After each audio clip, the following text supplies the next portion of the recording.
Hello my sweet friends and welcome to DIY with Nadia. Today I'm sharing my top 35 spring and summer wreaths. This is going to be so much fun. Let's get started.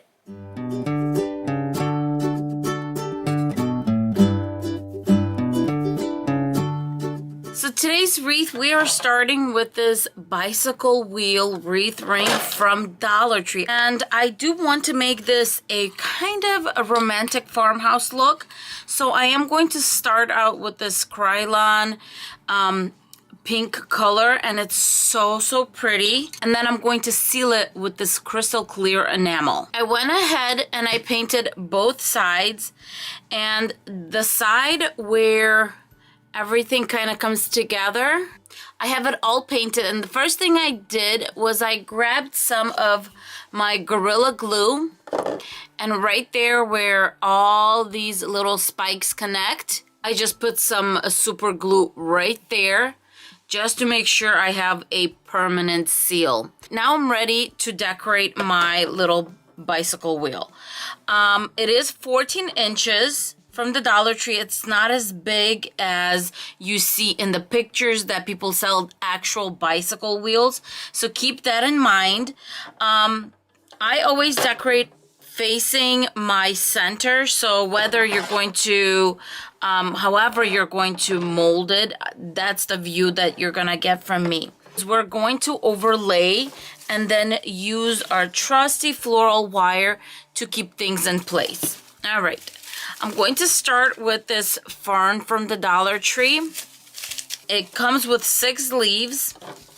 So I'm just going to start laying them out. And make sure they're overlaying a good 1 to 2 inches. And then the lighter ones on top of that. There you go. Now I'm going to grab these little spring florals. And I just cut them off the stem. And what I'm going to do is everything that they come with, I'm going to push it up. Because we are going to have a bow. We're going to push that up. There you go. And I'm going to do 2 on each side. Okay. I feel like it's time to start, there you go. I feel like it's time to bring it together before we move on and add more things on here. So I'm just going to snip a little bit of wire. This way I can see if I need to cut something off, I'll cut it off. All right, now I'm grabbing my buffalo check ribbon. And I always like to fold in, fold out. Get quite a bit of this floral wire so I can wrap it around later. So with this ribbon, I don't joke around with the tail because it's going to fray. So what I like to do is I like to fold it once and then fold it again and just make sure it's nice and tight. There you go. By the way, for those who can never find this ribbon comes out in the Halloween ribbon area during Halloween, during fall. So that's when you should look out for it. That is where I found, or when I found this one. As I said, this is going to be an elegant wreath. So I'm going to finish up with these beautiful roses. And let's see here. I'm not sure how many we will need. We're not going to need as big of a stem here.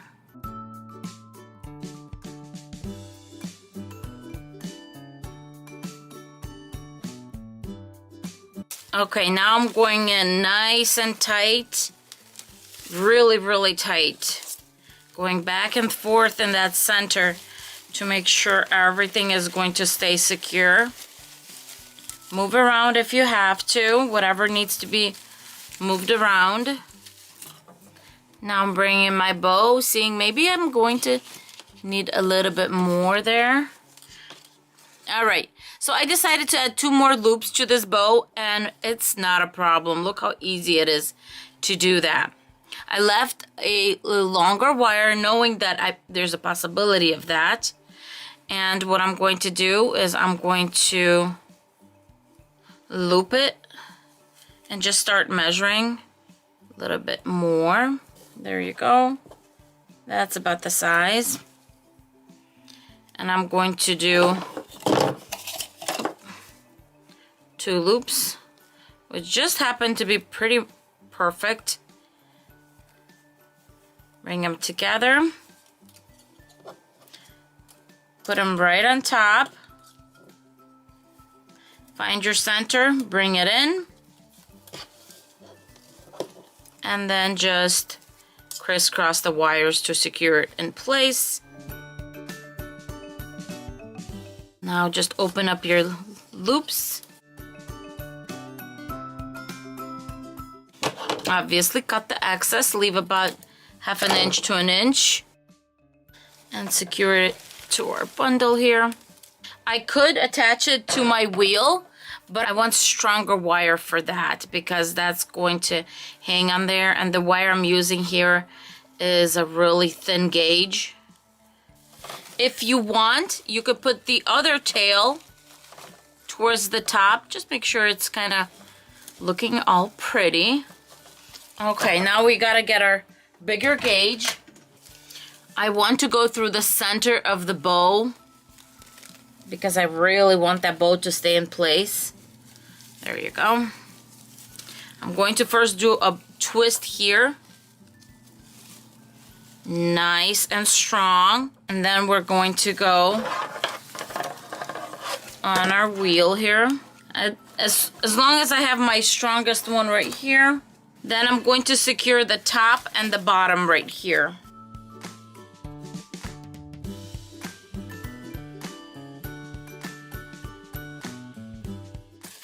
Alright, so I decided to actually have the bow on top because when I started to put the signs that I want to use, it works better. So option number 1 is Farmer's Market, and I think it looks so pretty just like this. Option 2 is this Fresh Flower Market, and I'm going to go just above the center because we do want to make sure that center is showing. But I'm thinking this sign would work a little better because of the elegant greens kind of that are also in here. And we have beautiful flowers in here. So I thought this would just, it works better with the theme. So I ended up going with this sign. In the back, it has this little loop. I cut the loop in half because I figure I can use it as extra security. Just looking to see where I need to tie and where I need to hot glue right there. I'm just going right above the center. I think one is going to go right here and the other one's going to go right here.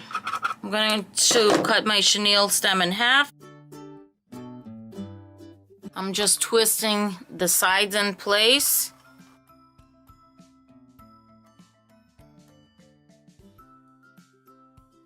There you go. I'm going to hold it in place.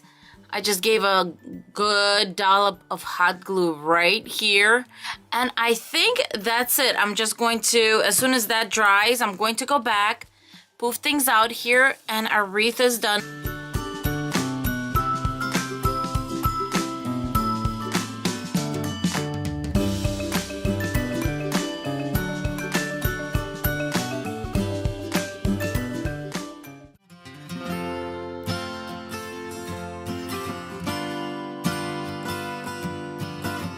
For this wreath, I'm going to be using this super cute 8-inch wreath form, and they come 2 in a pack at the Dollar Tree.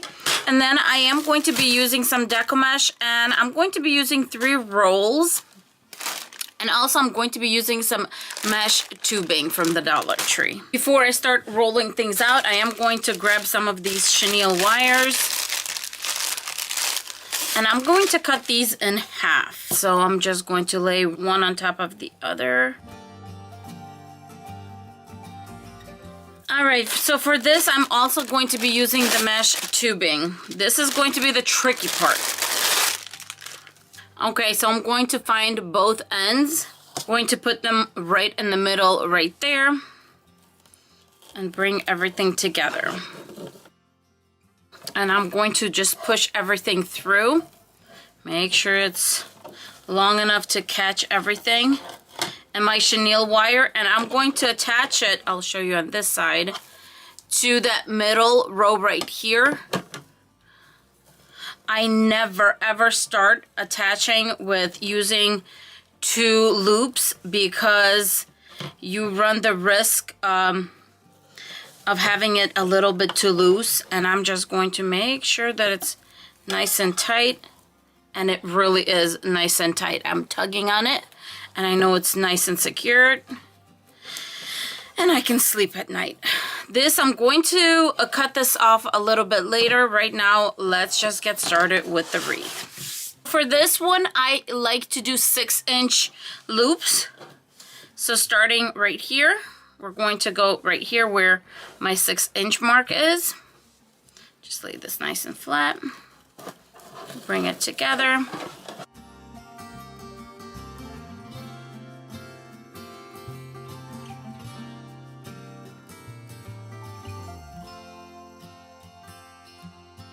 And when you're doing these loops, make sure that you cuff it so you have like a little cup on the inside, and you actually have the loop going over right here, and just tighten it up.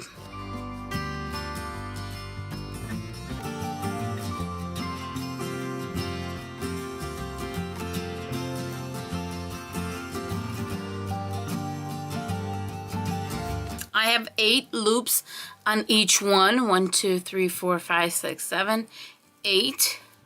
And I'm just going around, and all the chenille wires, when I looped them, I kind of just brought them back, and I twisted them in the back. But now I have the tail, and what I'm going to do is I'm going to bring both of the tails back. And what I like to do is secure it one more time in the back and give it an extra zip tie or chenille wire. And I just overlap it as much as I can because I don't want that to show, and I want all the loops to be consistent. So I'm not taking them apart. I'm just kind of opening them up, making sure that they take up room from the inside to the outside, and then just moving these guys anywhere I want them. Because they tend to bend. Do you see how this one, it starts right here instead of being in the middle? So that's why when it's like that, I just make sure I bring the one underneath over here. Just make sure it's stretched out like that. Next, we're going to do the centerpiece for this wreath. I'm going to use 2 chenille wires. And if you are sticking to Dollar Tree, I would highly recommend using this gorgeous flower. Look at this. You could either paint it yellow, or you can paint it this gorgeous fuchsia that this ribbon has, and then paint yellow on the inside. However you want to do it, you could definitely use this little flower from the Dollar Tree. I am going to be using something that was gifted to me by a special friend, and she got this on Gift Craft. It's giftcraft.com. So I'm not sure how much it costs. I got this from her about a year ago. But as I said, you can definitely use the gorgeous flowers the Dollar Tree has for this. But when I saw this fuchsia, the first thing that came to my mind is this flower, and I have been just itching to use it, and I'm going to put it right there. Once again, you could definitely do it with this one, but I'm going to go ahead and do it with this one. So I'm going to do what I usually do. I'm going to fold in half. Then I'm going to, with my 2 fingers, make a little flat surface right there for my chenille wires. Right there. And now that it's nice and dry, I'm just going to center it, and I'm going to attach it to the inner ring right here. And now just play around, make sure that it's how you want it.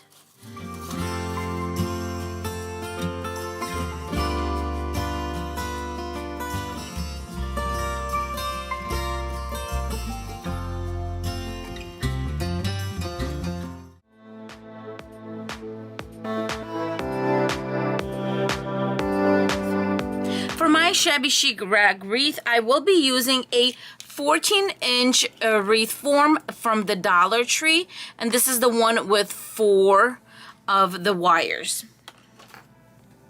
I will be using some fabrics, possibly ribbon, depending on my overall look at the end. Then I highly recommend a nice big mat that has 24 inches in it, a pair of peaking shears, and this is the one that has the rivets on the side. If you can see, it's wavy. But this is not something that is necessary. You can always use one that's straight bladed and use scissors if you don't have that. This is just basically decorative. Another thing I recommend is a ruler. And mine is, if you can actually see, it's like, I don't know, 1 1/9 inch in width, but I'm going to be using this as my guide. You really don't want to go over 1.5 inch because then it's going to be more of a bulkier kind of wreath. This is a special wreath, so I did want to choose one that had really beautiful colors, and I just have to share this gorgeous print with you. And for Shabby Chic, you want softer colors, and I thought this was very beautiful, even though it has black outlines, but it has the softer green, softer lilac. It has that peachy pink kind of in these flowers, and I figure if we're going to combine it with a little bit of like a neutral peachy color and then some white, it's going to work well together. As far as the fabrics, these are very soft. This is my backup basically. If I don't have enough of this, I'm going to use this one. So when you are picking your fabric and you don't have stronger fabric like a denim like I will be using, what you want to focus on is making your strips shorter. Today I will be making 9-inch strips because this soft fabric is going to be held up by the stronger fabric in between. So if you are using all cotton fabric, I recommend doing like an 8-inch strip, and that way your wreath is going to be a little smaller, but you're going to keep it nice and tight and it's not going to fall over when you hang it. So softer fabric, shorter strips. Also, another way to make really soft fabric stronger is putting either some ribbon in between that is strong. I'm not sure if I'm going to consider this as strong, but something like burlap, if you're making a farmhouse wreath or something like burlap, it will hold it up. Now this ribbon is from the Dollar Tree. You can definitely cut it in half and use that, and this type of ribbon will help you keep shape and help the softer fabric stand up. Now let's get to the cutting. My board here from the top to the bottom is 18 inches, and you can do this 2 ways. You can cut your fabric into 9-inch strips, kind of like long ways, and then cut your 1 inches, or you can cut into 1-inch strips while it's 18 inches and then cut them in half. That is totally up to you.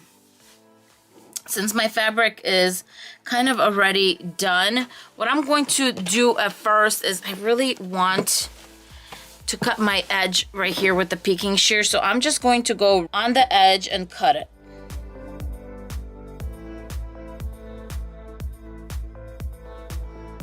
Okay, this fabric has a thick piece right here, but it doesn't matter. I'm still going to be using it. This is a rag wreath.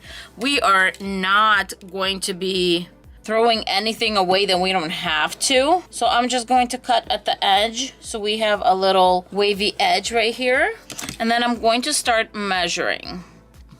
And now I'm just lining my ruler up and down I go.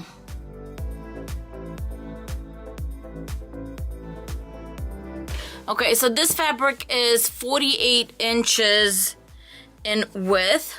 So it's quite long. So what I did with this one is I just cut strips that are 9 inches wide, and then I'm going to go sideways here and just start cutting them 1 inch wide. See, I find this easier because you kind of have, you can kind of go off your mat, and I find it easier than doing the long strips and then cutting them in half. but you can do it either way.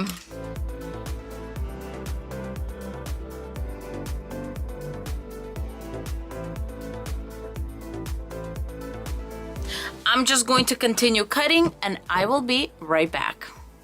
All right, I have everything cut up already. And so here's how I do it. We're going to go 1 to 2, 2 to 3, 3 to 4. And I go in order. Make a knot.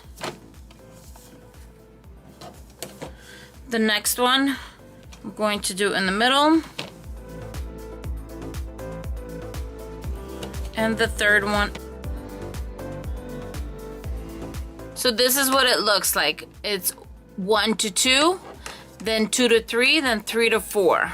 And so what I do is I lay my boxes out. When you come back around, you're going to finish this off. That's how I do it. So now this one, I'm going to start with the white. For the middle row, I'm going to do this one. Just go in order. And I like doing this because at the end of the day, everything is going to be nice and kind of even. And, you know, this is a rag wreath. It doesn't have to be. But when you're only doing 3 colors, this is the best way that I found to do it. And so since I started with the white, I'm going to start with this one next. Now, if you're afraid you don't have a certain color, if you're afraid you don't have the right amount of a certain color, then what I would do is make sure you counted and see how many you need in each section. I counted my peach ones because this one I had the least, so I can have no more than 11 in this one. So far I have 1, 2, 3, 4, and look how much it's taking up, and I'm sure I'll be fine.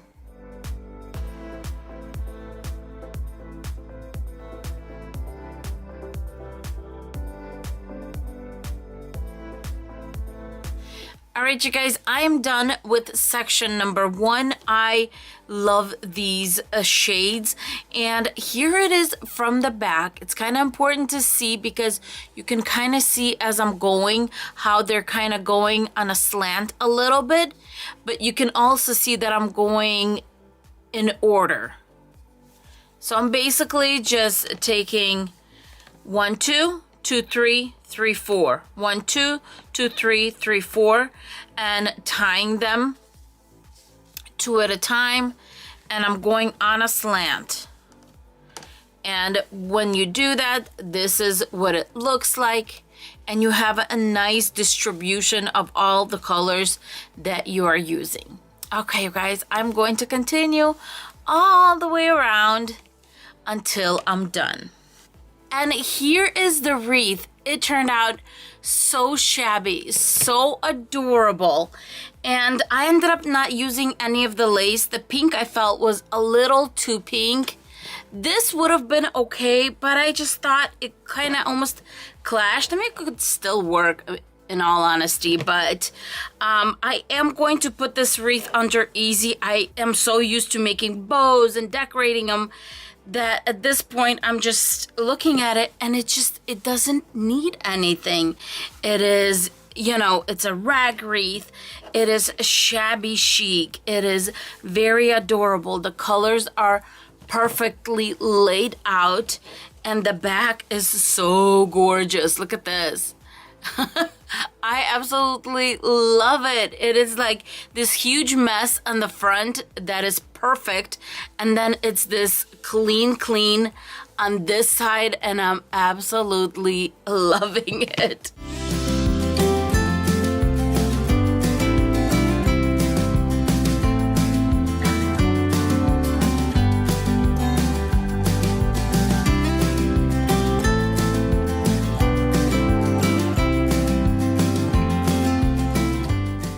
So for this wreath, you're going to need a cat who monitors what you're doing. You're going to need at least 2 rolls. We'll see how many rolls I'm going to end up using of this decorative nautical rope from the Dollar Tree. I have 2 rolls right here.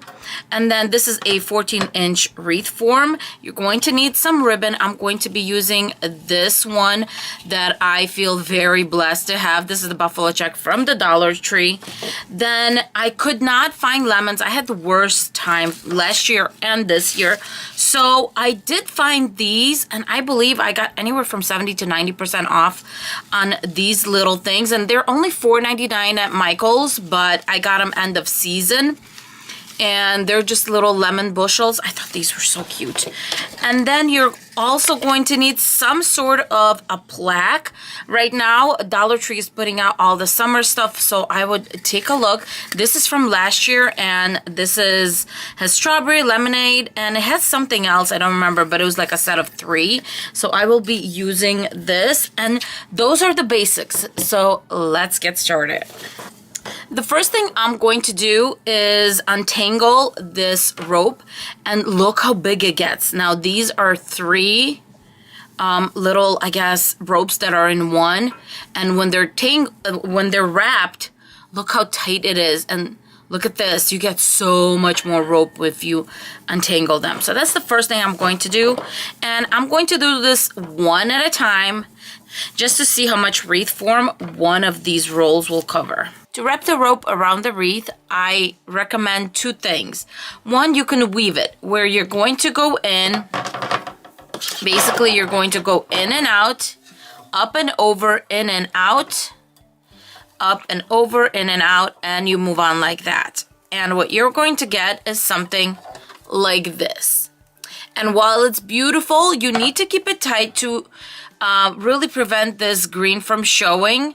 And the other reason is this bar right here, the bars. It's hard to hide these bars when you're weaving. So that is why I decided to just do a wraparound. And on top of that, we end up doing a quick wreath. So I like to keep it kind of all together when I'm doing this. And then just do it loosely and tighten it up. So this is only one piece of the twine. So it took basically 2/3 of our little section. So you would think that in 2 sections, we end up using one of these rolls. So by the time we're done, we're going to need 3. I'm just going to hot glue this in place. The next thread, I'm basically just continuing where we ended and just hot gluing it in place in the back to that kind of last loop, the back of the last loop. Okay, so I'm done with one of these rolls, and as I thought, it was going to take 2 of these sections. So that means we're going to need 2 more.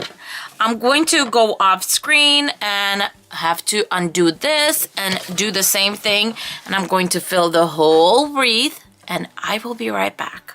So I have got to show you guys something. I know that it's kind of hard to tell because of the light, but if you can tell this area right here, do you see the difference in the color? Here you can really see how right here it goes lighter and right here it's darker. So I didn't even think of this because I thought it was all the same, but it's not. So please pay attention when you're picking your 3 ropes to make sure that they're gonna match if you're using the Dollar Tree ones, because this one ended up being a little bit on the thinner side and thicker, and this one was a little bit more fluffier and lighter. But we are going to remedy that because we're going to decorate right here anyway, so that's okay. I'm going to put this aside for now. And it's time for some fun with ribbon. We're going to make a bow. And this is going to be a few part bow because I also decided to use this lemon ribbon from the Dollar Tree. How can I not, right?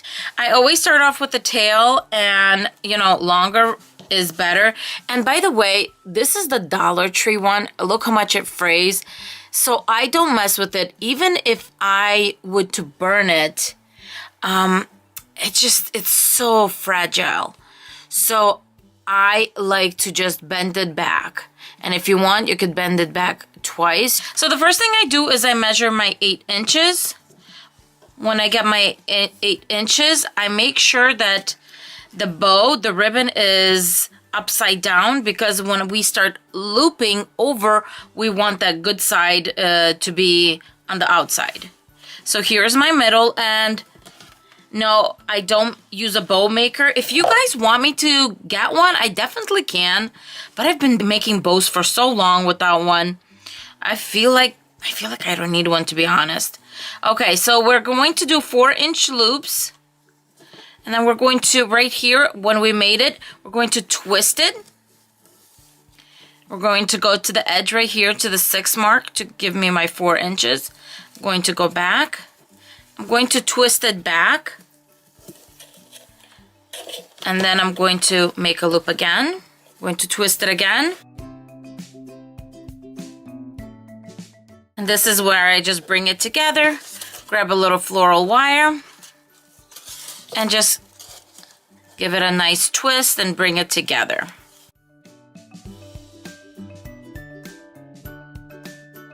Okay, measure my 8 inches for the second tail.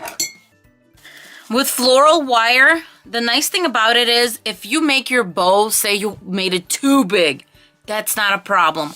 All you have to do is in the back, you go and you make like the little ribbon that I like to make, which I'm going to show you later, and you just fold it back and you just made it smaller. But I'm going to undo that because I do want to keep it at the 4-inch loop mark.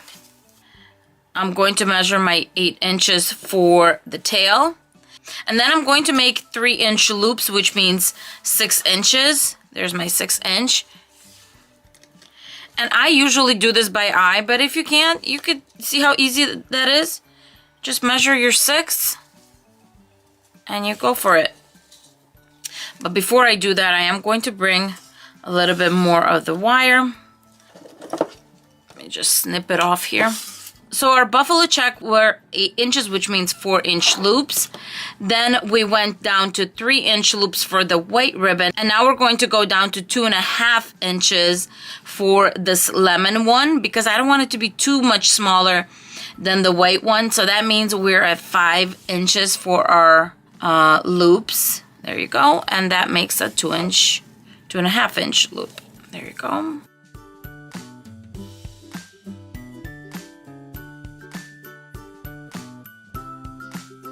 Once again, I pull it taut, then I fold in the middle, just making sure that my tails are there, and then my loops are up high, making sure we're in the center. The next thing I like to do is I like to take a piece of pliers, anything, and just kind of squish this together. That way it's flat, and it's going to be better to bring it all together. But then again, it just holds better when you know, open these up. Grab a good length one, because we want this one to then go around the base right here. So I do want to make sure that it's even over here. Once I twisted it, I'm going to spread it kind of this way, because right now I need to put on my centerpiece. And I am going to use the white one just because it's going to give it a clean look. Just wrap it around all 3 bows. When this goes off, what I'm going to do, it's hard to see because they're so thin. I'm going to bring it and I'm going to twist it. Give it at least 1 twist. And then I wanted, you know, my wire to go up and down so it could go right around. And I'm going to really just basically hit the middle. Finding the center here, and I just kind of do it like this. Shoop, there's my center. I am going to put it on the 2 middle rows right here, just so it gets covered and there's no way anyone can see. Okay, and I just crisscrossed them underneath their wire. So, and now I'm just twisting it in place and cutting off the excess. And I'm just going to hide this part on the inside. Now that my bow's done, I'm going to bring in my little cute lemon bushels. And I really do think these are just the cutest things ever. Ever, ever, ever. And what I'm doing is I'm facing them up. Make sure that it's, because as you can see, there's back leaves and there's front leaves. And what I'm going to do is I'm going to curve it to the wreath. And you can either hot glue it in, or what I'm going to do is I'm going to go basically in and out. And I'm going to do the same thing on the other side. Okay, now let's work on the tail right here. The first thing I want to do is I want to take care of the long ones. Just fold it and just make sure that this gets folded inside. And then fold it again. Okay, when you're working with grosgrain ribbon, as much as I love it, sometimes it could be a pain in the you-know-what. So what you have to do is you need to hot glue things in place, especially the tails. What I do is I pull them down and hot glue them in the back. I just gave it a little bit of a dollop of hot glue, and I'm just moving it down like how I want my ribbon to float, and just let it cool right there. And then I'm going to move this one. I'm going to show you how I'm doing this. Grab this, move it down, just like that. And when you kind of face it towards where you want it, just fold it back and give it a little bit of hot glue right there. A little bit of a dot of hot glue. And that is how I get them to stay in place. Now, grosgrain ribbon will fray, you guys. So that is when I bring in my trusty lighter, and we're gonna cinch the edges. The key to this is to move quick, because this is yellow and then this little thing is pink, but I don't have anything pink. So do I off-center the actual word so I get more of the jar? What would you guys do? Or do I just center it? You know what? I think I want to off-center because it looks really pretty like that. And while I'm holding this, to hang it, I'm actually just going to hang it by my hook right here. All right, and that is how our wreath is looking at the end.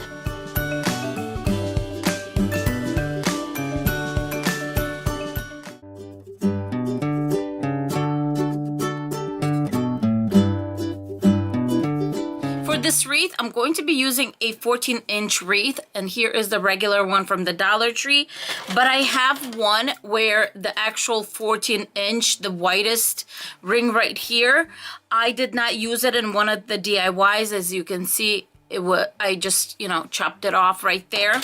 So I will be using this ring. Also at Dollar Tree, you could get the 3D wreath form. And that one is also 14 inches for the largest loop.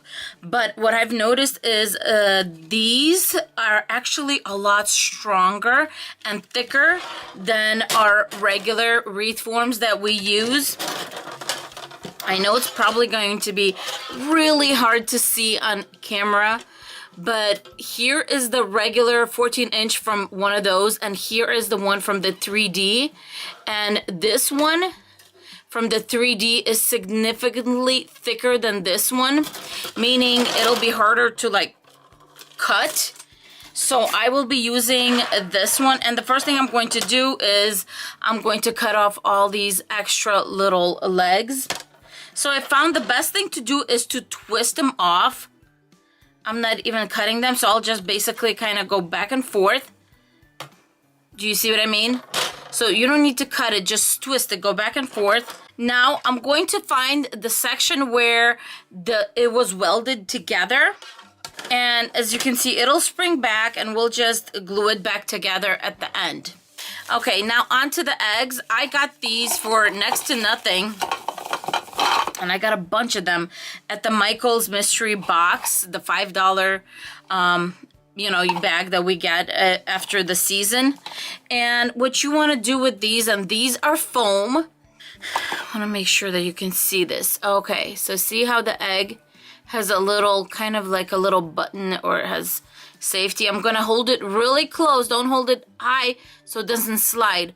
have control, and I'm actually really putting pressure, one finger against another, so in case it slips, right there. Now that I'm in, now I can do whatever I want, and I have control over it. And my awl is not long enough to go through here, but that's okay.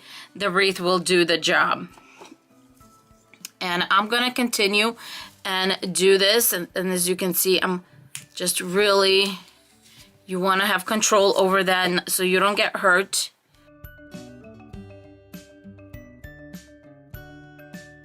Okay, the part where the wreath actually meets up is going to be at the bottom, because our bow and the florals are going to be at the top, and that's the heavier part, so you want that to be on top.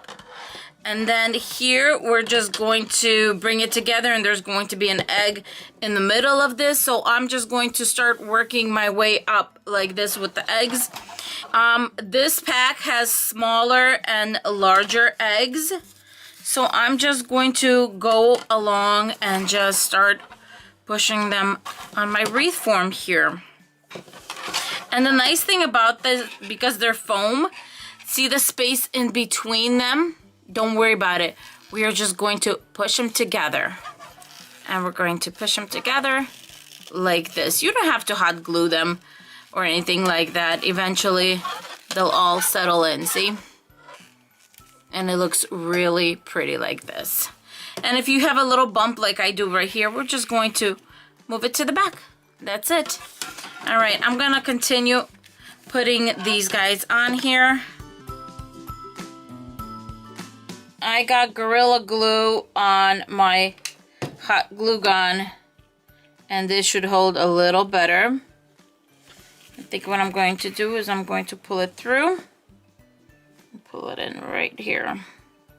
While the glue is hot, I put it in, and it seems snug. To make sure it's nice and snug, I'm putting more hot glue over here. A little dollop right there. See, and it doesn't show that much. It'll be okay. Okay, now that I'm confident that my main area right here is nice and snug, I'm just pushing these eggs, and I'm pushing them one against each other to make sure they're nice and tight. All right, so I have my top, and then now it's time to put in some florals.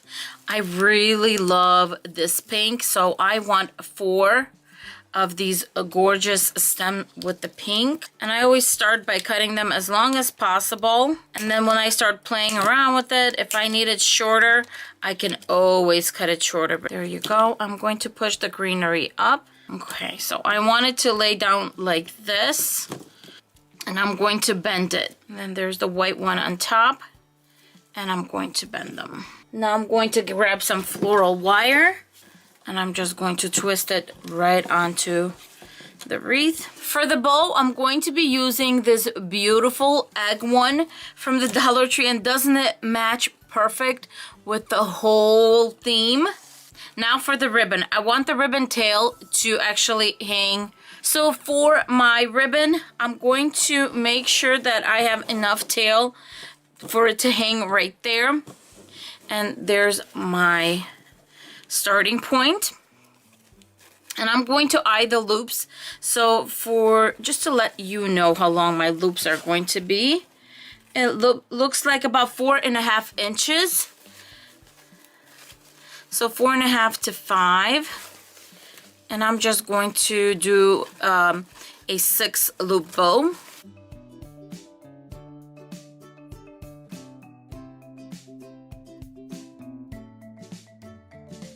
And I'm going to fold it in half and towards the middle. There you go. So in half, and then what I'm going to do is half of this, I'm going to fold back. And I'm going to fold back, okay? Now we're just going to grab some floral wire. Now I'm just pulling it up right there. Going to just pull it up so I can twist the floral wire. And then I'm going to put it straight onto my wreath right here. Now let's make dovetails. I like using this Dollar Tree lighter. It has like a short little tip and it works when I try to singe the edges. And I'm not even touching. I'm not touching. It's not supposed to really burn it. I'm just kind of putting it by the flame. The heat of the flame will do its work. Nice and secure, and it's not gonna go anywhere. I can have this hanging for years and it's not gonna fray. I feel like the tails are really, really flat. So I'm going to go ahead and do my ribbon technique.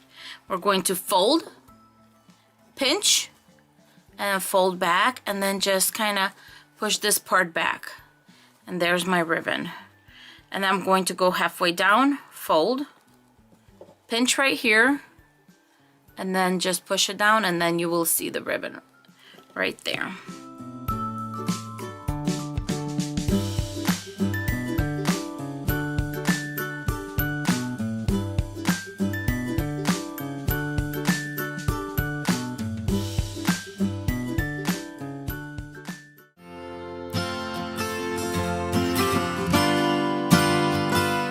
Before we get started, I wanted to show you a few different items I use to make my wreath forms white.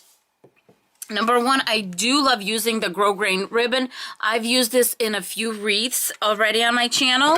Then what you can do is you can use a piece of white fabric, just cut it into strips, wrap it around, and hot glue it in place. And option 3 that I'm going to be using today is I'm going to be using Dollar Tree felt. And I'm going to be just cutting into maybe about an inch kind of strips. It doesn't have to be perfect. And I'm just going to be wrapping it around the wreath form and hot gluing it in place like this. So right now I'm just going to go ahead and cut some strips. I got my little strips, and now I'm just going to start hot gluing them onto my wreath form. I'm really hoping that Dollar Store eventually gets some white ones. Okay, now that my base is ready, I'm going to bring in this boa, and this boa was from Halloween from the Dollar Tree, and it is 42 inches long. And what I'm going to do is this boa is going to be kind of like our base for the wreath, and I'm just going to start hot gluing it right on top. Obviously be very, very careful.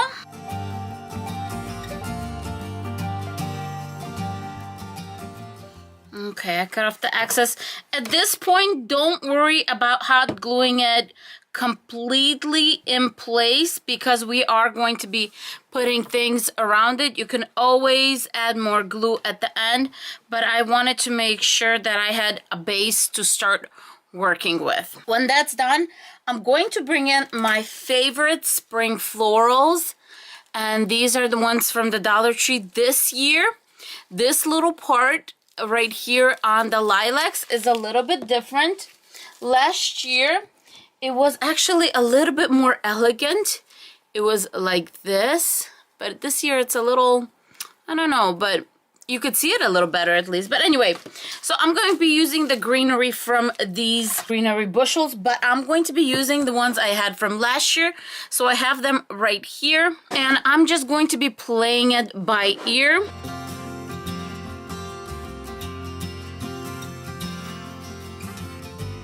Okay, so here is step 1, just a little bit of greenery.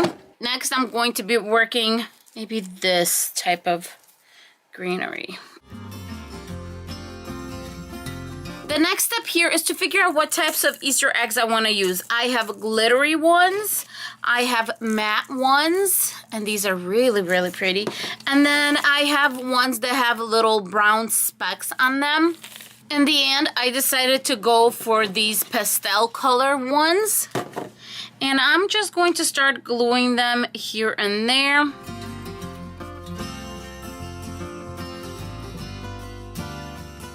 Okay, now I'm going to continue and fill in between the eggs as much greenery as I feel it needs to make sure it looks nice and full.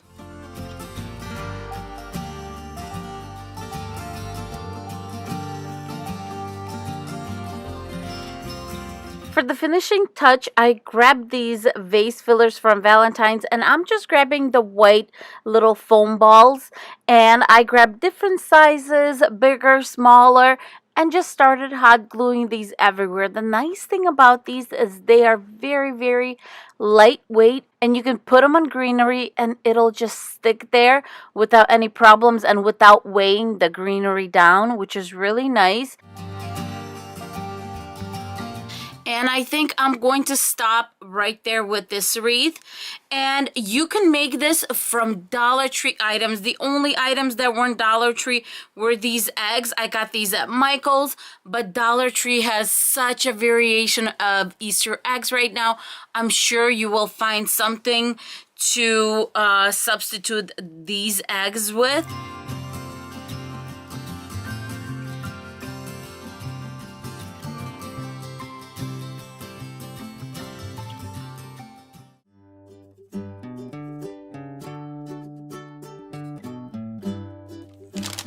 To start, I'm going to be using these plastic eggs, and I got these at a grab bag from Michael's last year. I got a lot of them. So the first thing I'm going to do is I'm going to hot glue the eggs together, and I'm really not even just a little dollop, so something's holding together. I just, as a little bit of a precaution kind of. But we're going to be painting them anyway, but I just still see, like I can't open anymore. I know it's nice and secure in there. And by the way, my glue gun is on a low temperature. Just wiping off the excess glue. But yeah, I'll be using the low temperature for this because if you use high, the plastic will just melt right here. You don't want that. I want to mention one quick thing. See, some of these eggs have like an extra lip right here. Do you see? It's just the way it came together. So if you have one that's just basically is being stuck out, I'm just going to use a little bit of a sandpaper and I'm just going to sand it down.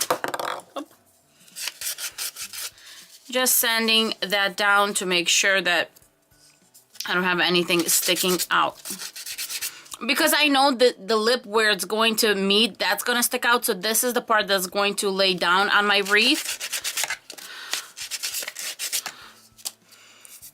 There you go. And it feels nice and smooth.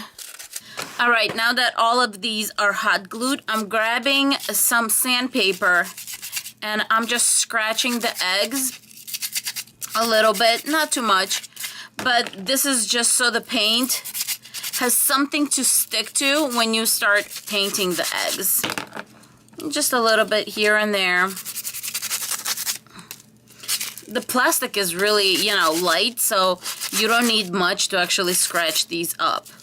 Okay, now I'm grabbing one of the eggs, and as you can see, it's scratched up here and there. The way I like to paint these is first, I'll just go and paint the sides like this. Let it dry. I'll just put it down on one of my paint things right here. And then when I'm done, I'll go and do the top and bottom of the egg. I found that to be the easiest way. And as you can see, I have a glove on.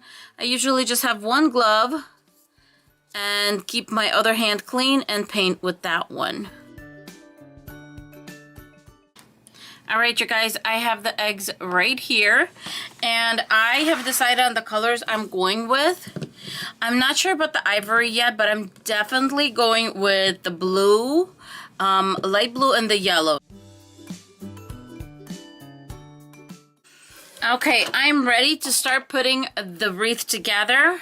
I have my dark blue, and I have this light blue, which I have the most of these in, and then I have yellow, and then an ivory, or some people would call this color an antique white. And of course, Mr. Director right here, Leo.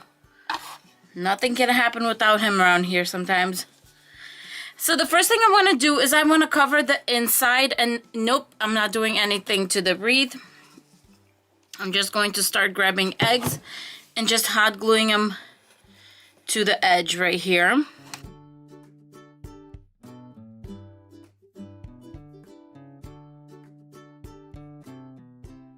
once I'm done with the inside, we're going to start hot gluing on the outside.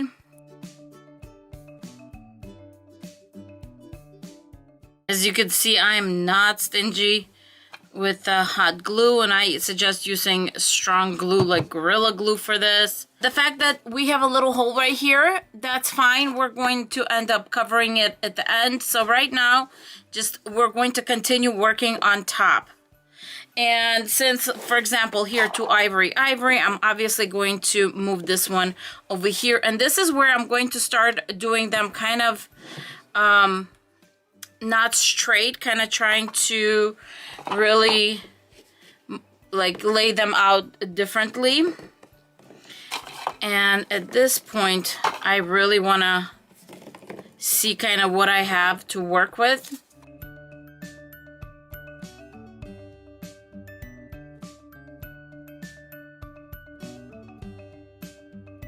What do you think so far? All my eggs are hot glued on. Next, I'm going to grab some Spanish moss and a good pair of tweezers. It doesn't matter which type of tweezers you use.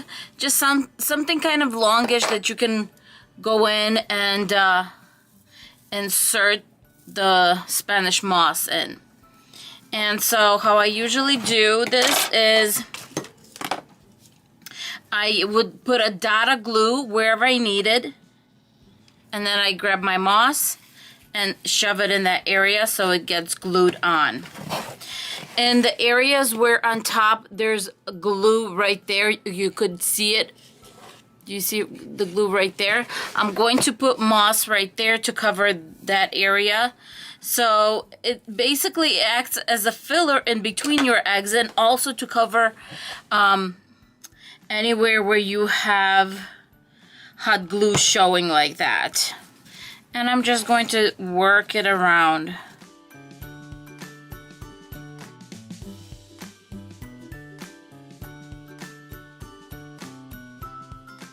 I have all of my Spanish moss in, and I think it looks beautiful like this. Now, if you want, you can stop at this point, because I do think that this is absolutely stunning. But I'm going to go on and do one more step, and that is I'm going to bring in some berry garland. As you can tell, I got this at Christmas at the Dollar Tree. So all I did was I hot glued the berries to the back and stuck the end in the actual foam. And now I'm going to start wrapping. I keep it together. And I'm going to let me see here. I want this to be kind of loose. I don't want it tight, and I have an extra one if I need it. There you go. And one roll ended up lasting the whole way round. I'm just going to tuck the ending. Okay, you guys, I did forget to make a hanging loop, so I took a piece of wire, and this is kind of, I think this is like a 16 gauge, so quite a thick wire, and I basically just stuck it right there in the green, and I'm going to loop it, twist it over here. Obviously, if it's gonna show right here, I'm just going to put more Spanish moss here because I don't want anything to show.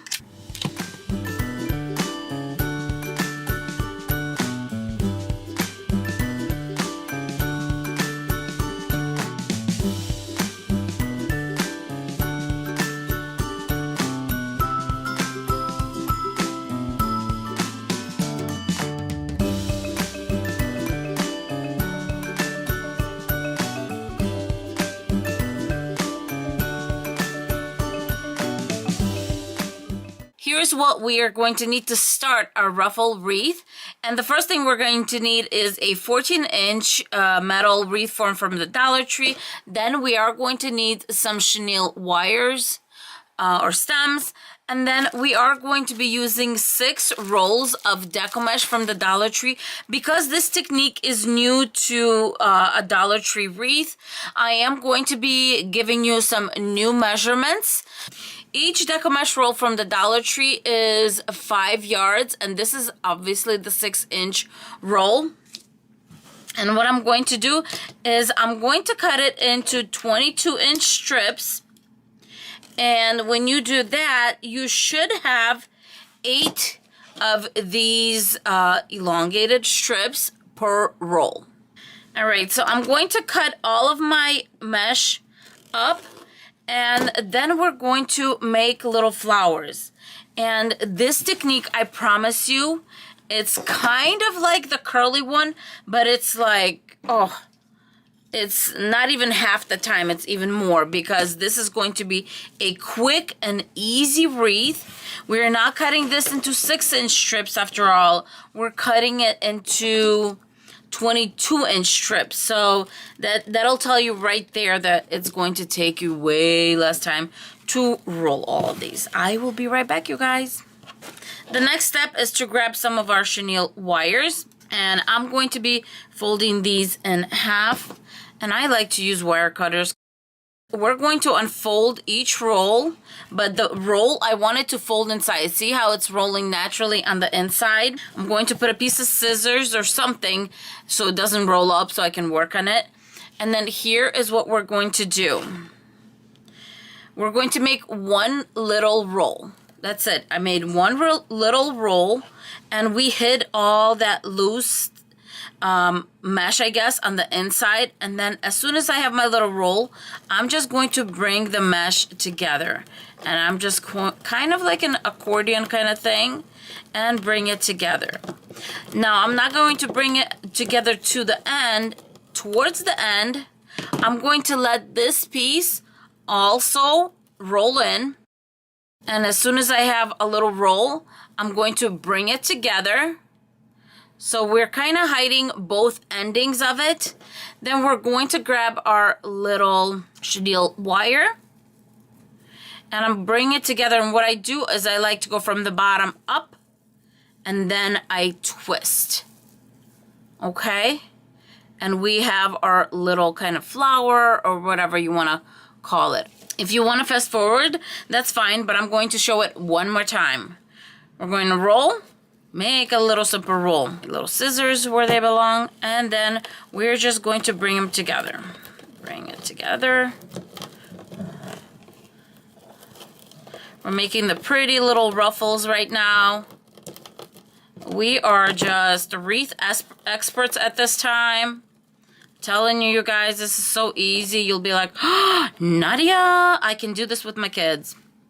And this is my hardest part, is trying to make that last roll. So there you go, I got my roll. Bring it in. We got my chenille wire. Right like that, and then bring it up. And just twist it nice and tight in the back. I have my flowers all set and ready to go.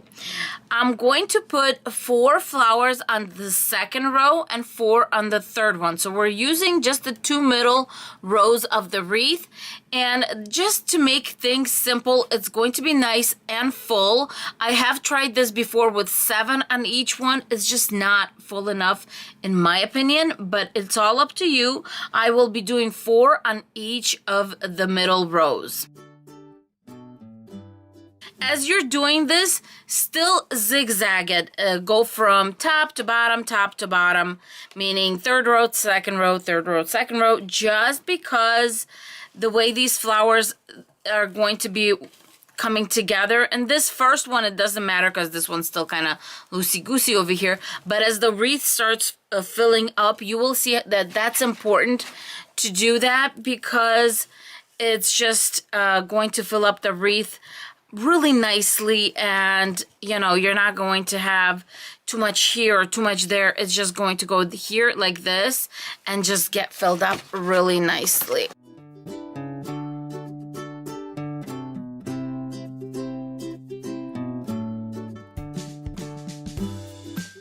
All right, you guys, and that fast, look at this.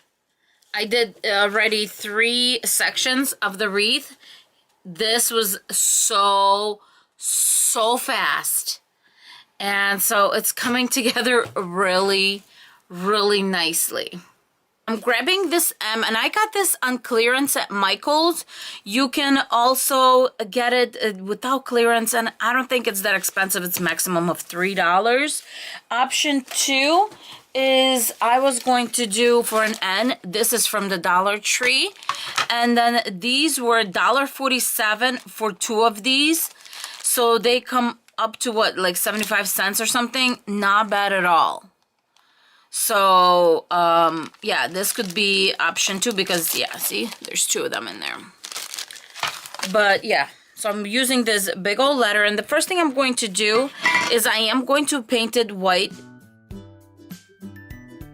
I'm going to do 1 coat of the Rust-Oleum chalk paint in linen white. And then I'm going to bring in this Robin's Egg Blue by Craft Smart because I wanted to match this ribbon from the Dollar Tree. And I think it matches pretty well.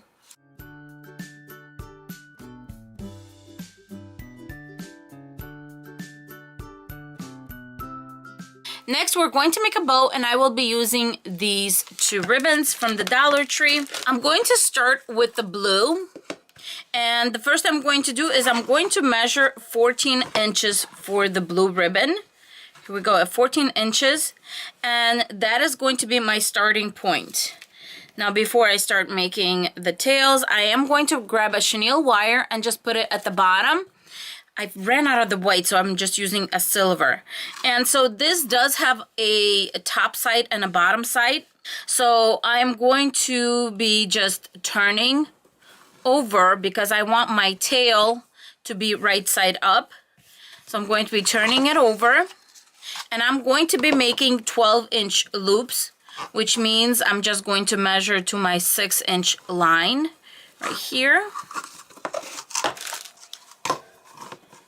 There you go. And I'm going to just twist right here in the middle. Here we go. And we're going to do 3 loops on each side, which will make this a 6-loop bow. And twist again.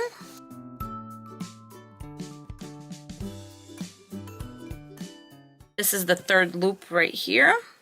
And now we're making the 3rd loop for this side. Here we go. And then we have our tail, and our tail measures at 17 inches, which is fine. One is longer than the other. Absolutely fine. I'm going to leave it right here. If you don't feel comfortable and want to tie this back, you can definitely do that. But before I tie in the back, I'm going to grab another chenille wire, and this one is going to go right on the wreath, and I'm going to put it crisscross like this. And then I'm going to make my good twist right here. Okay, and bring it to the front. All right, we're going to let that go. Just flatten it out as much as I can. Next, we're bringing in our Aster one. How beautiful is this? Once again, I'm going to measure it at 14 inches. And this time, I'm going to actually make it a little smaller. So I'm actually, instead of 6 inches, this way I'm going to go at 5. And so we're going to twist. There we go, find my center. 5 inches. Because you want this one to be smaller.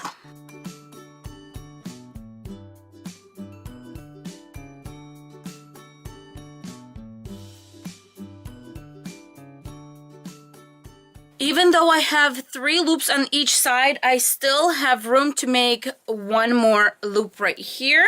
Let me see how I want to do this. So I'm going to actually make a 7th loop.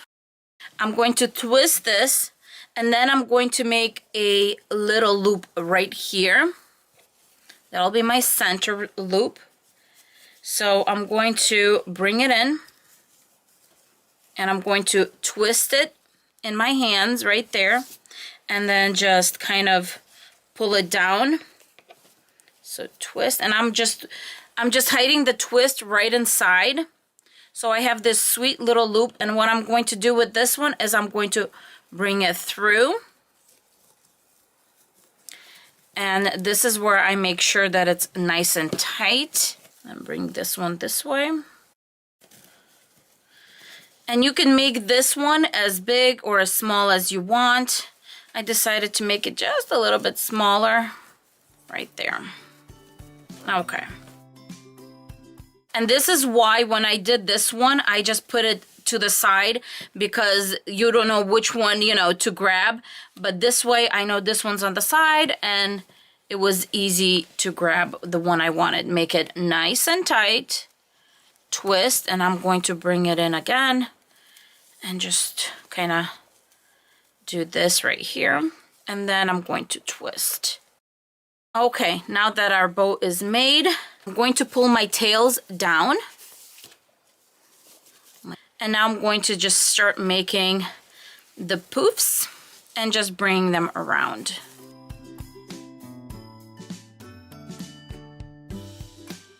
Now these gorgeous beauties right here, open them up.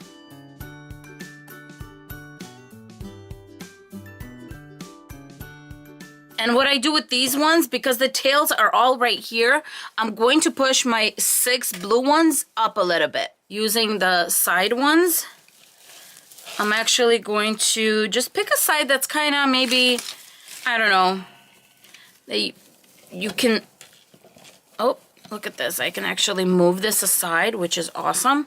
And then I'm going to attach right onto my wreath.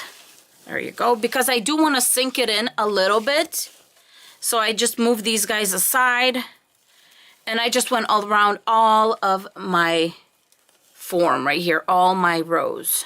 Right now, my worry is to make sure I get the bow the way I want it. Alright, just making dovetails on all my ribbon tails. I'm going to show you a technique that I absolutely love. So what I do is I make a little ribbon. Here's my side view. I bring it up and I pinch on the inside, and then the loop goes on top. I pinch, you could actually pinch it right here and then just bring it back.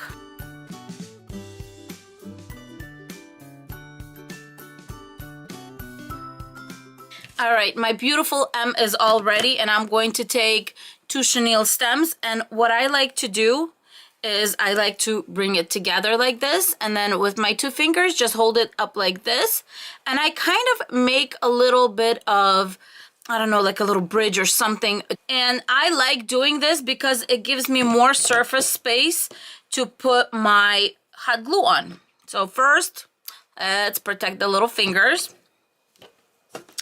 And I'm going to put some hot glue right there. Put this on here. And then put hot glue over. And then I'm going to let it sit for just a few seconds. Next, I'm going to attach another silver one right here. All right, one more thing I want to show you on the bow. When I have a white ribbon that I'm working with, this little inside one just kind of looks out of place because it's wide, and you want it to look kind of like a little poof. So what I do is I take the little edges and I fold them inside. Just like this. Like maybe like a ½ inch, ¼ inch, depending on, you know, how wide the ribbon is. And you just kind of do this, and then guess what? You have a sweet little poof right here, and it works really nice. And now it looks like a flower, doesn't it? Now let's move on to attaching my M. Before I move on, I do want to mention that if you are going to sell, or you know, you're gonna give it to someone as a gift, I do recommend painting this side. I didn't, because this is going to my mom and I know exactly where she's going to put it, and you're not going to be able to see the back. But otherwise, I would recommend painting the back just so it looks beautiful, because if you're doing this, this side right here is going to show through. So that is why you really do want to focus on just taking care of both sides. And now I'm just squeezing this kind of through. And then I'm going to kind of squeeze this side too, wherever it's gonna fit. And then I'm going to just attach it in place. Let's flip this upside down. And I do like to use like 2 rings wherever it lands, but I do like to use 2 rings, and I do it lightly.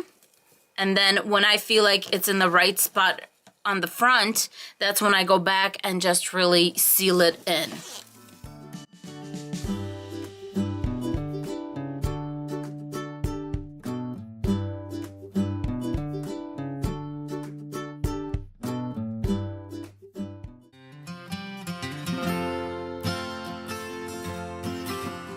To start this wreath, you're going to need a few things. First, it's this foam wreath from the Dollar Tree, obviously. Then it's going to be this grosgrain ribbon in white. And then whatever color combination of the decorative mesh. And I like the one with the little bubbles. I'm actually a huge fan of this mesh. And then a rotary cutter or a pair of scissors. So we are going to cut the mesh in 14-inch strips.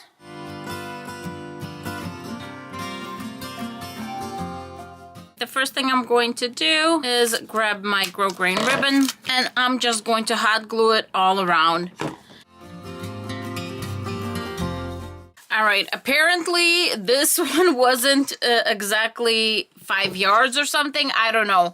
Or maybe the one I had before was a little over 5 yards, but it wasn't enough.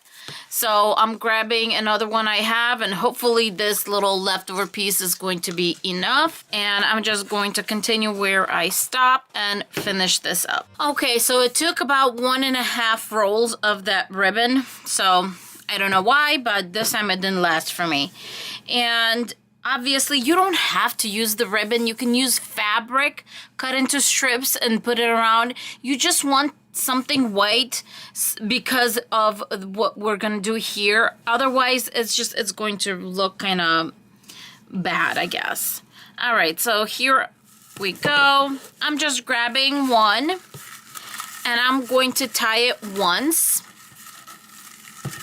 I'm not going to double tie it. There's no need to, because it will hold. Because of the way this mesh is, it'll just hold it. Then the blue. Here we go. And now with the yellow. And here I wanted to show you why we want to do the white background instead of the green.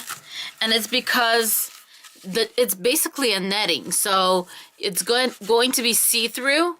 But see how nice it looks with a nice white background?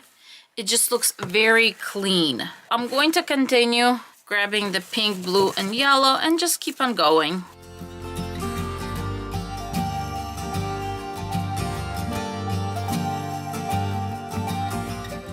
And here is the finished wreath. I'm going to write Easter across right here. And I'm going to use these from last year. I got these. And I'm just going to use one of them and cut off this edge right here. Option 2 would be to use 2 stir sticks maybe and glue them together and do that. But since I have this here, I'm going to use this up. There's little bumps when I took it off. So I'm going to sand that down a little bit. Supervisor needs to make sure I'm doing everything right over here. And I'm just going to cut the edge off. I need to make sure that I'm not cutting too much off. And I want it to be around right there. This has a right angle, so it's very nice to make sure you're going in a straight line when you do this. And I'm going to use a box cutter and just score this a few times before I try breaking it. There you go. And I'm just going to, safety first. And I'm just going to round off the edges a little bit. Now I'm going to give my little board coats of white chalk paint. And this is by Rust-Oleum in linen white. Make sure to do the edges.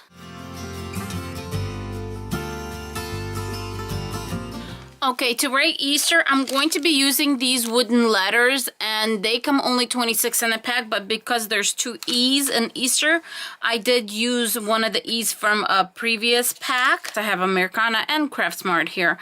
I want it to be just a little bit darker than this sailing sky, and I'm going to mix in just a little bit of this darker blue. There you go. That's a pretty blue. I I really tried to make this farmhouse.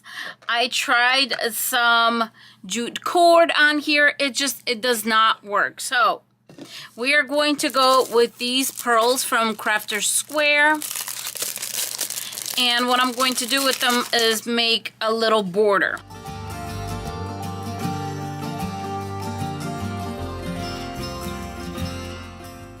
All right, I'm just laying my letters out.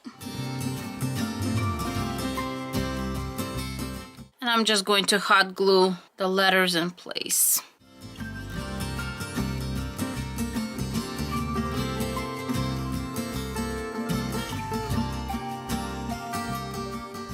Next, I'm going to grab this spring greenery, and it doesn't matter what color you're going to use because I'm going to use this green portion that looks like this. And I've saved some from previous projects, and I have it right here. And what I'm going to do is I am going to cut off this section right here where it meets on all of them. And what I'm going to do is start hot gluing them around. And I'm going to try to go in the same direction. And I'm going to overlap just a little bit.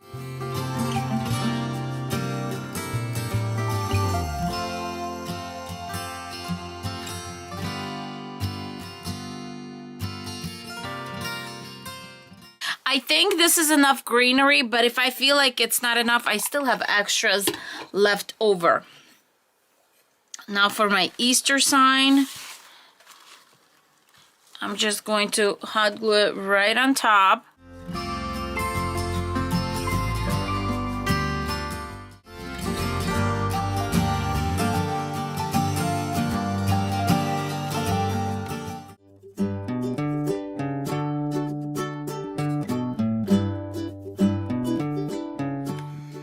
Okay, I know I have a lot of stuff on here, but here are a few things you're going to need. A foam wreath form, 3 yards of fabric, give or take, depending on the size of the squares you're going to be making. Then either hot glue, use a glue gun, or this is just Elmer's glue. And I'm going to be putting my Elmer's glue in a little tea light container here.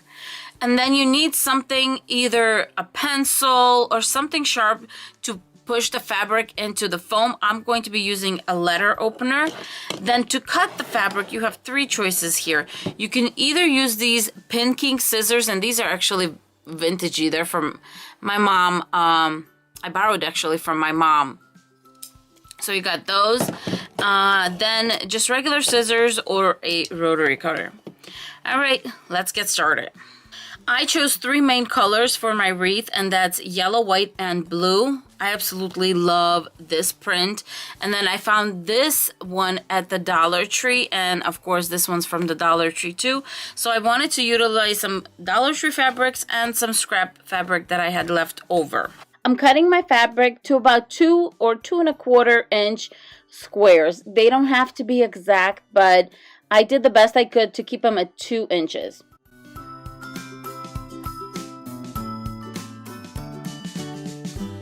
Okay, so after cutting my fabric up, what I realized is this is like 90 of my little dinky cotton, and this is 60 of the Dollar Tree one. So what I realized is the Dollar Tree fabric is actually quite nice. It's a little bit on the thicker side, and it will work really nice. Okay, so this is fairly easy. I'm just going to grab a little cloth. I can put it in the middle. Wrap it around my little letter opener. Dip it just a tiny bit in the glue and straight into my wreath. This is such a nice project to do with your kids, but if I was doing this with my niece or a nephew or something like that, I would definitely use a pencil instead of this, just because it's probably a lot safer. And I'm going down, pressing in about 1/2 inch to 1/4 inch almost, and just keep on going. Okay, you guys, and this wreath is almost done. All the fabric pieces are in. It took 400 of the 2x2 fabric pieces. Yes, and it took 3 hours to complete, but you know what? I'm falling in love with this wreath more and more. I love the shabbiness of it. I just, you know, I don't know why. I just think it's such a beautiful wreath for spring and summer. Now, to give it a little bit of an oomph, I found this gorgeous ribbon I had, and this is probably, I would even consider this vintage, because it's quite an old ribbon. As you can see, it has these roses on there, and if you remember, one of our prints did have roses on there too, so I thought it was appropriate. I have two pieces. One piece I cut off to do to hang it, and let me just hot glue that in place. Okay, and here is the second piece, and I'm going to make a 4-loop bow. I don't want my tail to be too long, but here we go. And I'm making about 3-inch loops. I'm just eyeing this. I'm not going to make it difficult for myself. There you go. I'm going to go in and out.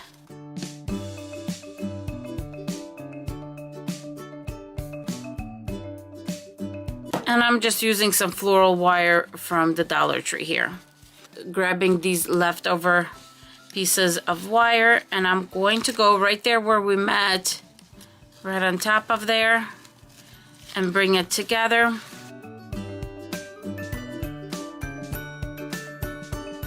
Cutting my tails right here, and because I do want this to last for a while, I am going to singe it. Please use caution when doing this. And I always say, don't put it over the flame. Put it like right... Do you see that I'm not even touching my ribbon?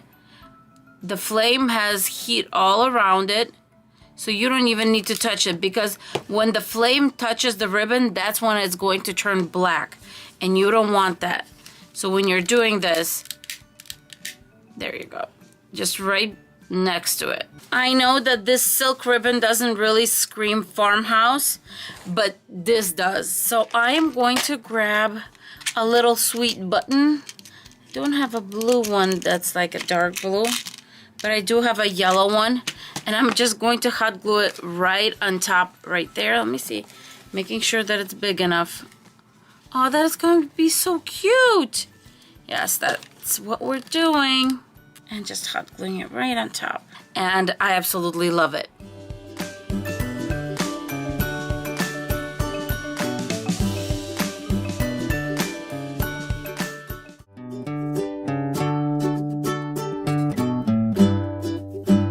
To start, I'm going to be using this yarn from the Dollar Tree, and it's this beautiful dark gray. Also this foam wreath form, and it's 9.8 inches.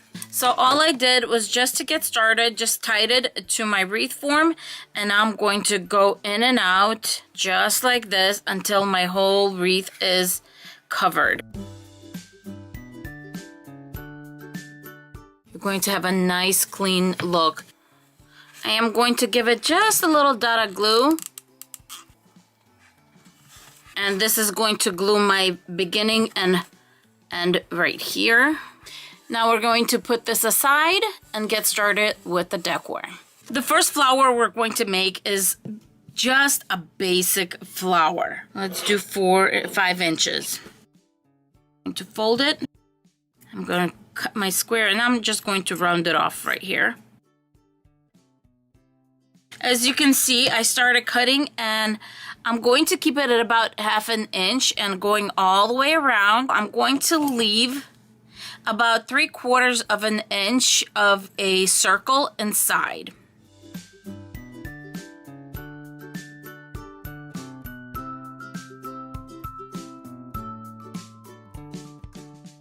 Okay, so I left about 1 inch of a round at the bottom because I think this flower is going to turn out kind of big. We are actually working towards the inside, so it's kind of in reverse. And we want to make sure that as you're going towards the inside, don't make your string, I guess, thinner. make sure you keep it at that 1/2 inch. So we're going all the way to the beginning. This is where we started. I'm just cutting the little thing off right here, and I just like to start by just kind of grabbing it, just so you have that beginning. Do you see? Just so you have that beginning, and then just slowly take that off. You have your center, and then just keep on going, and just, I like to hold in my hand, that way you feel where the bottom is, and just keep on twisting. And I'm keeping it loose, not too tight.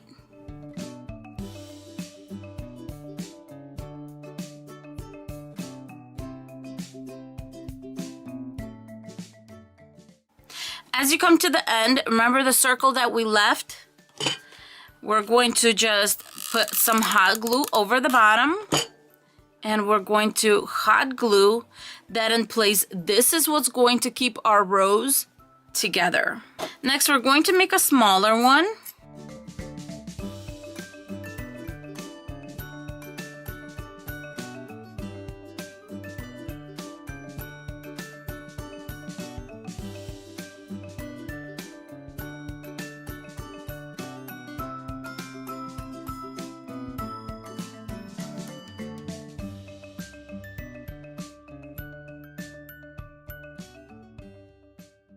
Now we have 2 little roses. I want to put a pearl in this one. So what I'm going to do is just kind of untwist it right here in the middle, just to make it a little bit of room. Okay, for this next one, it is kind of easy. I'm going to do 1.5 inch for this one. The length is up to you. It just depends on how big you want it. Okay, so mine is 1.5 inches by about 8.5. Fold it in half, and I want to start cutting 1/4 inch little sections, and I'm not cutting it to the end. I'm leaving about 1/4 inch at the bottom. Now I'm just grabbing another piece of yellow and cutting a circle out. Now I'm just going to go very lightly. I'm just going to put a little bit of hot glue and fold it in half. You guys can already see it, right? There you go. Hot glue it, and then just keep on going. I like to roll mine nice and tight.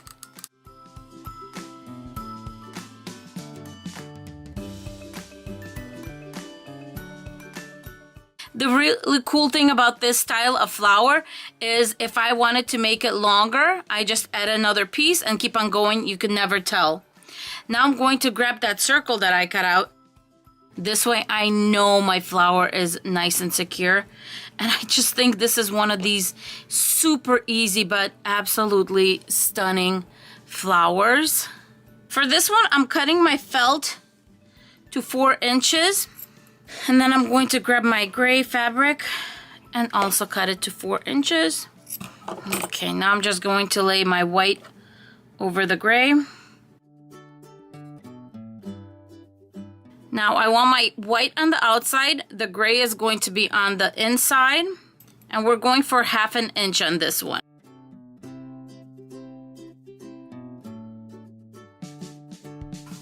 Okay, so I have my gray and white together. I want my white to be on the outside.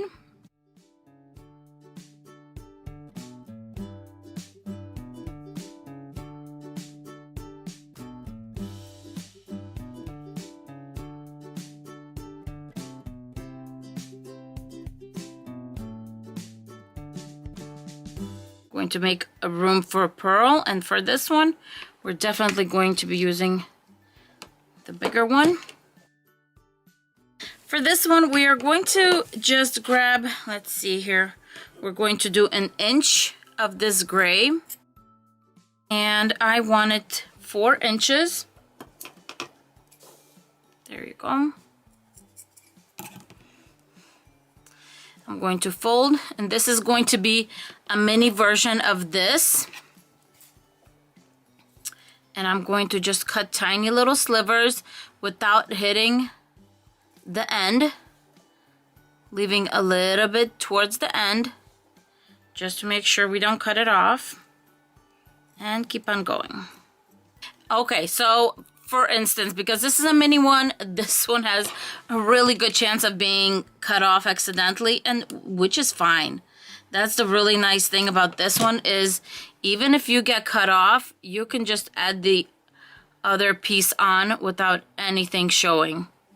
All right, so let's continue with this piece.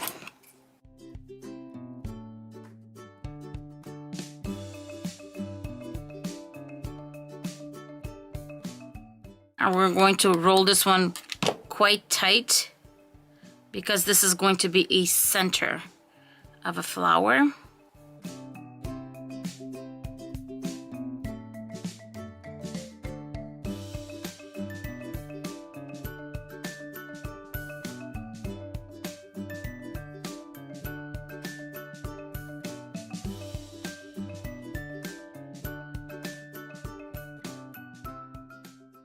Going to cut a circle from one of my leftover pieces.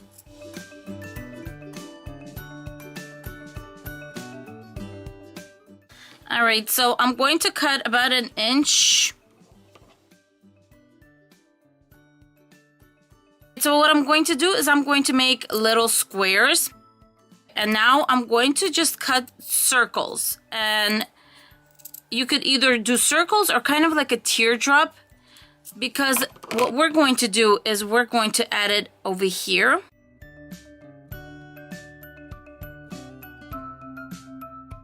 And I'm going to start with the little ones. I have 6 little ones and 6 bigger ones. I mean, I was trying to cut them pretty much the same size, but you're still going to have smaller and bigger. Okay. Here, this is at your discretion. As you can see, I'm leaving a lot at the bottom. And you can either hot glue it to the bottom or you can eventually cut this off. And what I'm going to do is just continue going in a row. So hot glue a little bit on the yellow, a little bit on the gray, and overlap the next petal. Then we're going to do the same thing, a little bit on the yellow, a little bit on the gray, and I'm going to go all the way around. Okay, when you have all 6 petals on, you continue from the last one, keep on overlapping with the bigger ones.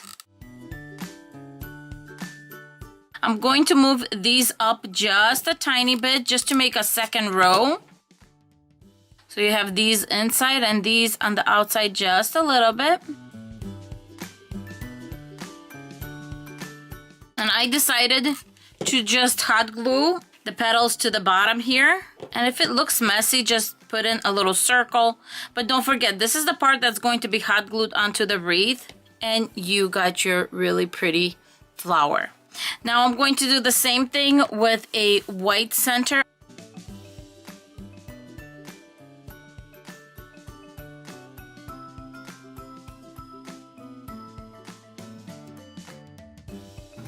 How pretty is this little flower? So now I have this one and that one. For this flower, I'm grabbing white felt, and it's about 1/2 inch by 7 inches. And what I'm going to simply do is just start cutting, and I'm going to try to keep it closer to the halfway mark versus the 3/4 mark, just because this is going to get a little bit tiny. So now I have this cut, and over here I cut a little too short. I'm just going to cut it off because it's going to be difficult, and I'm going to be using both of these pieces. Next, I'm going to grab these florals from the Dollar Tree, and I'm going to grab a nice yellow center. It's a nice rounded one. And of course, where it was taken off the stem, we're going to keep that at the bottom. I'm putting my hot glue not in the center, but a little bit lower. And I'm just going to start hot gluing this. Now, if you feel like you need to grab your plastic thumbs, I do recommend it. As we're going along, you're going to see my little daisy forming, and it is so adorable, and you saw how easy and quick this little one was. And I'm going to continue with the piece that I accidentally cut too short.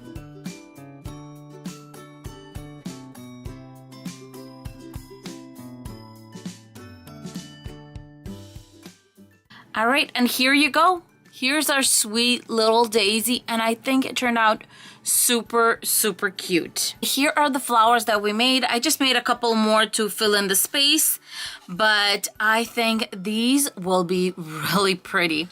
As you can see, yellow is the dominant color, so I want to start with those, and definitely with the bigger ones. On my wreath, I have two places where I used some hot glue, so I'm going to be hot gluing in this area.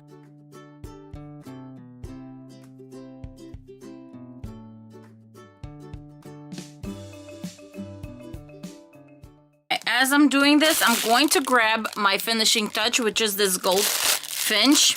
I was going to glue it, but I think I'm going to take this out because I want the tail to show a little bit. Like this. There you go.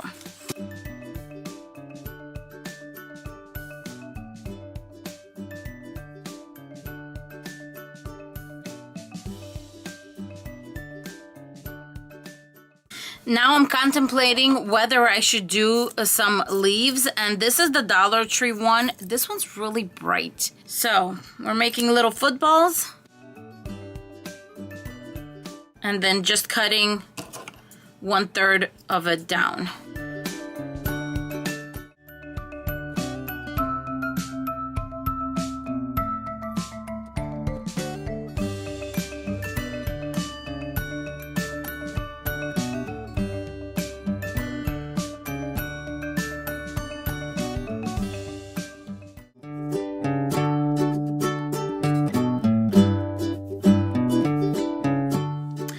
Today we are making a really fun summer wreath, and we are using some leftover Christmas and Easter Deco Mesh from the Dollar Tree. So I'm using red, white, and this light blue. You are going to need 2 of each. Then you are going to need this 14-inch metal wreath form from the Dollar Tree. I use this little board because I like my loops to be 8 inches. Also, you're going to need some pipe cleaners. I like to use zip ties either for the whole wreath or at least for the beginning and the ending, so those are really nice and secure. But that's up to you. You can still use the pipe cleaners for that also. I'm going to show you the piece that kind of got those colors started. I saw this, I was like, ooh, red and white and blue. That might be really unique. And so that is why I chose those colors. But I got this little board from the Dollar Tree. I think it's really cute. We are going to decorate it just a tiny bit and secure all that glitter in place a little later. I'm going to start with my pipe cleaners, and I'm just going to cut them in half. When I usually do curly wreaths or something like that, like I'm dealing with small one, or even the Nadia technique wreath, I'll insert that in the description box. I usually take my pipe cleaners and cut it into 1/3, but for this, I want to be a little bit more comfortable because we're going to be layering the mesh. When I unroll these, as you can see, it's kind of unrolling down, not up. So just kind of push it down and then let that go. I'm going to take the next one, put it right on top. We're going to just give it an inch, inch and a half, and bring it in. Grab your zip tie. I really encourage using a zip tie at least for the beginnings and the endings. I'm going to push it in between the second and third row. And I'm going to zip tie it in place. And when I zip tie the first one, it's going to be on this intersection, but it only in one row because I want to make sure that it's really secure. I tied it right here, and I just tied it on this intersection, as you can see right here. because when I'm going to make the other loops, I'm going to tie them around both the second and the third row. But any endings and, you know, and beginnings of rolls, you want to tie it to a single row. To get started with my loops or my bubbles, we're basically making a bubble, and the bubble goes up. And that is why this is called the bubble method. So I'm going to start at 1, go to 8 inches right here, bring it together, bubble it up, and we're going to connect it.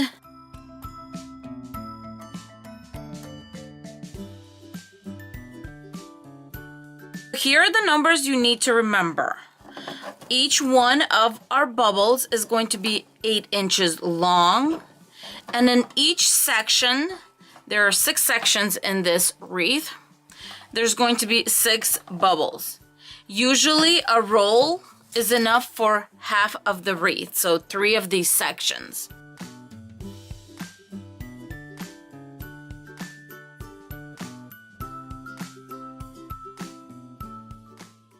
So here we are. I have 1 section finished, 6 loops right here, and I'm going to move on to the next section.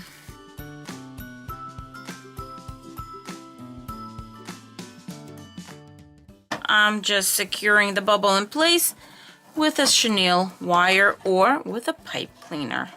I'm done with half of the wreath, plus I did 2 loops or bubbles in the following section.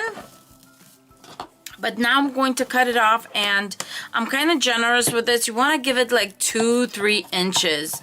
You can always cut off the excess later. And then let me start this part, and we're going to overlap this together for a nice secure connection.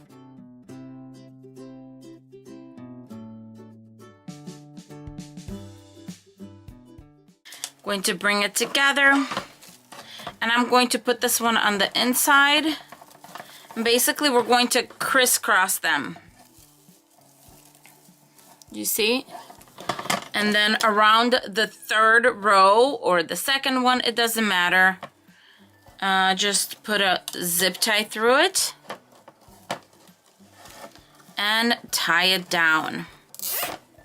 Now, if you feel like it's too much, too extra, you could either shove it down or cut it off. I know that it's really tight with my zip tie, so I don't mind cutting it down just a little bit more. And we're just going to hide this part when we open these 2 sections up. Well, this should show you that not all Deco Mesh from the Dollar Tree is created equal. So this is how much of the blue that's left. Let me see here, because I have 1 more loop that I'll be doing. So basically, this is how much of the blue. This is how much of the red. So pretty significant amount. And this is how much of the white. I'm like, really? I could have made it fuller and added extra loops. But I mean, I have enough loops. I did, you know, more than enough. But I'm just, you know, I'm like, that stinks. So I'm getting my 8 inches right here, and I'm going to cut the excess off. Leo, you're not making things easier for me over here. As you can see, I have security to my left over here. My supervisor. All right, we're going to bubble it up. And I'm first going to just shove it down. Just kind of pull it through. I'm sorry, I hit the camera stand over here, but I'm going to pull it through, and I'm going to crisscross it just like I crisscrossed on the other side. And by the way, you can't even, Leo, thank you. You can't even tell almost where it is, but it's like right there. But I'm going to crisscross these and attach it. The next thing I'm going to do is to open all of these up. And the way I do it in this situation where I have 3 different colors and things like that is I'll really just take turns where the colors are going. So if I'm starting with blue, then I'll go to white here. The red will be in the middle and the blue will be on the other side. and just kind of alternate them.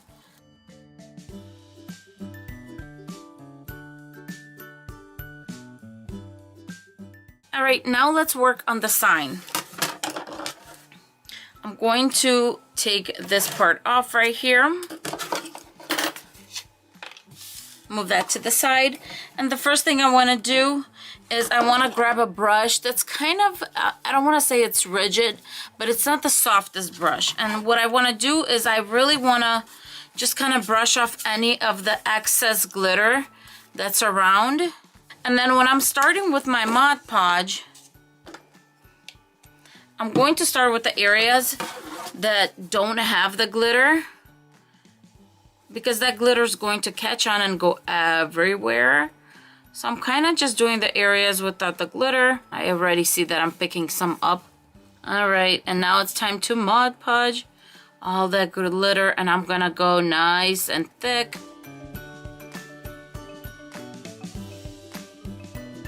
And once that dries, we're going to put it on top of the wreath.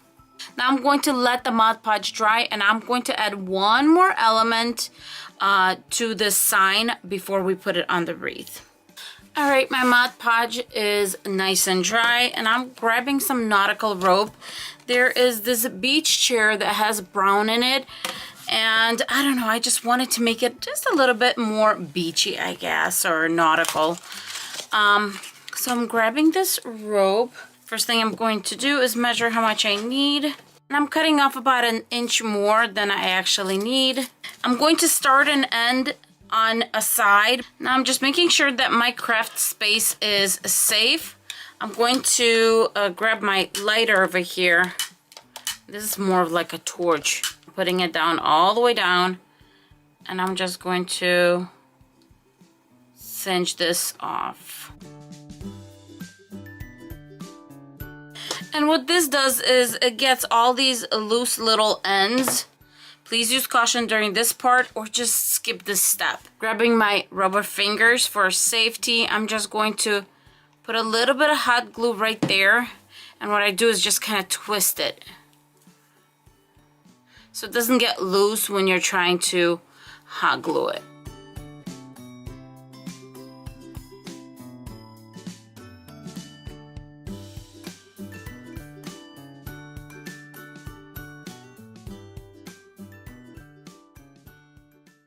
Okay, now my wreath is ready, and then I have this little centerpiece on top, and look at this.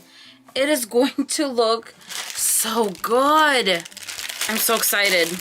I'm grabbing 2 more of these, and I'm just going to attach on the sides right there. And by the way, that rope did cover the holes on the top of the sign, and I always do this, 2 fingers. Put it down, and then more hot glue on top. And I'm telling you, this stays secure like no one's business. Okay, both of my connections are nice and dry. I'm just going to flip it over and just attach right to the wreath form.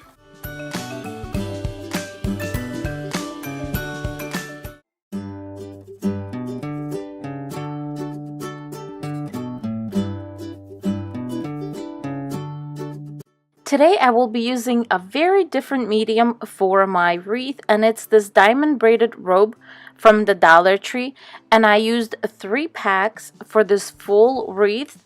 1 pack is enough for 2 sections of this 14-inch metal wreath from the Dollar Tree. Because of the way this rope is packaged, it's necessary to stretch it out.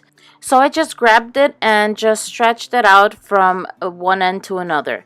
Then I grabbed it and folded it in half, found my middle, and started braiding in one of the sections. As you can see, the first loop we made was underneath the last metal row.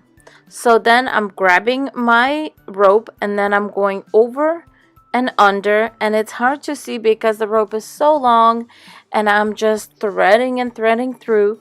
But basically you are going over and under, and then I went over and under backwards, and once again I'm going over and under backwards, and you're just going like that nonstop, back and forth, over and under, over and under. And in about 3-4 rows, you already see a little design forming, and it's so pretty, and I absolutely am in love with this process. And I'm in love that I found this rope that is just such a beautiful bright color and works so much with this seaside theme that I'm going for. Okay, now I'm making my last loop before I go into the next side, and I'm going to make this area as tight as possible. And then once again, under, over, under, over, and then we continue going. After completing 2 sections, this is what is left over, and I decided to continue weaving because I want as much leftover of that tail as I can possibly get at the end. That way we can pull it over that section right there where it's showing that little metal bar, and we can pull it over that. But for right now, I'm going to continue with the leftover tail.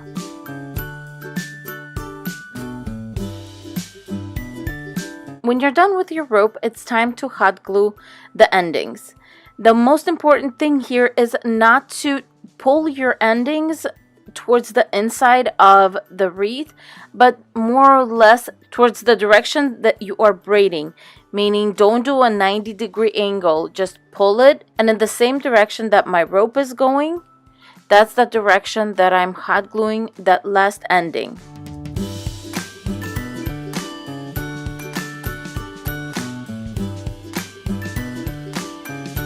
Now onto rope number 2. As you can see, I hot glued it right on top of the leftover tail, and I continue braiding where the leftover tail left off its work.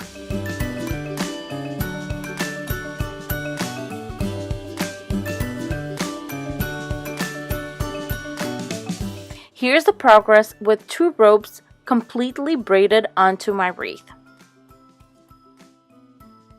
After I was all done, I had a tail left over, so I grabbed the tail and folded it into 6 sections.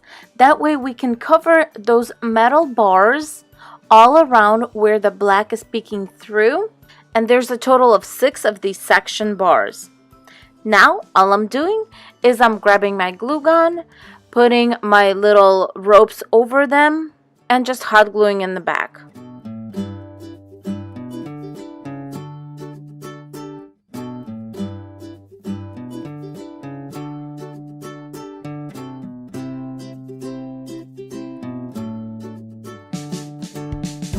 Now it's time to decorate. I grabbed this 3-piece sign at the Dollar Tree, and I decided to use that bottom one that says Seaside because the colors really worked with the rope.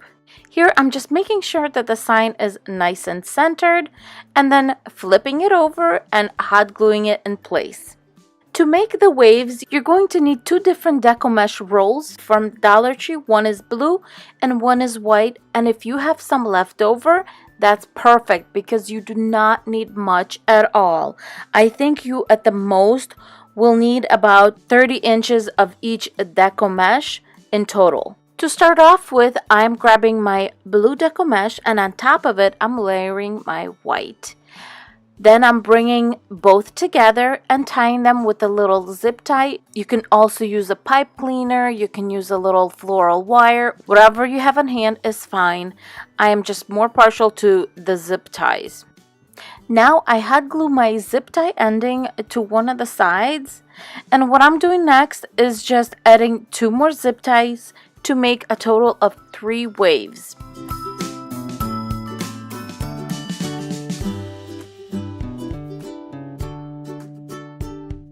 When I'm done with that, I'm adding a 4th zip tie to the end, and that one is going to act like the first zip tie for my waves that are going to go on the opposite side. After hot gluing both of my Deco Mesh ends, then I'm going to take my 2 middle zip ties and I'm going to hot glue them to the edge of the wreath.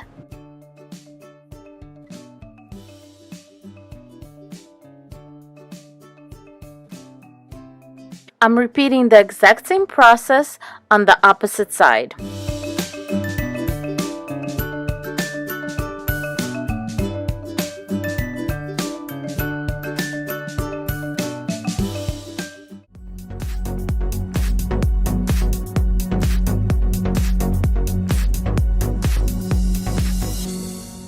So I did bring these home from one of my adventures, and I am going to spray the front and the back with some white spray paint.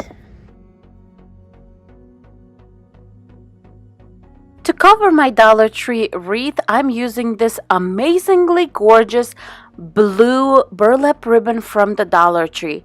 I thought it was so gorgeous, and with my white seashells, it would make such a gorgeous contrast. So I decided to use this, and I just wrapped it until it was all gone and hot glued it in place. To make the bow, I'm grabbing my absolute favorite ribbon from the Dollar Tree, which is the burlap ribbon with a little lace, and I'm bringing it together with a little piece of jute cord. Now I'm just cutting both of my little tails to size, and I'm also cutting little triangles on the edges so it's nice and cute. Now I'm grabbing both of my conch shells and I'm hot gluing them in place at the bottom of the wreath. To hang my wreath, I'm cutting off another piece of jute cord, tying it in a knot, hot gluing the knot right in the middle of the wreath. Then I'm just grabbing my bow and I'm going to hot glue the bow over the knot. That way everything is nice and smooth and you have this gorgeous wreath.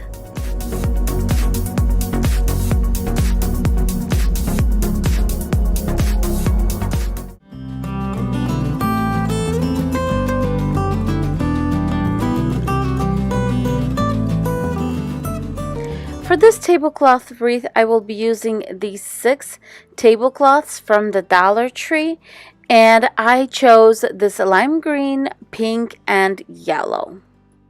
This is the kind of wreath you want to do when you're watching TV and you just sit there and do something. This is going to be perfect for this because it will take you a few hours to do this wreath, but I promise you it's so much fun.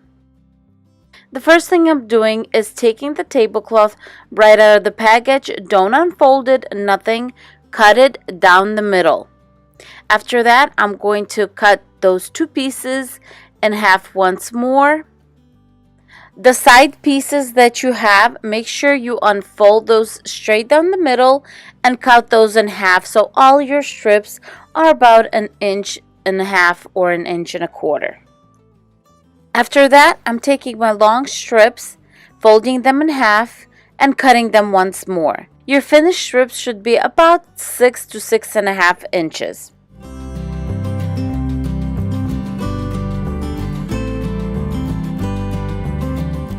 Now it's time to make the petals. I'm just rounding off each edge and leaving a point on both sides of the petal.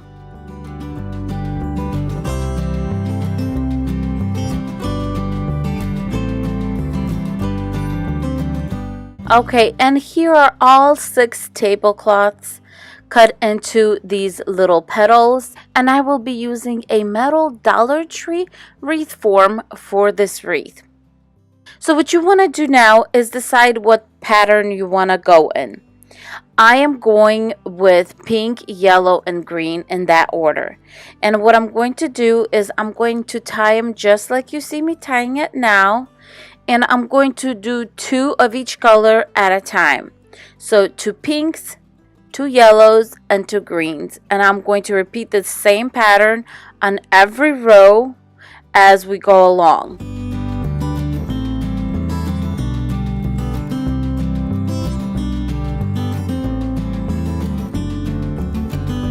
Here I am 3 rows in, and I just wanted to show you how it's coming along, and I'm working from inside to the outside of the wreath. And this is what a completed full section looks like. I just wanted to show you that I am following the pattern, and look how fluffy and beautiful this is turning out already. This is so much fun, you guys. To complete my watermelon wreath, I am using this little sign that I got from the Dollar Tree, and this came in a set of 3.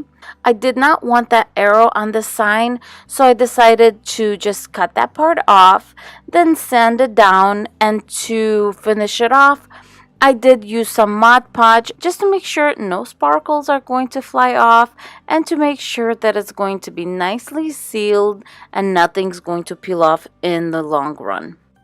Okay, so now a few hours have passed and I'm all done with the wreath. And it feels so good to just fluff it out. It looks so pretty and I love the color combo on this wreath. And here are the petals that are left over. I will be saving them for a future project. Now it's time to hang the sign. I'm just grabbing a chenille wire, folding it in half and cutting it. And now I'm just attaching it to the back of the sign and let it cool for a second before putting it on the wreath. To attach the sign, I am coming from the back and I'm going to put the sign on top of the inner ring and I'm just tying my chenille wires to that inside ring. Because we're coming from the back, the petals are going to be covering the sides and it's just going to fit in perfectly inside the wreath.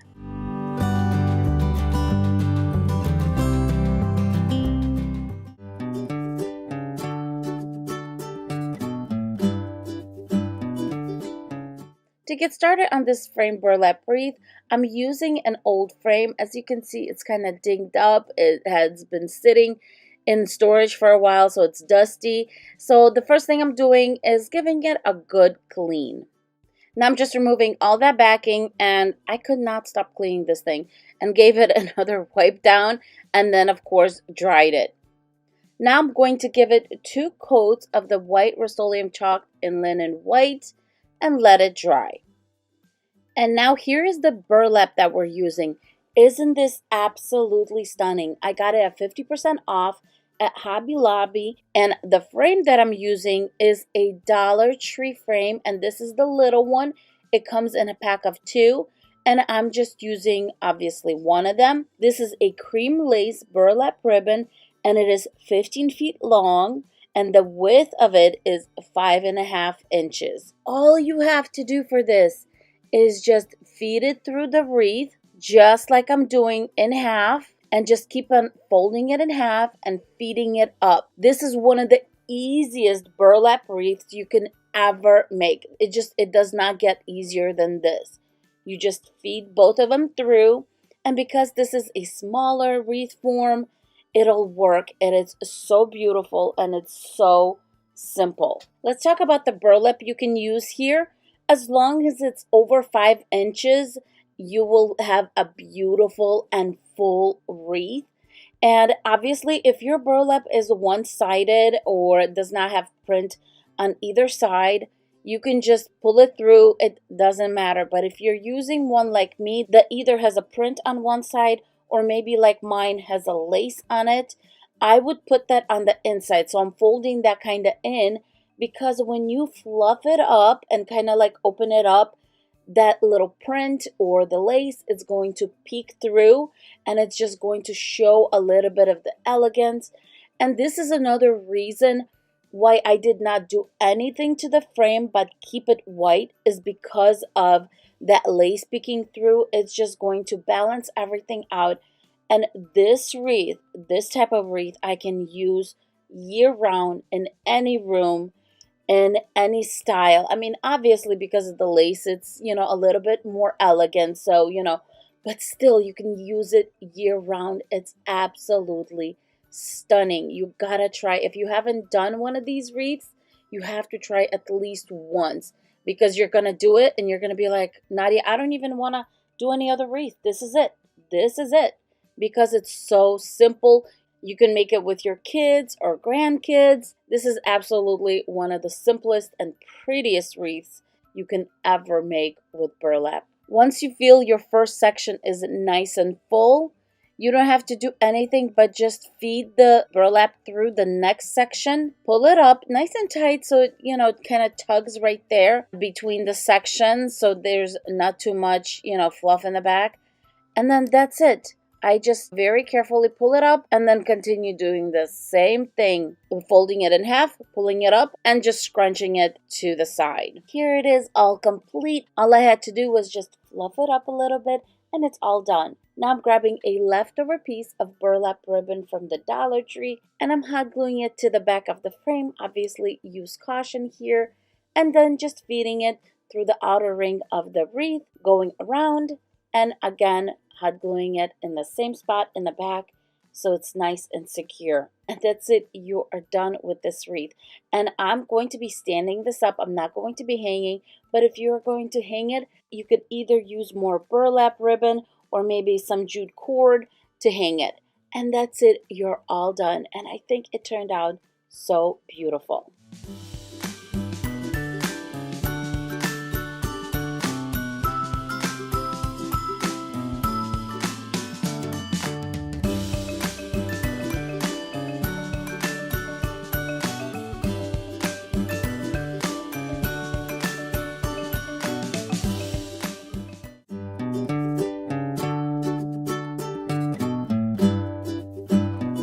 I know this looks funny, but yes, we are making a wreath out of this organizer basket from the Dollar Tree. And the first thing we're going to do is, of course, we're going to need a roll of white Deco Mesh and some chenille wires. I am going to cut my chenille wires in 3, and I just approximated. We're going to start by folding our Deco Mesh in half and in half, just so I have a nice secure corner right here. Grabbing a chenille wire or a zip tie. I also love using zip ties. Give it a nice good twist so it's nice and tight. And then this frayed little end we're going to hide on the inside and just tie it to one of the corners right here. All right, now that I have it tight, I'm going to measure out 4 inches, and I'm measuring from the spot where I have it tied. So from here, 4 inches. You could do more if you want. And I feel like this is going to be enough. I don't want the white to be standing out too much. The white is my background. And so from then on, I'm going to continue making 4-inch loops.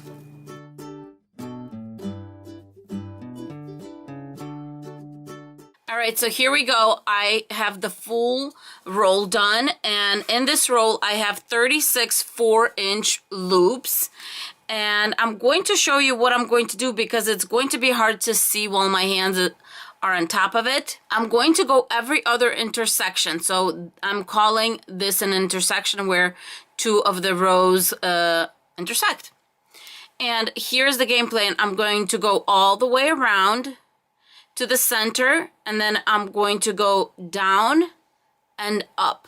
At both ends right here, you're going to have 2 loops, just one going from here to the center and from the center to the side intersection right here.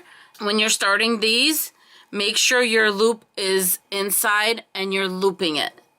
So when you're looping it, just go in here.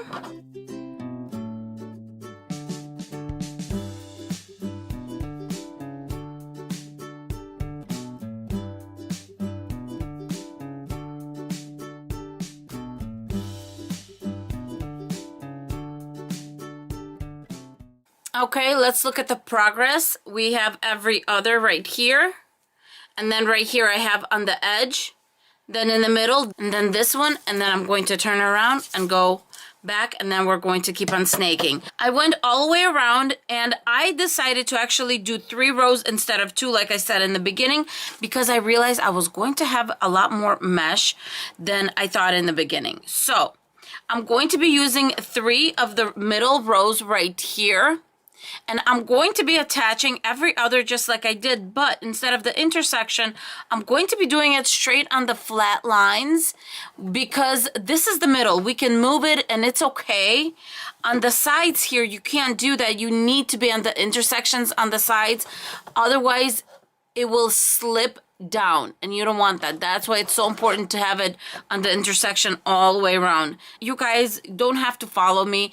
You can do it just sporadically, just like you can every other. Maybe you're going to go down this way instead of going up and down. That is completely up to you.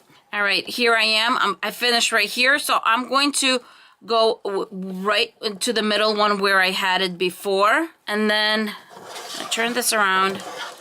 And then I'm going to go down every other right in the center in the middle.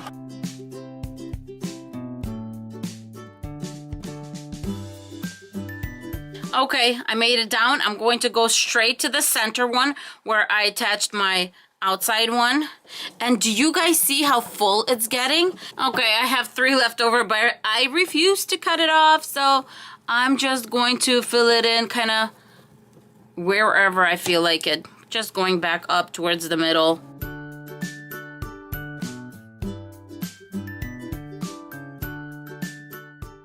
Now it's time to get this foam here. I'm going to cut it in half.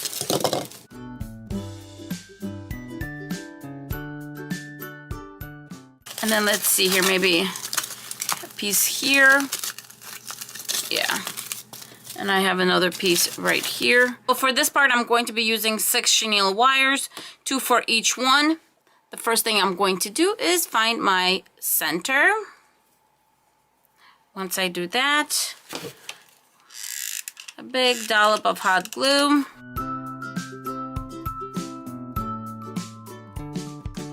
Hot glue, and I'm just cutting it just a little bit in there just to solidify it. And now I just put a big dab of hot glue right there and just let it cool. Okay, I have my foam squares all dried. And what I'm going to do is I'm going to just put them right here, feed the chenille wires through, and tie them in.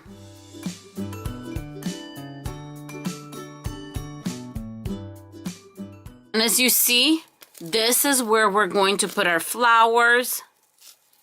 And so I'm going to go ahead and put in the other 2 pieces. And then we can get started on the flowers. Okay, we have the back of our wreath, and I'm going to cover it using some felt. Okay, so here's my felt, and I'm going to cut it about 1 inch outside of the edges over here. Okay. I'm just going to cover it, and first I'm just going to hot glue to the edges.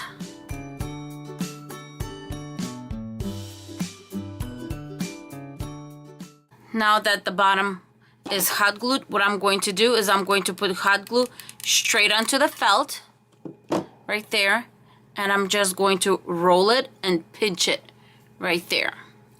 And what this does is it leaves me a nice backing over here, and also covering this. This is going to hold it, and this eventually you can either cut it off, hot glue it in place, but you don't want to do anything until all the flowers are in. Here are the flowers that I'm going to be using. These hydrangeas are so beautiful. I am going to focus on these gorgeous pink ones, and the first thing I'm going to do is I'm going to cut them down. You don't need that much length for this wreath, so I'm going to cut them down, but also I'm going to take this down, put some hot glue on there, a little dollop, and then put this in. I really want to make sure the florals here go nowhere, and I want to make sure it's secured. So I'm going to do this to all the flowers, and I will be right back.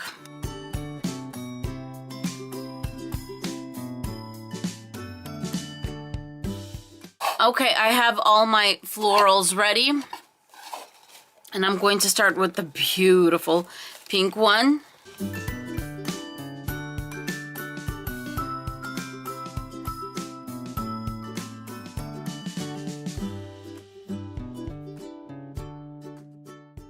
Now that our wreath is complete, I'm going to put a big old pink bow made of this pink burlap. So the first thing I want to do is measure how long I want my bow to be. About there. And I'm going to add another inch to give it, you know, some wiggle room. Next, I'm grabbing some grosgrain ribbon, and what I'm going to do is I'm going to glue it right in the center of the bow. And before you start gluing it, give it about an inch because we're going to fold it back on the ends.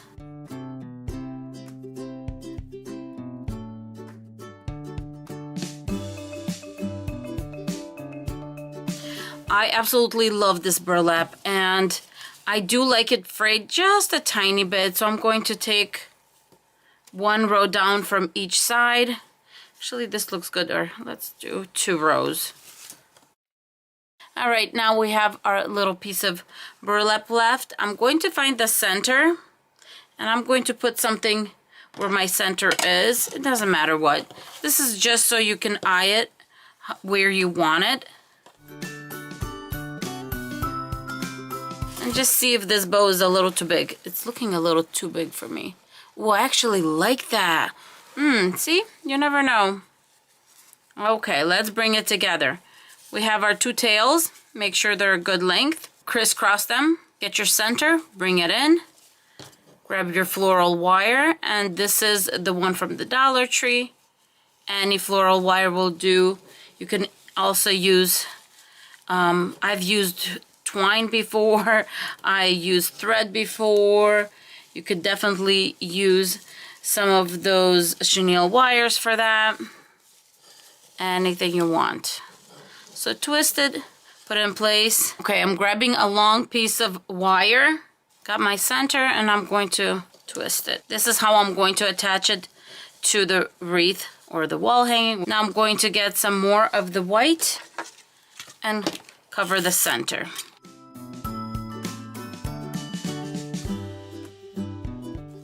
All right, here is my humongous bow. I really did not think I was going to make a bow this big, but you know, that's what I wanted apparently.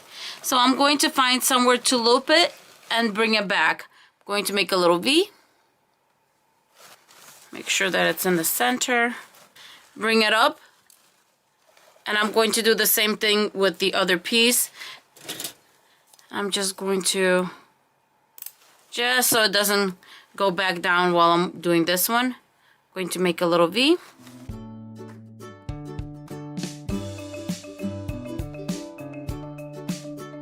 And then I'm going to just twist it right there and then hide my little wire behind there. Okay, now let's make sure the tails are even, and they're not. They're off just a little bit.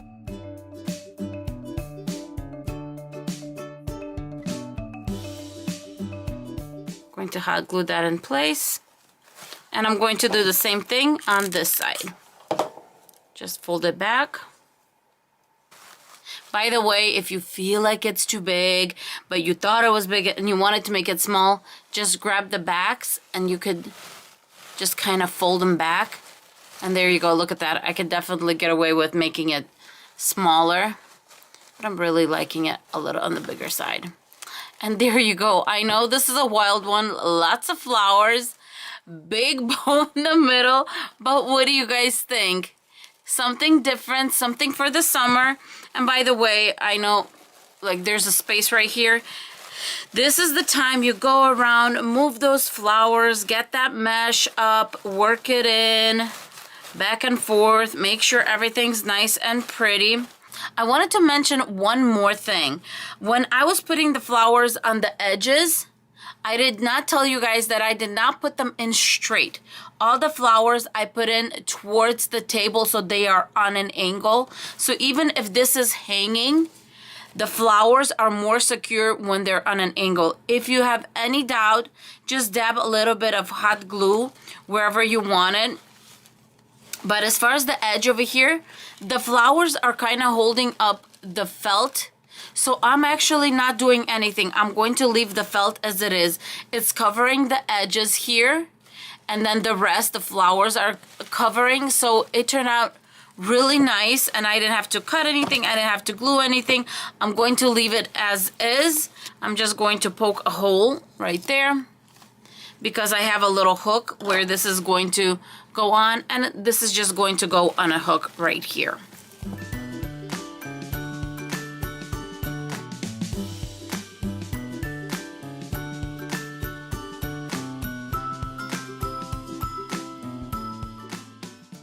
get started on this wreath, you're going to need a few things. Now, this is a wire form from the Dollar Tree. It is 14 inches, and I was lucky enough to get a beige one because they're usually that dark green color. Then you're going to need some 21-inch Deco Mesh and some chenille stems. And also, I do always start my, if I do a bubble wreath, I always start and end with a zip tie just to make sure you have a nice, secure hold. Because of the holidays or something, I'm not sure why, I have not been able to get any new Deco Mesh from the Dollar Tree. So I am actually going to my regular stash here, and this is so beautiful. Look how bright and like iridescent it is. So to get started, I'm going to unwrap it just a little bit, and what I'm going to do is I'm going to just about 1 inch to 2 inches just to have a nice tail. I'm just walking it up to the middle and then to the top. I try to kind of keep it as straight as I can. To tie this to my wreath, I usually like using either the second or the third intersection right here. So I'm going to go to the third row, and I'm just going to push my Deco Mesh down and come on in with my zip tie. I'm going to push it down so it's nice and smooth up here. And I usually like to order my zip ties from Amazon, and because I know it's nice and secure, it's going to hold it. I just feel like the Dollar Tree zip ties are not strong enough. Okay, let's have some fun here. Before I start making my loops, I'm going to get my pipe cleaners and cut them in half. They cut fairly well with scissors. Sometimes I use wire cutters, not a big deal. To get started on the bubble, I'm somebody who likes, I guess, my Deco Mesh to go the way it's supposed to in the beginning, so I don't fuss around with it too much as I'm going along. So my bubble is always going to be going this way. It's going to look like a bubble, and I just kind of take the ends, bring them in, and I measure out my 10 inches. My 10 inches is this bar right here. So I know I'm going from here to here. I'm going to bring it in. And obviously you can do, 8 inches. You could do 12 inches. It all depends on the look you're going for. I'm grabbing my pipe cleaner and I'm going to work on the third row. Some people like to grab 2. I feel more comfortable when it's a single row. It doesn't have that room to move around, but it's just me. You can definitely do both of these rows. I just feel like it's more secure with that one. I'm going to give it 2 twists, and I'm going to push it down. Look at this. Isn't this a beautiful bubble? And I really didn't have to do anything. It's already formed. And we are going to push it to the side. And there is the side view of my little bubble. And since I started with my edges kind of on the inside, see how they're kind of on the inside already? It's just going to be easy. It's just going to follow my direction here. And this wreath can definitely be used for holidays and events like weddings, especially because of this beautiful white mesh that has iridescence to it. Definitely can use it for weddings and, life events, I guess. I'm just going to give it 2 more twists and then kind of bring the wires together and then fold them in half. It's just nice, quick, and it gets all the sharp ends out of the way so it doesn't scratch your wall, door, wherever you're going to hang it, and it looks nice and neat. This is 6 loops, 6 10-inch loops in this one section. I think I'm going to add 1 more, but honestly 6 should be just fine. It also depends on the color that you're using. The darker the color, it's going to look better, but just because this is a white wreath, I'm going to give it 1 more loop just to make sure that it just has a nice full look to it.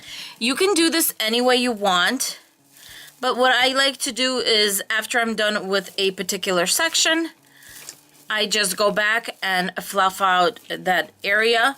With the white one, I want to make sure that each section has enough poof and enough of the Deco Mesh. So that is why I'm going back and I'm just making sure that it's enough. This is what the wreath is looking like so far. So what I am going to do is I'm going to go all the way around, complete it, doing the same steps. And then I will be right back and we'll do a little bit of a bow decor. Okay, and I'm about to make my last loop, and I'll have to tell you this.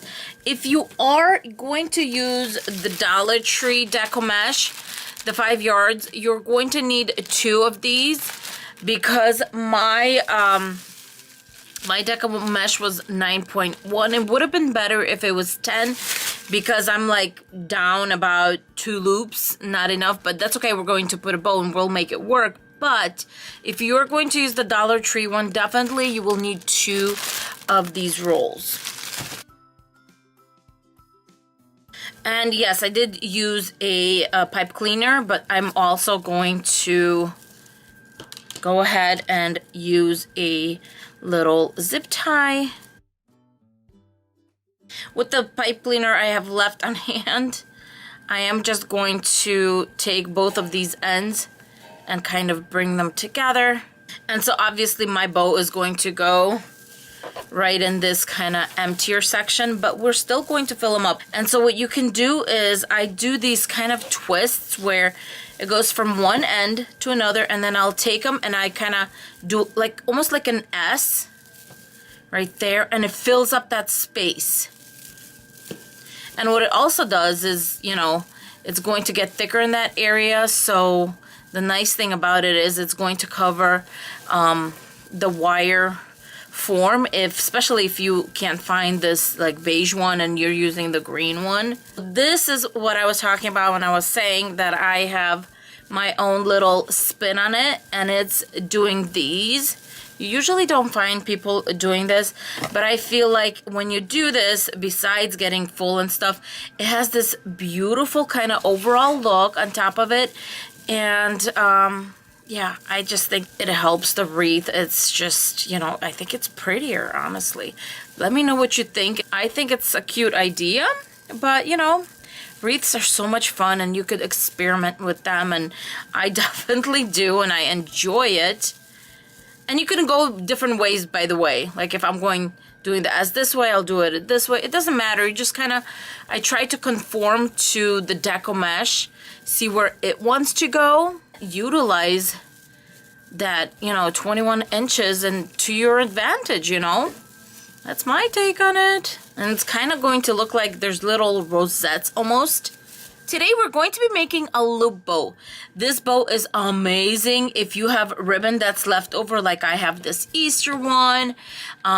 Then I have this one a leftover. This, I have a lot of this, so I'm not, that's not a leftover. I just wanted a little bit of like a rustic feel to it. But really it's going to be an elegant wreath because look at these together. It's going to be lovely. So basically the basic one, or the most important one, is this one. It is a wired ribbon that I got at Joann Fabrics a very long time ago. And the first thing you want to do is you want to measure how much you want your loop to be. I usually eye it and I say, this looks good. Then that is my length. I measure my length, and let me see here. It's gonna be 20 inches. Which is fine. So I'm going to get at least 3 for now, and then see if I want to do any more. And so that means I want 20 inches of the other one, and I'm also going to make 3 of these. And this is just one of the simplest bows you can make. If you have a hard time making bows, this is the bow for you, I promise.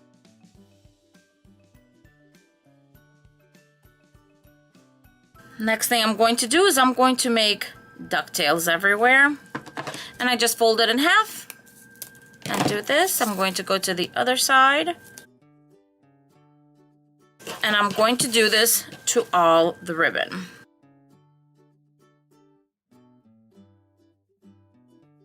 So starting with my thickest ribbon, I'm going to fold it in half first, but don't pinch it right here because this is your loop. Here, this is where you decide how big you want it, and then measure how big your loop is going to be. Let's make it, yeah, let's make it 5. So 5, that means I have a 10-inch loop, 5 on each side. Make sure this is nice and fluffy, and then I put it in between my fingers at the point where I'm going to bring it all together. Next, I'm going to fold this in half just to make sure I have my middle. So start with the tails and then go about midway up. Now I'm just measuring. I have my 5 inches. There you go. And bring it together. I do this usually by eye, but if you want to measure, that's fine too. Bring it together. Measure your approximate 5 inches. And then keep on layering it until you're all done.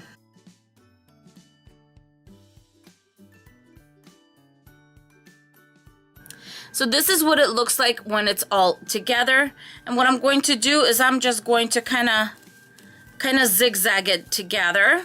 And this is where you want to bring your muscles. You want to make sure you get it nice and tight. If you want to use a zip tie for this, I highly recommend it. Now I'm going to start fanning this out and just start opening up the bow. And some of them try to twist them so they're facing forward. Is it starting to look like a bow yet, you guys? These tails are going to be so pretty. And this is what's going to kind of fill the bow in. I am going to throw some tails up, but before we get too far, let's grab a chenille wire. And we're just going to do one twist so we have something to attach to our wreath, but let's just have fun here. Okay, now that my bow is fluffed up more or less, I'm going to attach it to the wreath, and I want my tails, or the majority of the tails, to be kind of facing down. And I'm going to attach it between the second and third row. And it's going to fill in that space we kind of didn't have enough of our Deco Mesh in. And now I'm just going to straighten it out as much as I can. The next thing I'm going to do is I have these little glitter berries from Aster. And I wanted to incorporate them in between the bow. Because as I said, this is going to be a little bit like on the shabby side. So we want to make it pretty. I am going to remove the greenery here because I just want the little berries. And the reason I'm keeping them kind of long is because I'm going to put them through the bow, but then I need to twist them around the wreath. Just starting here and there. Just going to poke through. Right there. And so in the back, I'm just going to twist around my wreath form and make sure that as you're twisting, the side that's sharp is going inside the wreath. And your berries are nice and secure, but also it is safe in the back.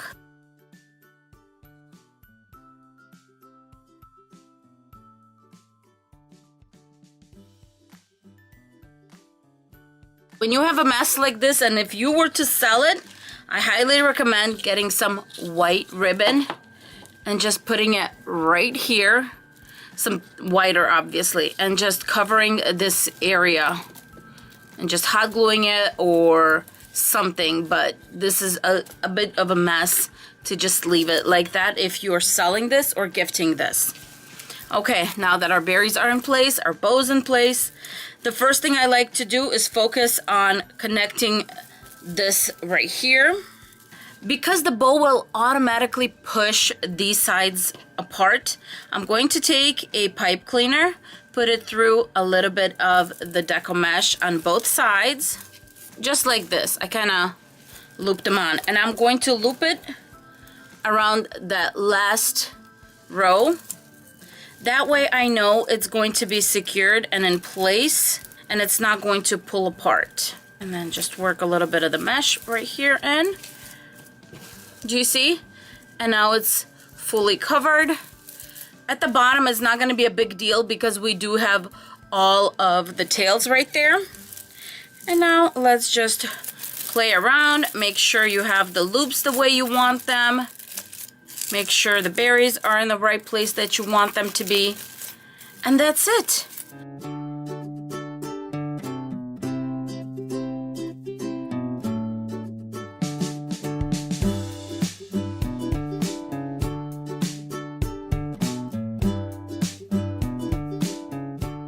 Today we are doing a 2-color tablecloth wreath, and I'm going to use 6 of these Dollar Tree tablecloths for the 14-inch wreath form from the Dollar Tree. Let's cut this up. You are going to need a really good pair of scissors. Okay, just like we pulled it out of the bag, I'm not going to do anything, but we're going to cut it in half. And then each of these pieces I'm going to cut in half again.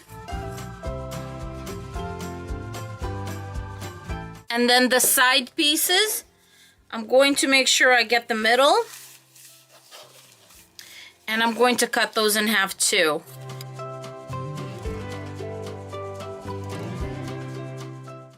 And as you can see, I don't have the straightest lines in the world, but I promise you, if you're going to do this wreath, you don't have to worry about it. We're just approximating everything.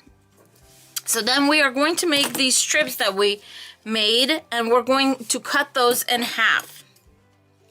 And what we're gonna have at the end of the day is a strip that's about 1/4 to 1.5 inch this way, and in length they're going to be about 6.5 inches.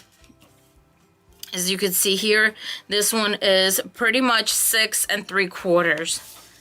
And then I'm going to do that to the rest of my strips.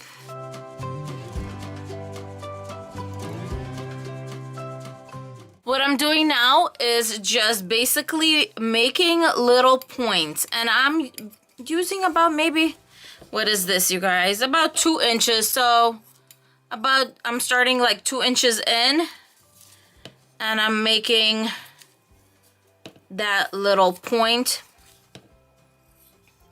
because I just wanted to make it look, you know, just kind of like a smooth transition, so it doesn't, people don't see this bulkiness right here. So that's why I'm kind of going in like that, and that's it. Just making little points right here. They don't have to be exact.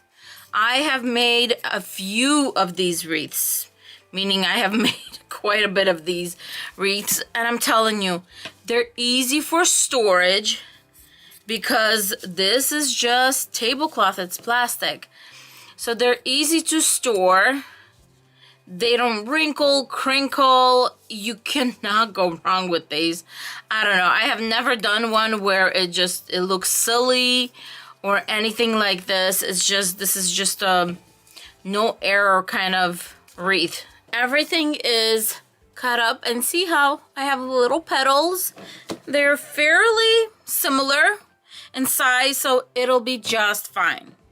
Now for the wreath, what we're going to do is we're going to fill up every single layer here. I usually do all 4. And what I do is, let me remove this real quick, and just to remind you, this is a 14-inch metal wreath form from the Dollar Tree. And I usually work from the inner ring to the outer ring. And all I'm doing is just giving it one little tie. That's it. I don't double knot it or anything like that. Just one knot. And what I'm going to do is I'm going to do 2 white and 2 pink, and then 2 white and 2 pink, and on we go. And now 2 pink.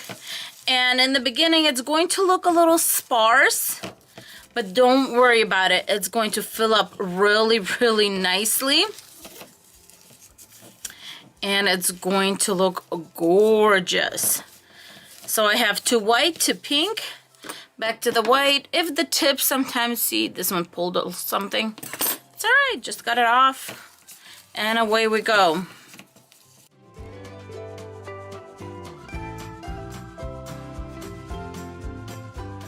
I'm going to continue going on and on, but as you can see, it's turning out so pretty. Now, if you have one that you accidentally kind of pulled or tugged a little too much, as you can see, I have it right here. If it's closer to the top, you may kind of just cut it off or something. I usually just leave it because at the end of the day, it's basically going to be like this, and it's going to be filled nice and tight. You're not going to be able to see that actually, but if that bothers you, you could definitely take it off and then just grab another one, because you really should have some left over at the end of the day. I wanted to show you what this looks like with only 3 rows. So you can see 1, 2, 3, and I have not done this one. You can definitely get away with it. Oh, this feels so nice. But I do like my wreaths to be a little fuller with this method. So I am going to go ahead and finish this off. But I thought if you just wanted to know what it kind of looked like with 3, this is it. So the 4th one is really going to pull this up just a little bit and fill this space in right here. All right, and now we have 4. Do you see how nice and beautiful and full it is? And I pretty much just did it nice and tight as I could. There's going to be plenty of leftover, so don't worry about that. And here we go. Doesn't it look like a peony a little bit? This looks so pretty because it's like this pale pink and the white. All right, I'm going to finish up all of this. I'm going to go watch something while I'm doing it, and I will be back when this is all over and we're going to do the finishing touches. Okay, so this is what's left over. I'm not sure why I have so much left over this time. So what I recommend is definitely take 2 of each color when doing this, and then just add if you have to. But as you can see, mine is really packed tight. I really didn't leave any room for so much to be left over, but it is what it is. So I'm going to just fluff it out right now. And what I'm going to do with this one is something different. I'm going to take these roses that I got from the Dollar Tree, and they're not white, they're not ivory. They're really this kind of like soft pink, like as soft as you can get between a white and a pink. And my light over here just washes it out a little bit, but you can tell there's a little bit of pink right in there. Okay, so let's go. I'm going to take all of these little roses off, and what I'm going to do is I'm going to put them around the wreath. The first thing you might want to tell me is like, oh, Nadia, but they're gonna blend in. They're so light. The wreath is light. That is what makes this wreath elegant. You don't need any big contrast. If you take a look at it, look how elegant this is. And this is, I'm making this for my 5-year-old niece's birthday, so that's the whole point. I want it to be elegant. I want it to be beautiful. I don't want it to be something, you know, ridiculously, you know, standoffish. So I'm just making sure that I got about the same amount of space between these. And we're not going to make this rocket science or anything like that. So I'm just going to grab these, and then I'm just going to put hot glue straight onto the rose. As you can see, I'm going straight on to the rose. And then where I made my spot, I'm just going to put it in there. So then the petals and everything kind of catch the rose. Because when it hangs, I wanted to make sure that it's nice and secure. For the centerpiece, I'm using this crown from the Dollar Tree. This is my niece's favorite crown. She walks around with it. She loves this thing. So what I'm going to do is I'm going to grab 2 chenille wires, but I am not going to hot glue them until I feel like I have the right position, because I want to make sure that I'm in the right place here, and I'm not gonna note that until the crown is in place. So I'm just going to give it a few twists, and it should stay in place because there's teeth on here.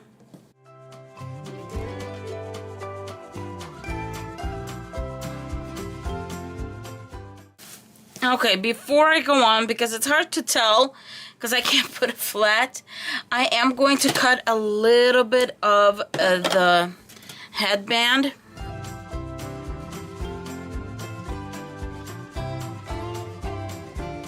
In case you're wondering, because this is pretty loose, what's going to hold it in place are these little tails, I guess. So let's see what it looks like. And see, that looks good. You can move it down or up. And I feel like I need to cut it just a little tiny more. Now, to secure these in place, what I'm going to do is hot glue right here. There you go. And hot glue on top. And I'm really going really generously on top. And I'm going to do this twice. I'm going to show you up close. Because it's hot and it's, you know, it's melting down. But I'm going to hot glue it in order to prevent those corners from scratching the wall or the door or wherever this is going to be.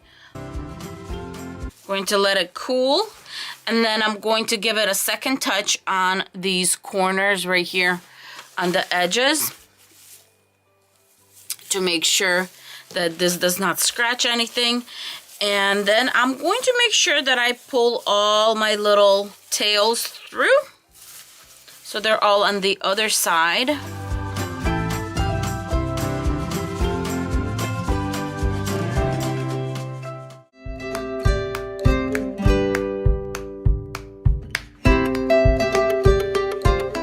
Today's wreath, I'm going to be using this 8-inch metal wreath form from the Dollar Tree, and you get 2 of these for $1 or $1.25 now. Next, I'm going to be using these 2 rolls of felt from the Dollar Tree, and the nice thing about it is it's a little bit on the thinner side, but it's perfect for making the little petals that we're going to be making.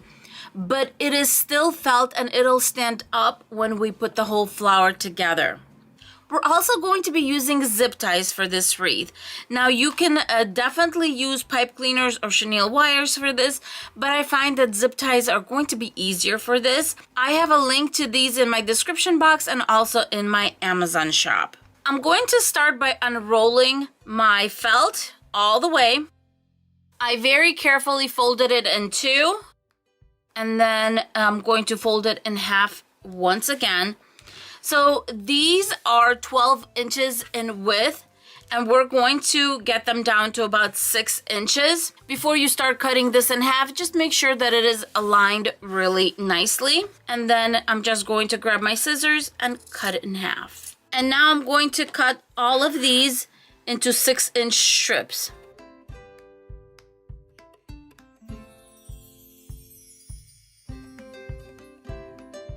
I'm done cutting up my felt. A full roll of Dollar Tree felt makes 16 pieces that are 6 by 6. I completely cut up the white roll because we're going to use the whole thing.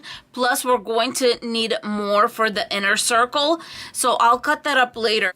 As far as my purple felt, what I did was before I cut it in half, I saved a 12 by 12 piece because we're just not going to need the whole roll. And I have 12 pieces right here that are left over from the roll, and that's all we're going to need. Now I'm ready to start on our petals. And before I get going, I do want to mention that this is inspired by Julie's Wreath Boutique. I will have our channel in the description box. And all I'm going to do is gather in the center and have it overlap about 1 inch. Then just accordion it right in the middle, just like this. You can also choose if you want the smooth side to be up or this side. This side is pretty too because it looks like the petals are curling in, and I actually like that. So I'm going to be using the inside where we actually gathered.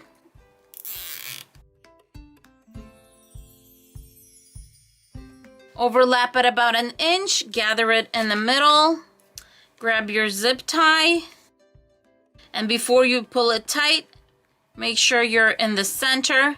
If I'm not sure, I'll just pick it up to make sure, and then just tie it down. I had a lot of you ask about these pliers. The link is in the description box and in my Amazon shop also.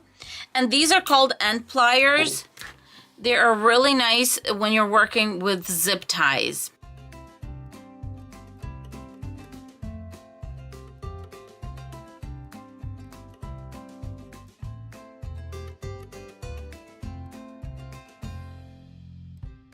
I have 5 on here now, and I just feel like it needs one more. So I'm going to go ahead and do one more. And I'm going to have 6 in each section. I just feel like it wasn't full enough. And then before we move on, I want to do one thing. I'm going to grab some of this 7 mesh. And I'm going to cut out a circle right here. Before I outline my circle, I make sure that there's a row of squares that's on the outside over here. That way I can attach it. And I'm just so sorry that I did not do this before. Yeah, definitely do this part before you start even cutting these up. Using a few zip ties, I'm going to attach this to our wreath form. I use 6 zip ties, and of course I always zip tie these in the front to make sure that the back of my wreath is nice and smooth. I'm going to continue with my white felt, and then I'm going to cut up another roll of white felt. Our first layer is all done, and we just went all around that middle row, the second row. Now we're ready to go into the mesh right here. And I'll show you why. We're going to make another purple one.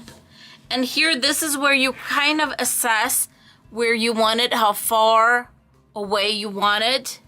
And I usually about 2 inches from the tips right here. That's where I go in. I'm going to zip tie it in place. And then I'm going to go ahead and prepare my zip ties, going about an inch from this one right here, looking at the zip ties, not at the actual petal. And this is the fun part, and it's going to be so satisfying once you start seeing that second color coming in. And it's just going to be so pretty. And since you have the zip ties ready, it's just zip, zip, zip. This is the layer that actually is the hardest, the outside layer, because you're kind of playing it with a wobbly zip tie. But here you prepare them and you just go zip, zip, zip. Now I'm just going to cut off all the excess tails. Just be careful not to cut the felt. 11 of the purple ones fit into the circle. Just straighten these out. And now we're going to bring more of the white in.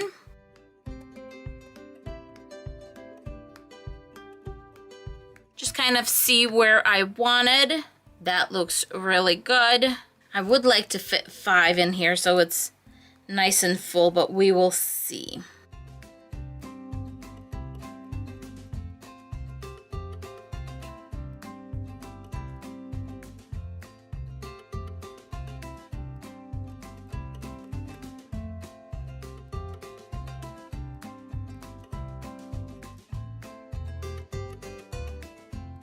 How absolutely sweet is this wreath? Now for the final touch, I'm going to grab these ranunculus from the Dollar Tree, and I'm going to pick one that kind of opens up really pretty. And the endings on these are a little short, so you pretty much have to hot glue them in place. I'm still going to put it through the mesh right here, but definitely give it a good dollop of hot glue to seal it in place. While the hot glue is drying over here, I'm grabbing a pipe cleaner And this is just a little short one. And I'm just going to twist it to make a little loop so I can hang the wreath here. There you go. At this point, you can definitely leave it as it is because it's so pretty. But I really don't like this center right here. And I know it's a ranunculus and everything, but I just don't like the way that looks. So I'm just grabbing a little vase filler, and these are from the Dollar Tree, of course. I'm going to cut it in half, some hot glue on there, and just put it straight in the center. That's going to bring in some of the white right there, and it's going to look very pretty. But as I said, you don't have to do that. And there you go. We have a beautiful felt flower wreath from the Dollar Tree.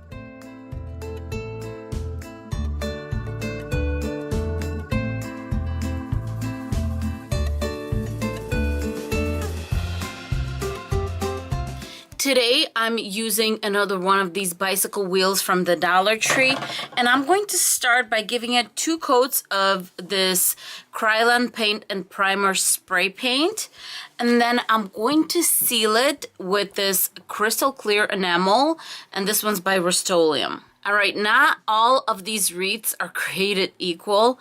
The last one I had, all of these, not all of these, but some of them were kind of on the looser end, but this one looks really good. So always take a look at this before you actually start working on your wreath. And if it's on the looser side, just grab some super glue and just pour a layer going around a little bit so you can seal all of those in. All right, as you can tell, I have a beautiful white wheel here, and we're gonna do something way different today. So the first thing I'm going to do is I'm going to grab these pipe cleaners. There are 12 spikes, so I grabbed 6 of these pipe cleaners from the Dollar Tree, and I'm going to cut them in half. For my Deco Mesh today, I will be using this kind of light green. I got this during Easter, I believe, and a white. The first thing I want to do is I want to roll out my green, and then right on top of it, we're going to put the white. We're going to start by bringing both of these together. They're layered one on top of the other. That's fine. We're going to bring it together, and I'm going to just lay it right on top of an intersection. Grab a chenille wire or a pipe cleaner, and we're going to give it a good twist or 2. If you're more comfortable using zip ties, go ahead and use them. You know I love them. We're going to hide this a little later. Don't worry about this. But what we're going to do here is, as you saw, my pipe cleaner went up instead of down. That's because we are going to add a decoration on top of here. For the length of my little loops that I'll be doing, I'm basically going a spike and a half, or a section and a half. There's my half, and then I'm going to bring it in right here. So I go all the way over here, and I just bring it in over here. It gives it just a little bit of a little poof, and that's all we need. We're not going to be opening this, nothing. This is just going to be a little bit of a decor. I think it's going to be so pretty. And because it's sliding, we're gonna take one of these, push it back, and kind of seal it in place, and then just give it a twist. I'm gonna do another one. We're gonna do a section and a half, and then we're going to bring it in. We're going to tie it. And now, just to make sure it's sealed, if my pipe cleaner came from this side, I'm going to take my chenille wire coming this side and then twist it again. I really want to make sure that it does not move from this section.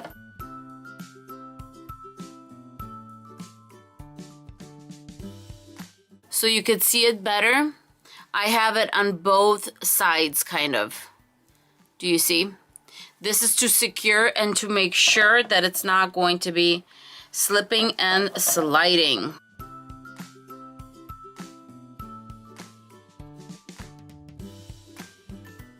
And then since we are on this side, this longer piece is gonna go around the other side, and we are sealed in. And I actually don't want the green to show too much. I'm going to be like shoving it in a little bit. I want the white to show more. And I want the green to be softer, I think is what I'm trying to say here. And so here I'm coming to the end. I'm still gonna do 1.5. And I'm going to go right in this one. I'm going to actually undo this one. For decor, I'm going to be using this little jar. To decorate, we're going to take these hydrangeas. And so what I'm going to do is I'm going to cut off this stem right here. And then I'm just going to divide it in half. Go underneath here and kind of pull it out.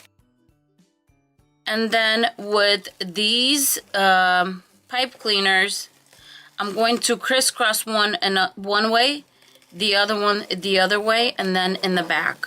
Once again, I'm going to grab a little bundle. I'm going to cut it flat right here. Divide it in half, or as much as you can, because it kind of has 7 stems. It doesn't matter. And so here, we're going to go underneath and up. And then with the 2 pipe cleaners right here, one is going to go around and down one way.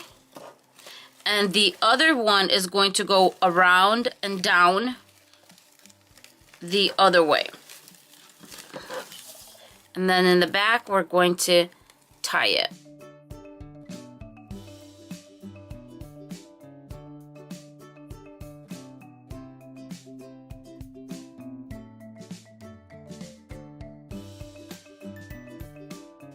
I gave my jar 2 coats of that pink chalk paint.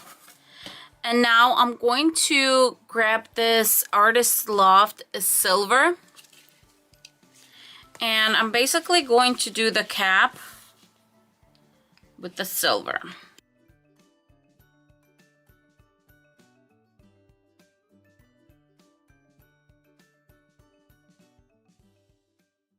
Next, I'm going to grab some white paint. And I'm not going to use a lot of it. And I'm kind of going to do the outline, but first I'm going to do basically the other side of that jar.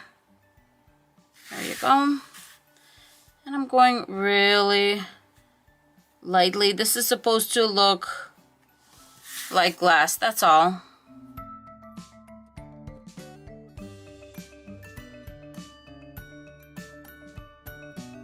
And this is what it looks like. So I realized I didn't do any highlighting on the little cap.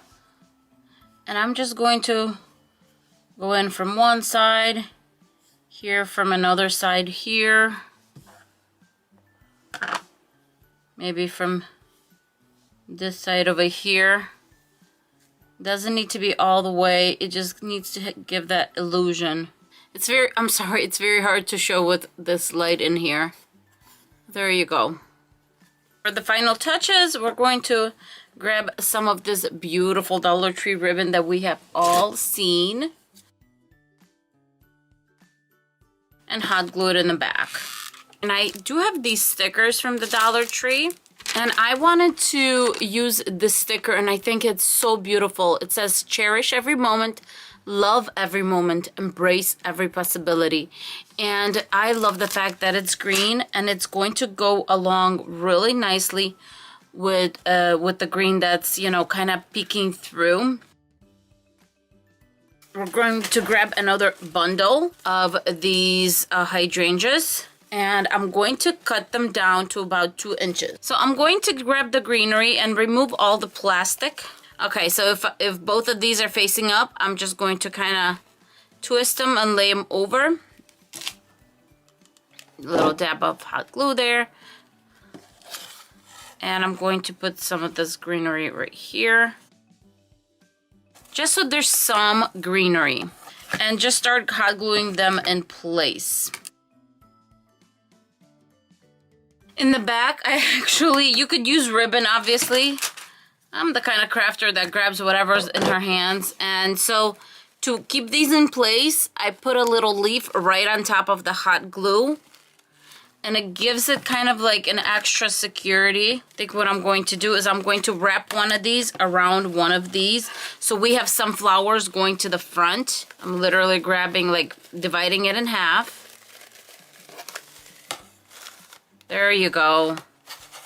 That's more like it. I'm going to do it one more time to the side one over here. All of this mess right here, I won't be able to sleep at night.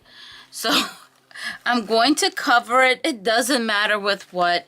You just want to cover it so it doesn't look just monstrous. And this is just a piece of an old t-shirt that I kind of keep around for whatever purposes. And I'm just going to seal it in. Okay, I'm doing this for myself. That's why I just grabbed whatever I had on hand. But if I was actually gifting this or selling it or something of that sort, I would definitely use a nice white fabric in the back and cover that with a white fabric. The greenery I kind of moved from in the back because it kind of looked like it fanned out to just peeking through right here. Here and there, kind of just peeking through. All right, so on here, I kind of hold it in place where I want it to go, and I'm going to just mark where I want to connect it. So it goes around the center. That's going to be a nice strong hold. And then I'll do one right here and one right here. So we're going to do it right in the center and on two sides.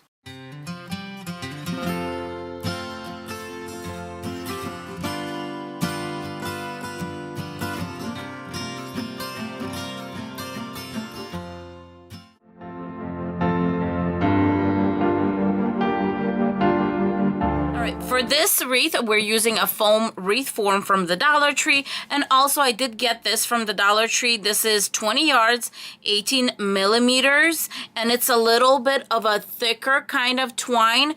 And the first thing I'm going to do is I'm going to wrap it all around this wreath.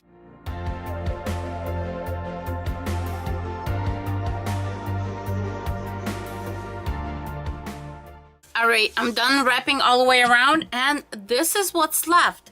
Not bad. I thought it was going to be a lot less that's left. I thought actually I was going to end up using 2 of these rolls, but I got away with 1. So I'm just hot gluing this piece in place.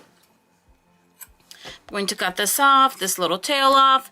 We're going to be hot gluing on top of it here anyway. And now I'm grabbing some gorgeous hydrangea from the Dollar Tree, and I'm just taking them off the stem.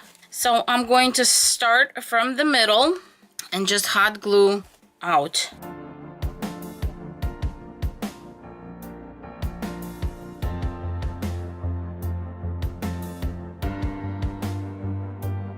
Now I'm taking some of this leftover twine and I'm going to go around my fingers 5 times.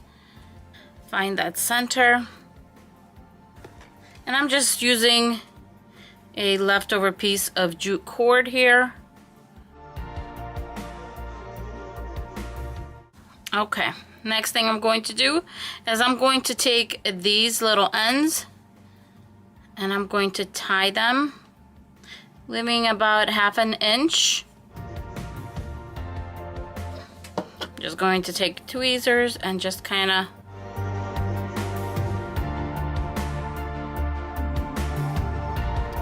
there you go.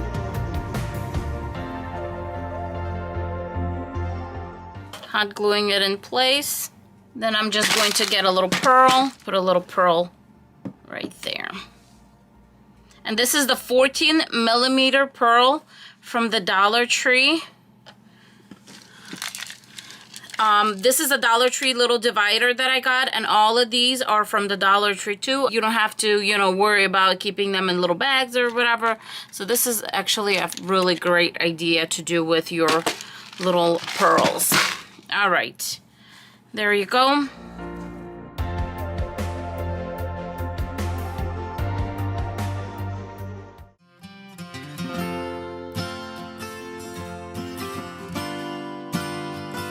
All right, for this wreath, I'm going to be using this bamboo wreath from the Dollar Tree, and it's about 12 inches. As you can see, it's not really an even 12 inches, but that's all right. I will also be using floral wire to attach the florals to the wreath. And the florals I'll be using are these green hydrangeas and these rose little bushels from the Dollar Tree. And these are just so pretty. I'm absolutely in love with this bouquet.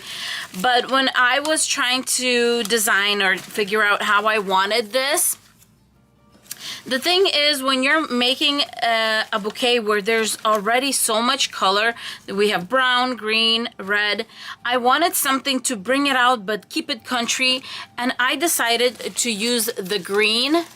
Look how the green brings out the beautiful red.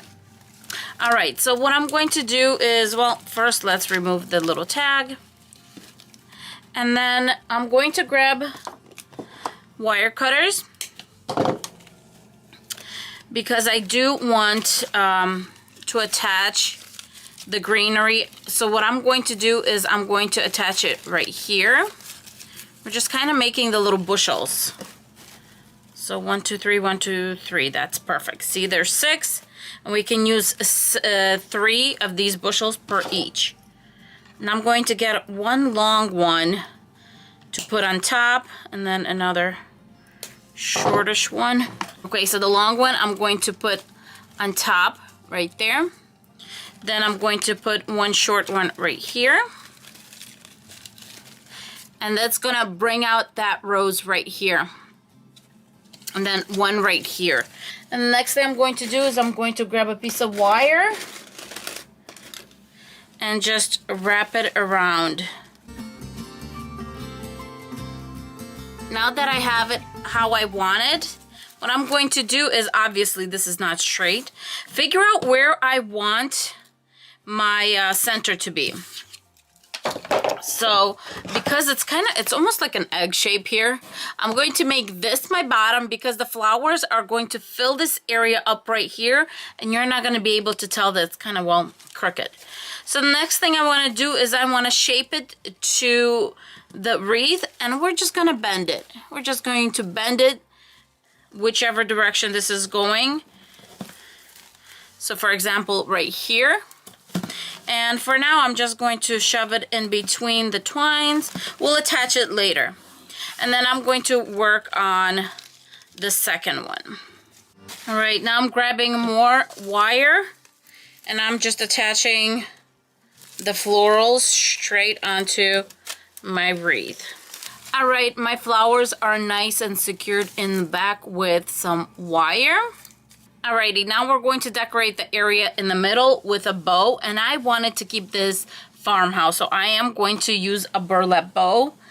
And this is from the Dollar Tree. I pre-measured it, and I'm going to use 2 pieces, and I call this type of bow a Christmas bow.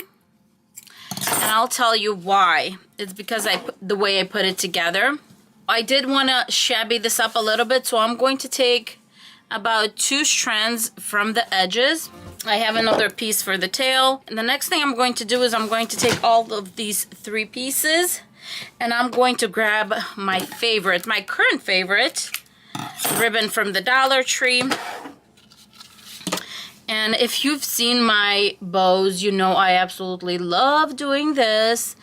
And I'm going to overlap the ribbon here a little bit. And what you want is about 1/2 inch on the edge, so you can put it over and hot glue it in the back. I'm just going to put it over and just hold it there. This is going to get hidden anyway, so this is really not a big deal. All right, I'm going to do this to all 3 of the pieces. Aren't these just the prettiest little ribbons? All right, now time to put it together. This is where you decide how big you want the bow to be. Okay, I think I like that. All right, now that I've decided, look how much, ooh, I wasted so much. Going to bring it together. You want the two big ones to be the same size. Now here's how we're gonna bring it together. This is how a Christmas bow is pretty much made. So I'm going to fold this in half to the front and fold the sides back. Just like that. All right, since I don't have 10 hands, I'm just going to tie this with a wire real quick. Now we're going to do the same thing here. Fold it in half, and then to the side, and to the side. And then I'm going to bring it together right here. Going to grab another piece of wire and bring these two together. So Christmas bow is where you take a loop, and then another piece for the tail. Going to find my center, bring it together, and then to the sides. And in case you're wrong, just check with yourself right there. And then we're going to attach this to the bottom. Now I left my tail of the wire longer when I was putting these two loops together so that I could bring it over. Now I'm just going to tighten it in the back. All right, now that I feel that it's nice and secure, I'm going to grab another piece of this ribbon and bring it together. And all of a sudden you have a very pretty little bow. It would be smart to do this part before, but apparently, well, I didn't. I fed a wire through, as you can see, and then I'm going to... All right, now that I have my wire twisted, I'm just going to put it straight onto my wreath and twist it in the back. And this is a really, really strong wire I chose.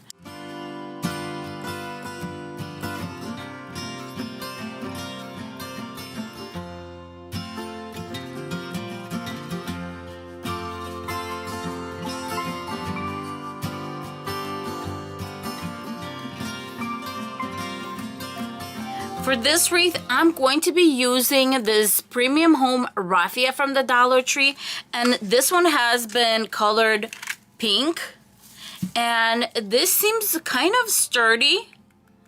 This is me really like pulling on it. So I am going to try, we're going to wrap it all around this wreath, and then we're going to decorate it. Just a dollop of hot glue to set it in place before I start wrapping this.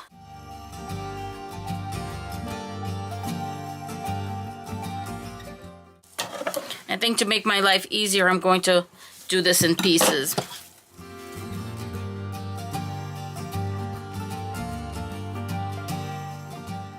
And from time to time, I'm just going to give it a little bit of hot glue so it stays in place. And I'm going to take my time. This is so relaxing. And just wrap it around.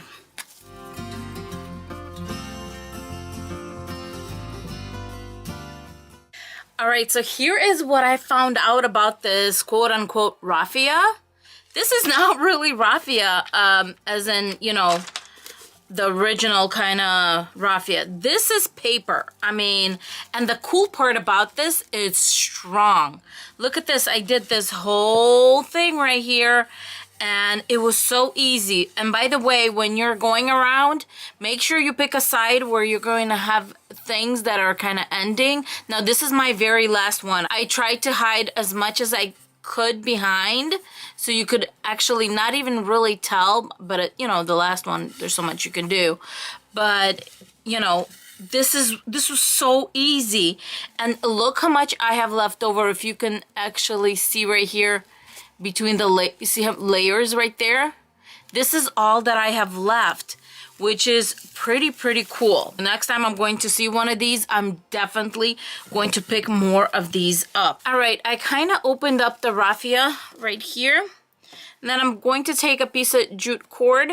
I measured how much I wanted the height because I'm going to hot glue it actually so it sits in the spot.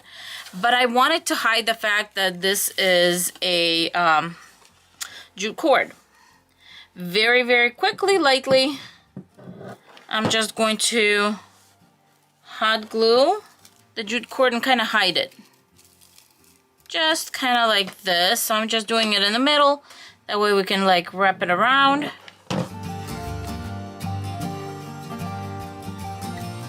And I'm going to hot glue this piece right on top. See, this way it's nice and strong and you're gonna be able to hang it, but you cannot tell that there's a jute cord in between. And here's my back. Since I have this little thing right here, I think I'm going to cover that up even further. We're going to decorate this really simply here. I have the little Valentine's felt flowers. And I'm going to get 3 of these out.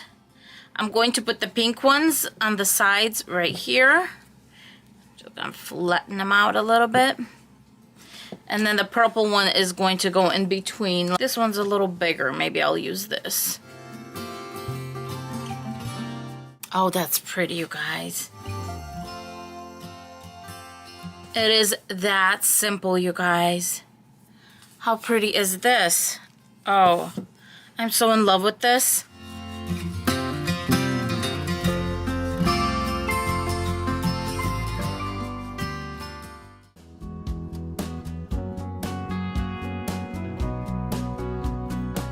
For this wreath, we are going to need these amaranthus bundles from the Dollar Tree, and I used 2 bushels of white and 1 lilac.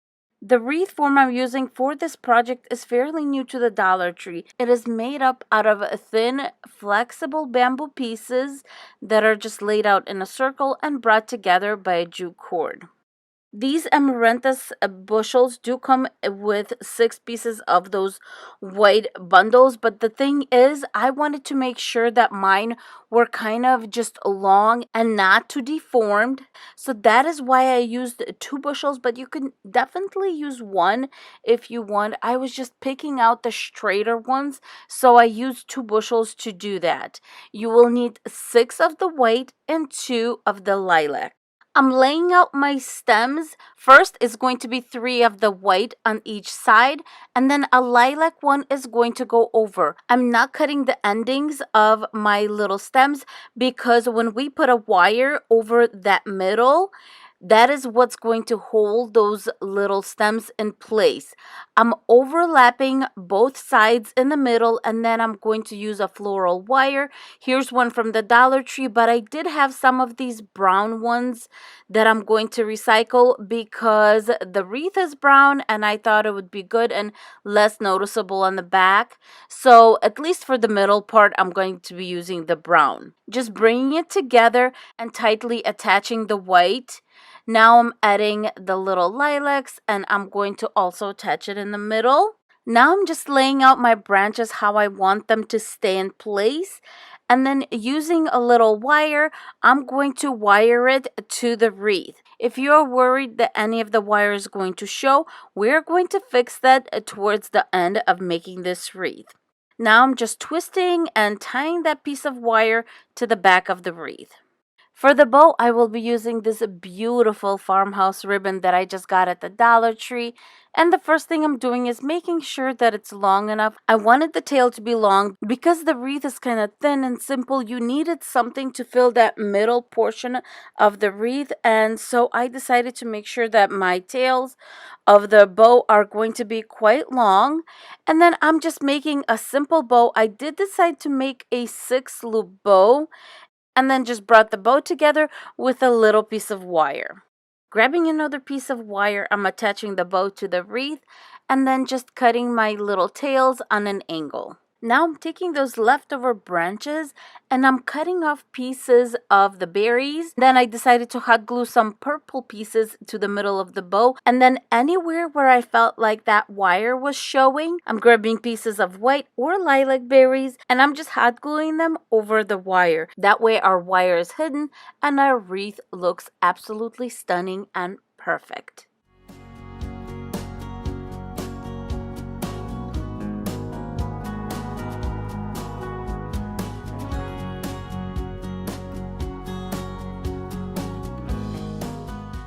For this project, I will be using a 9-inch willow wreath.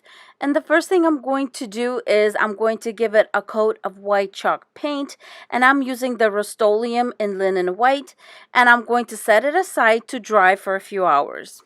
Next, I'm grabbing 2 bushels of the amaranthus florals from the Dollar Tree. I'm only going to be using the white ones, taking them off the stem. For this wreath, I am going to be cutting those ends off, and I'm going to be cutting them off as close to the white as possible. Next, what I'm going to be doing is I'm going to be hot gluing these branches. And basically what I'm doing is I'm just going along the lines of the actual wreath, and starting from the inside, working my way out.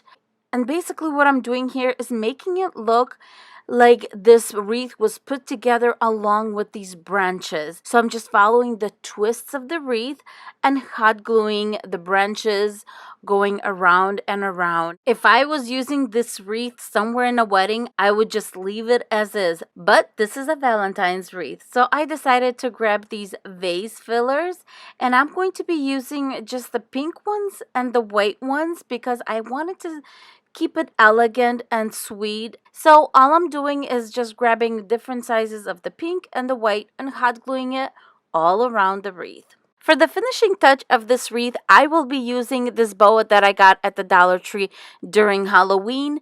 And I'm just going to take these feathers and using just the soft areas, I'm going to cut the feather into about 1 to 2 inch pieces. And then I'm going to be using little tweezers and just folding the little piece in half, putting some hot glue on it and just sticking it throughout the wreath. And I'm just going to be going all around the wreath and filling up little empty areas in between the branches of the wreath.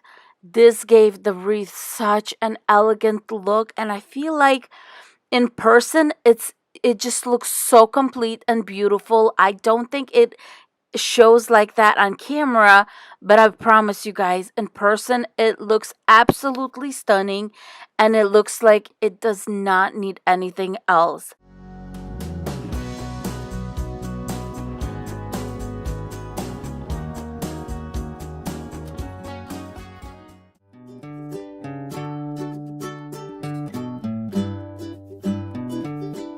For this wreath, I'm using a foam wreath form.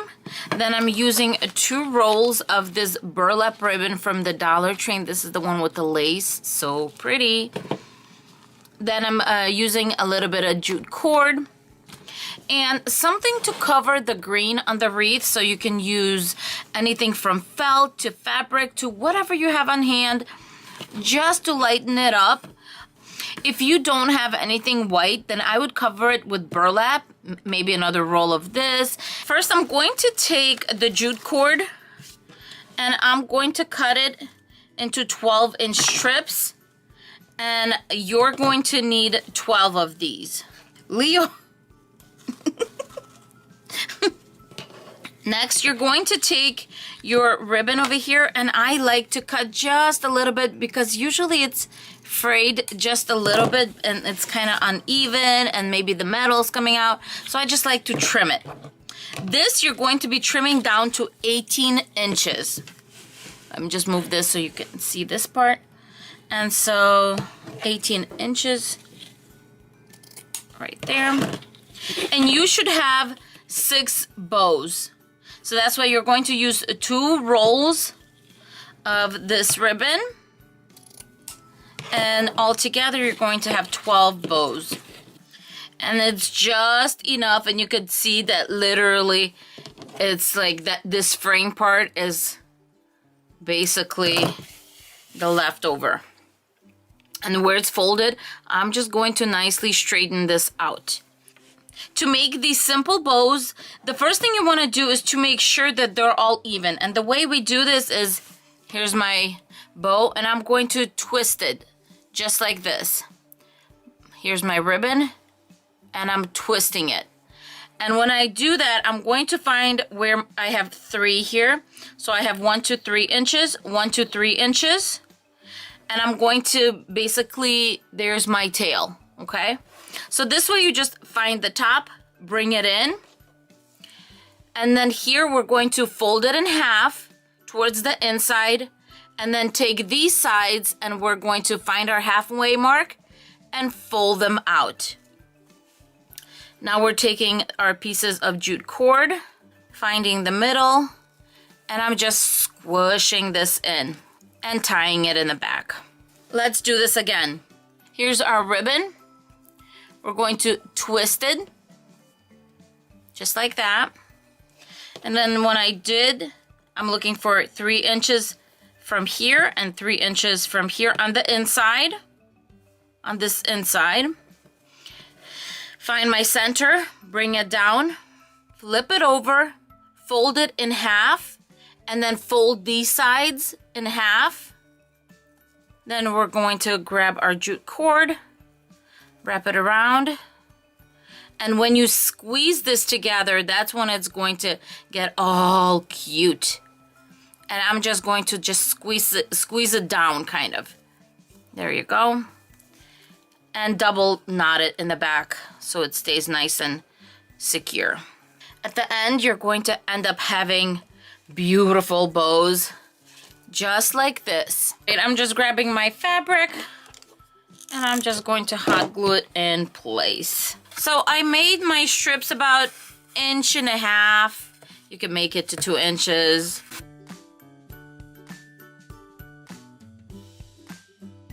Now that I covered the wreath, I'm going to start taking my beautiful bows and just tying them to the back of the wreath. And I'm just overlapping.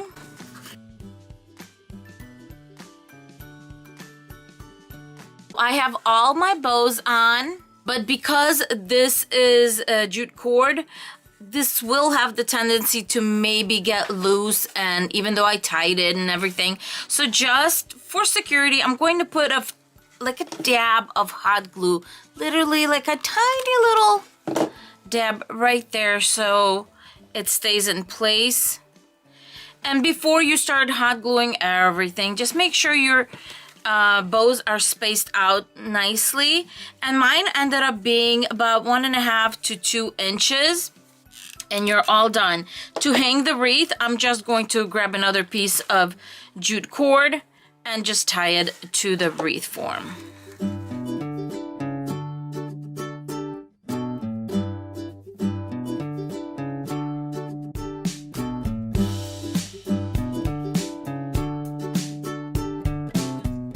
For this wreath, you're going to need 2 things. Some leftover ribbon or ribbon from the Dollar Tree like I have, and a wreath form. I'll be using these 3 colors, and that's it.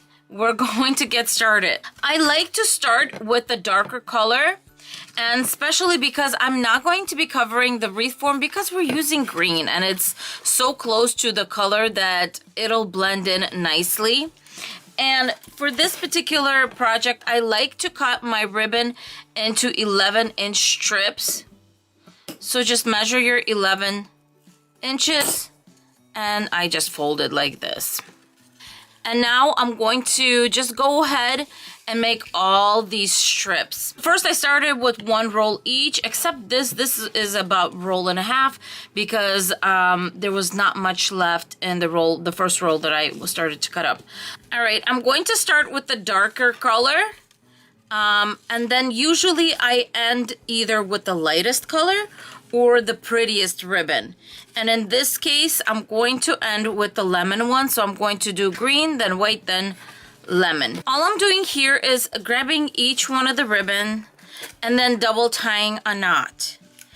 And I'm just making sure that it's kind of even on my wreath. That's why I'm doing it this way. And especially if you're using leftover ribbon, you want to try to make sure that that ribbon is spread throughout the wreath evenly. Okay, now it's starting to get in my way, so I'm just going to move all of them to the side.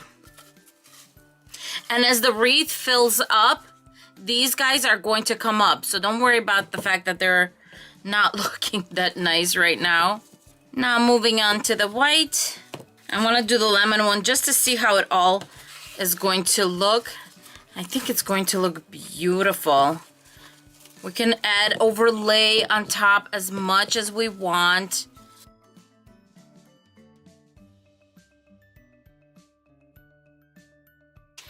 All right, I got some good news. I only used 4 rolls of this grosgrain ribbon. And so I used 1 full roll of the green, 1 full roll of the white, and 2 full rolls of the little lemon printed one. Okay, to hang the wreath, I just cut off a strip that's about 12 inches. You could do it less, you could do it more. I'm going to tie it like I tied before, but I'm going to have one of the ends longer.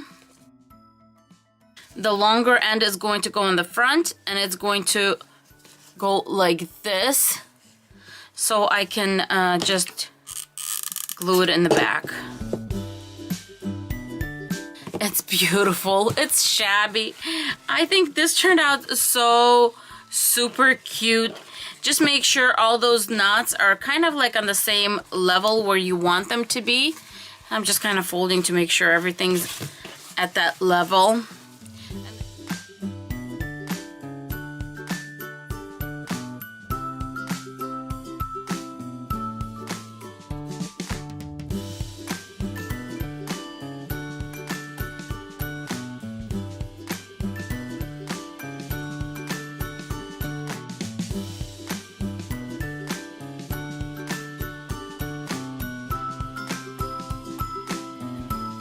All right, you guys, this is going to be a fun one.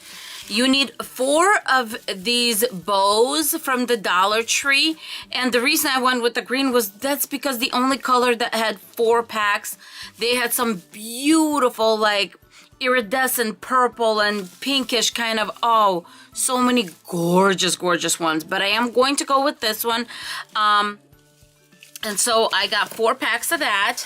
Then I got a foam wreath from the Dollar Tree, some wire, and this is also floral wire from the Dollar Tree, and some wire cutters. Because we're dealing with a lot of curlies over here, what I'm going to do is I'm going to mark 4 corners. Each of the 4 have 3 of these, and I want to make sure that I space them out evenly. All right, let's do the wires. We're going to cut the wires into 8-inch strips. All right, I have 12 pieces of the wire, and I'm just going to put a wire through where the center is, then remove, and then just remove this, and then just tie it really nice and tight. And I'm going to end up doing this to all of these little bundles. Finding my center, grabbing that wire, removing, and just tying it up nice and tight. I'm going to make all these little bundles, and I'll be right back. Now I'm just going to go around and 3 per section, just tying it in the back.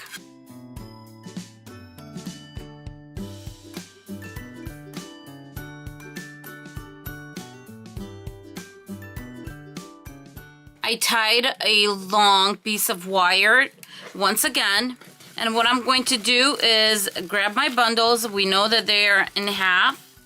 Find our half again, and I'm going to start looping kind of like 2/3 in, so that we have nice curls here and curls at the end. And on the next one, we're going to take this next one, find the half on here, found my half, and I'm going to take 1/3, and I'm going to put a wire around it, and 2/3 we're going to leave curly and puffy. And so we're not moving and dancing. I am going to start hot gluing the ones that I already looped in place.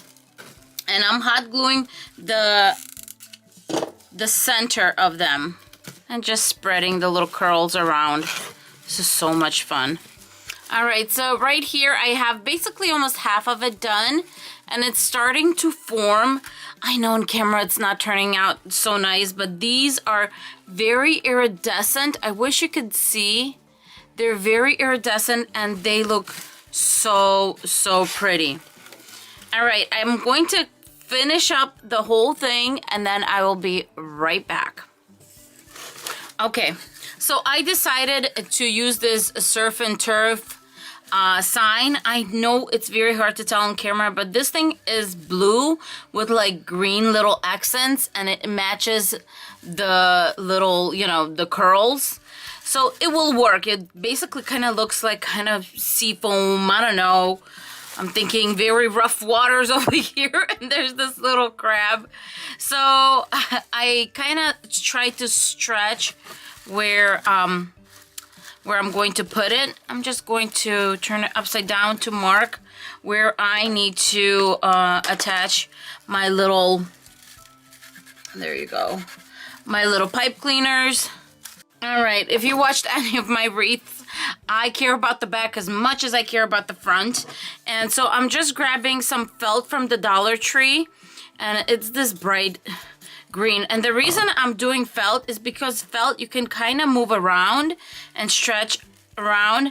And I'm just going to hot glue it straight in place. Hide all the wires and hot glue in place, but I'm going to first put this in. We're gonna get this all fluffy later. Right now, let's just take care of the back, and I'm basically just going to start hot gluing this in place.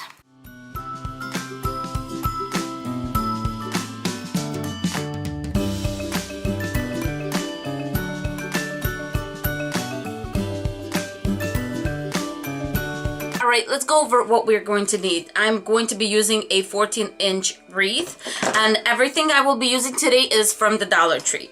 Then we are going to need some of these chenille wires. Then for the 14-inch wreath, I always use 6 packs of Deco Mesh.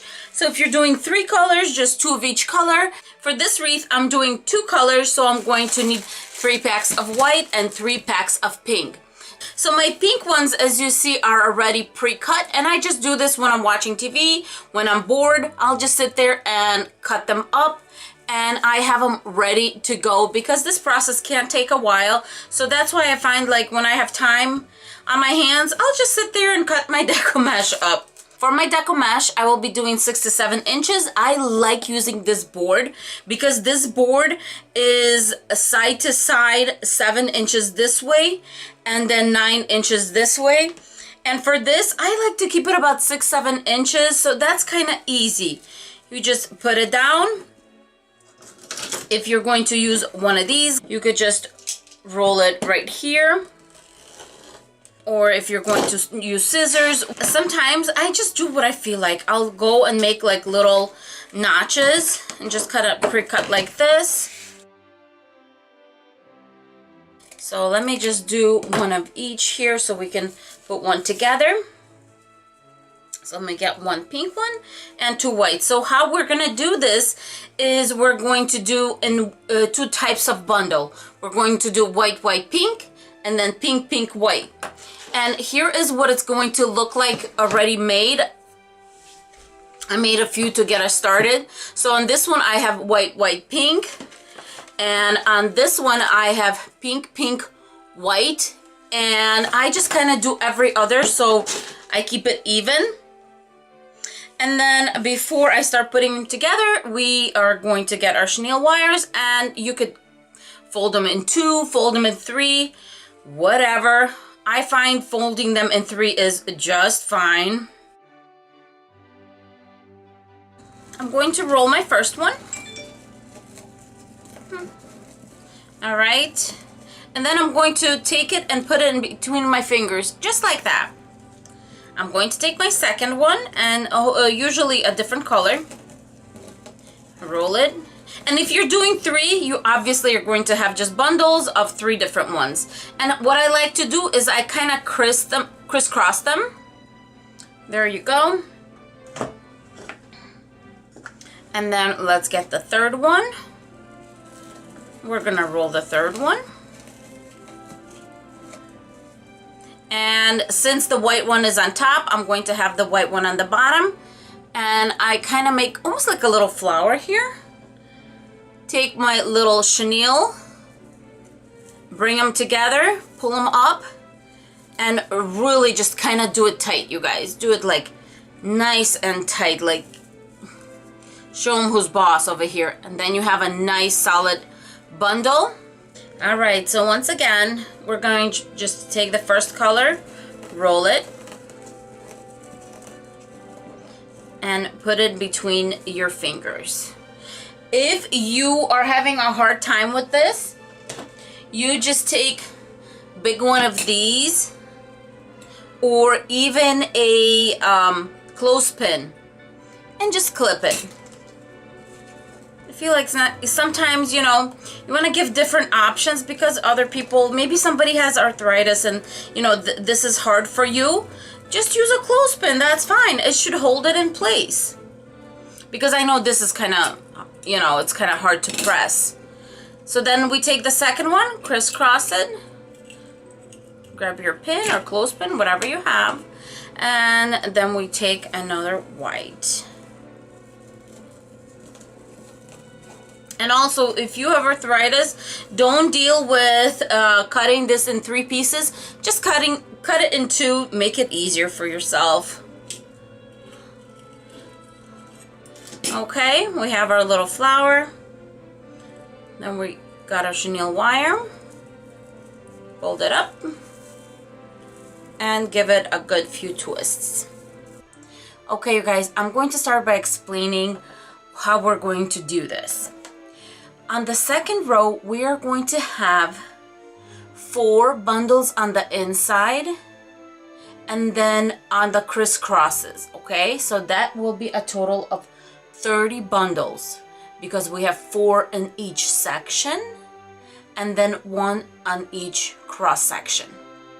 Moving on to row 3 because we're only going to use the second and the third. In the third row, we're going to have 5 in each section and 1 on this little cross section. The reason I like doing that is because it keeps all my bundles secured when I have bundles on the cross sections. So 5 on the third and 4 on the second. So on the second row, the total is 30. On the third row, it's 36. So the total bundles that you need for this wreath is 66. To make things easier for me, I have pink, pink, white, and white, white, pink. Grabbing one of these, they're already ready, and I'm just going to tie. We have a pink, pink, white, then white, white, pink, and just nice and tight. So 1, 2, and then pink, pink, white, and white, white, pink.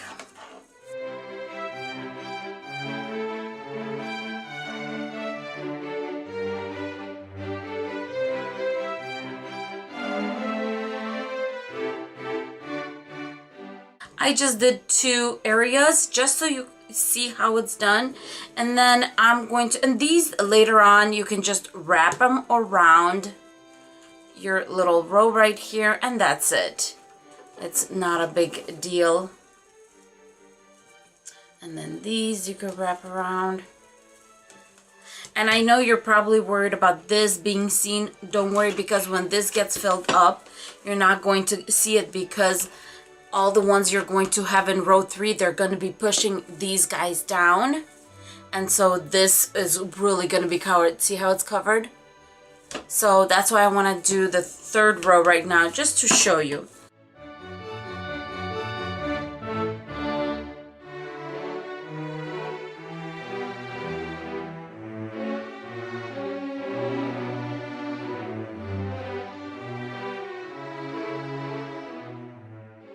Okay, you guys, this is 2 sections done already. Look at this wreath.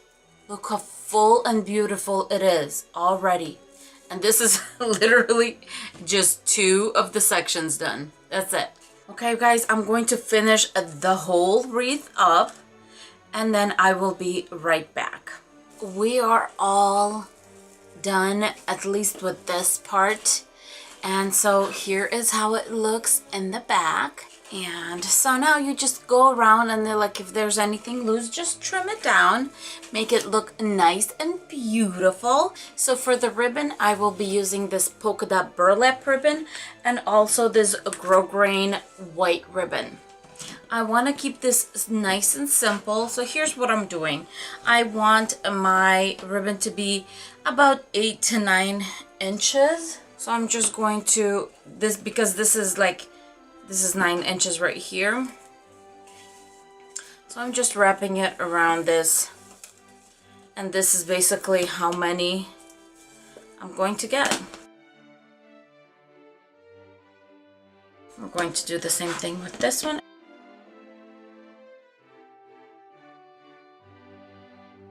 Okay, and now I will be making little ducktails on all the edges.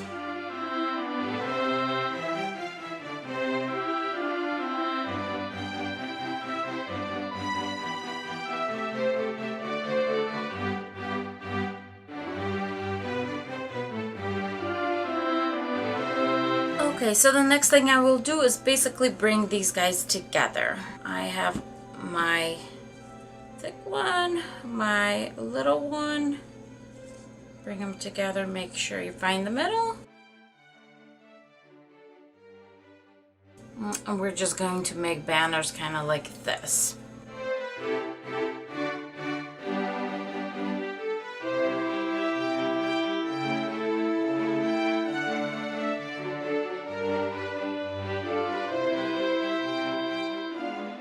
I just wanted to point something out. When you're making these ribbons, make sure the good side is facing on the inside, because when you put it on, like I have it on here, when you put it on, this is what's going to get opened up.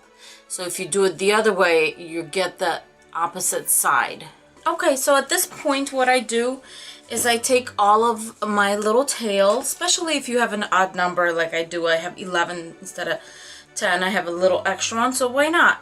I'm going to kind of spread it out and see how I'm going to fit them, because you don't want to be short and you don't want one side to be saturated and the other one to be kind of empty. Alright, so now I'm going to go ahead and just grab one of my little ribbons, and I'm going to put it on the second one right here, because the third one is already going kind of backwards, so you do want to put on the second one so it stays to the front kind of, and just tie it in place in the back. That's what I'm doing right now. And then just open it up how you like it. Maybe this one you want kind of going this way or something. It's up to you. You just kind of make it. It doesn't need to be perfect. This is a wreath. You want it to be loose. You want it to be, you know, to have its own character. So it's alright. You do you. Like I like to say, you do you. You do whatever works for you. Okay, guys, so I went in my stuff and I actually found this hope sign. And it's from the Dollar Tree Crafters Square. And hope is actually my name. If you like translate it to English, Nadia means hope. So let me take this off. My grandmother was named Nadia, and so I was named Nadia. But just so you guys know, in English it means hope.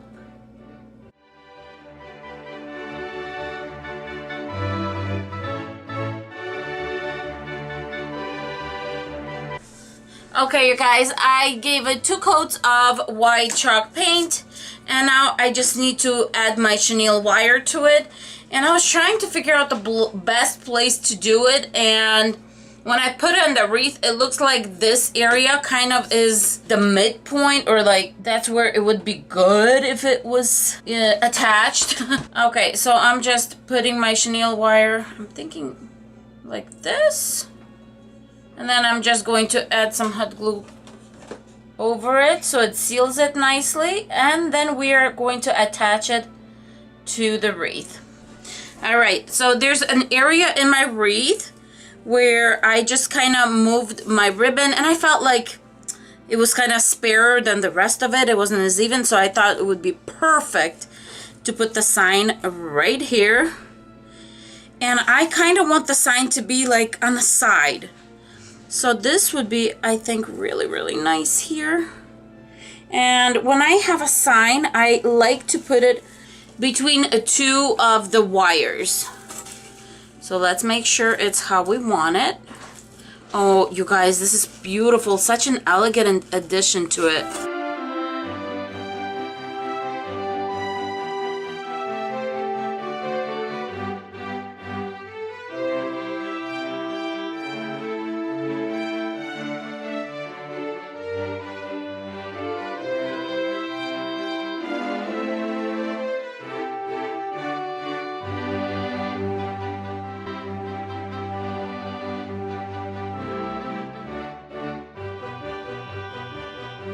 Today we are using this wreath form from the Dollar Tree, and the first thing I'm going to do is I'm going to paint the welcome part right here. Because it's gold, I want to paint it white, and I'm just using chalk paint here.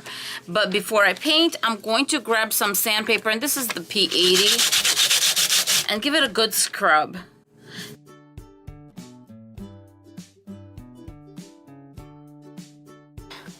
As you can see, my welcome is all in white, and now I'm just grabbing some Mod Podge and I'm going to go over it. I need a new bottle, you guys.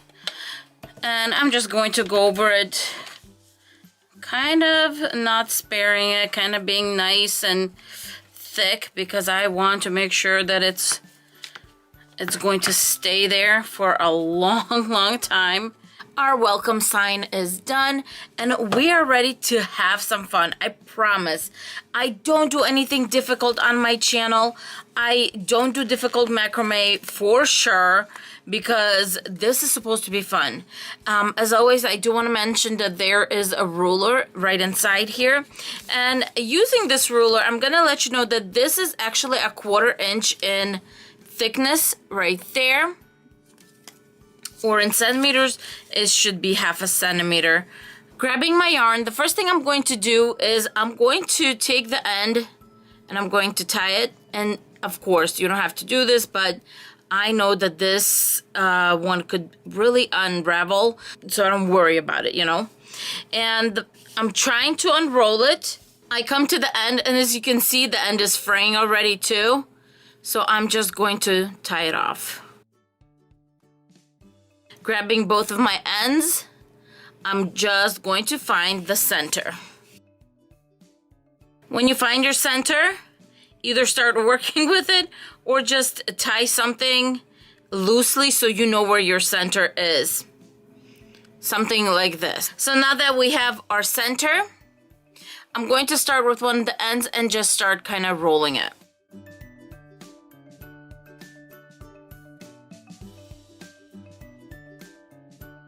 So that's the reason that I had the center over here, because when you're rolling these two sides, you want to make sure that your center stays your center. Okay, I'm going to start at the top, and unfortunately on this ring you have this metal hook, but I don't want to remove it because this is going to be really nice to hang it. So what we're going to do is we're going to disguise this area when we're all done. Because, I mean, we do need a little bit of something, and so we're just gonna put our decorations on top this time because of that. And now we can start. And I'm starting right where my little hanging thing is right here. Okay, so either you're a lefty or a righty. You can either loop this way or this way. I have just always looped on my left side, so use your discretion. If you're going to loop it this way, there you go. So my main one is underneath, and I just made a little loop. And what I'm going to do is with this other side, I'm going to go underneath the loop and pull it through. Okay? And I will always make my loops on this side. Bear with me, this is so easy, I promise. I'm making a loop again, because we already have it tied, so no worries. We're just pulling a loop. Then we're going to take this one, the one on the other side, on this side, and we're just going to go underneath and pull it through the loop. Okay? And just pull it taut. The design will come in a second. Once again, loop on here, take whichever is on here, pull it through, and there you go. Loop towards the center of my little wreath.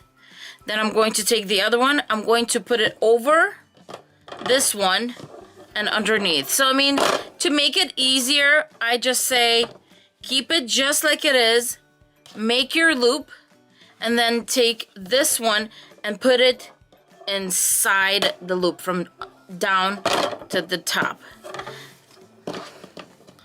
Okay, not bad, right? Once again, we have our loop. We're going to take this other side and we're going to put that one right through our little loop, underneath and up. Okay, now we've been doing this for a few minutes. Do you see the design already going through? And we're just going to kind of, it naturally wants to move, as you can see, and we can just keep it as, you know, as curly or non-curly as we want. We make our loop. The only thing you want to remember is we want this side to come out from here. So what we need to do is go underneath and bring it out through the top. That's it. And I'm going to continue going until right here, and then I'm going to show you how I'm just going to kind of go over and continue going. All right, I'm right here where the E ends, and nothing's really going to change. Before, I would do the loop and bring the yarn up over and right here, except here I'm just moving the loop down, and it's going to be just the same, just moving the loop down and going through the loop on this side. And there you go. I'm going to do a few so you see what it looks like. Make a loop, and then bring this underneath and over. And nothing stopped, see? Just as I was going.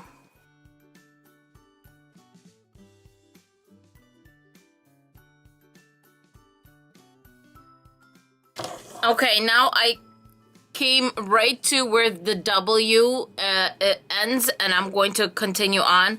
But before I do that, I need to make sure that this part is where it should be. So I am going to start twisting, and I'm going to just twist the whole thing. And this is the reason I'm gonna have to do it right now, is because as I'm twisting, this is going to get twisted over here at the end. And I kind of want to do small kind of loops like this. I don't know if what you want to call them, loops or twists, or I don't know. Oh, this is so cute. So cute.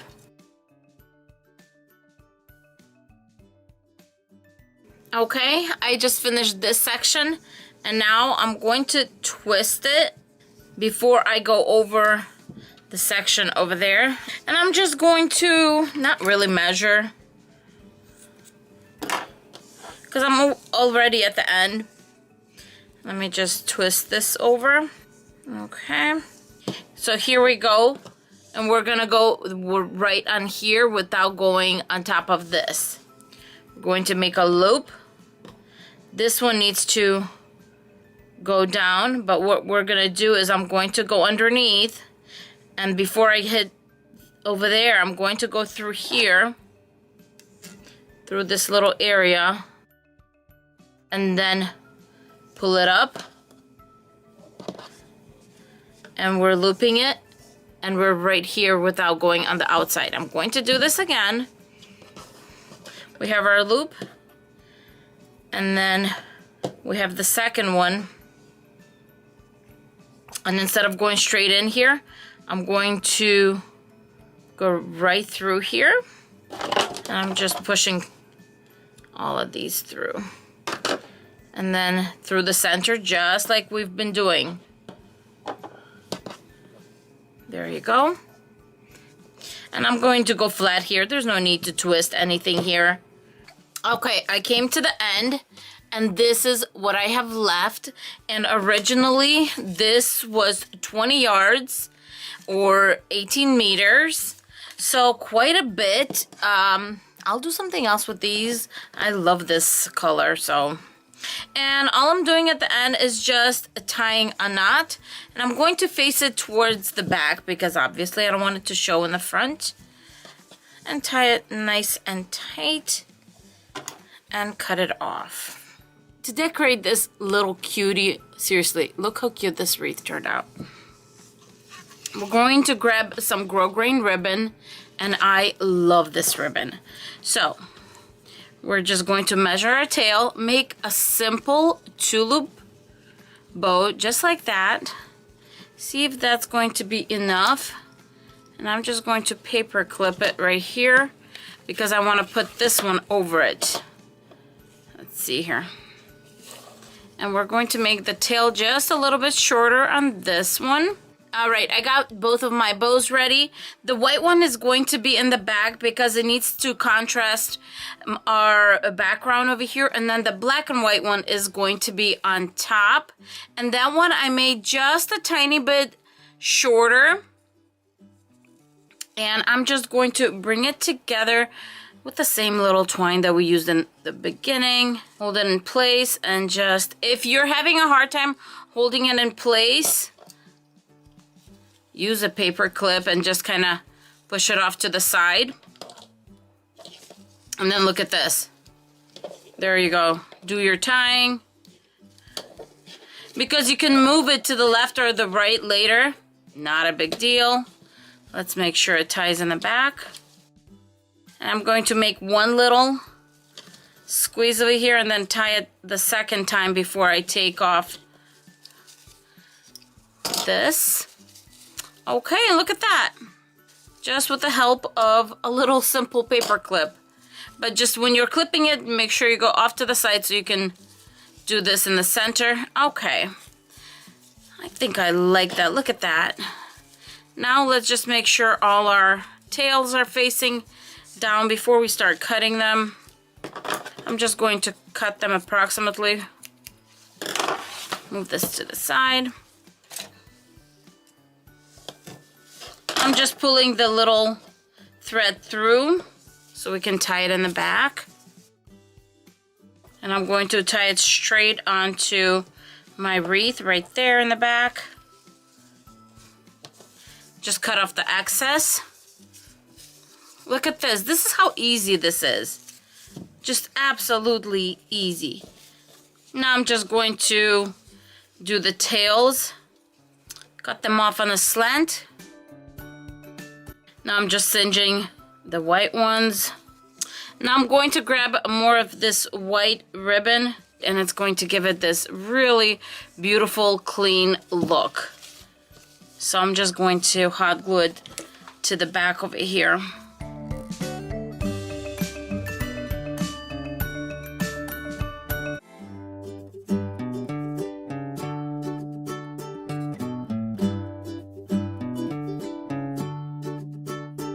For Peonies wreath, I will be using this green foam wreath from the Dollar Tree, and then I will be using 3 bushels of these beautiful pink peonies, and then 1 bushel of the white. The first thing I did was remove the peonies from the little stems and cut off the little tips. The problem with this is those tips are what holds the whole flower together. So basically, what I ended up doing is I had glued every single one of those layers together. And that is the beauty of crafting, you guys. You do something, you learn from it, you move on, and the next time you're a pro because now you know what not to do.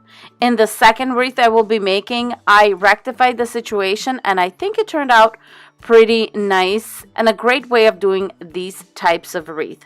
Now don't forget to save the greenery because the greenery you can also use in the wreath, and whatever greenery is left I will be saving it for future projects. In this wreath, I did decide to take all the plastic away from the greenery just because I did decide to hot glue the greenery straight onto the back of the flower.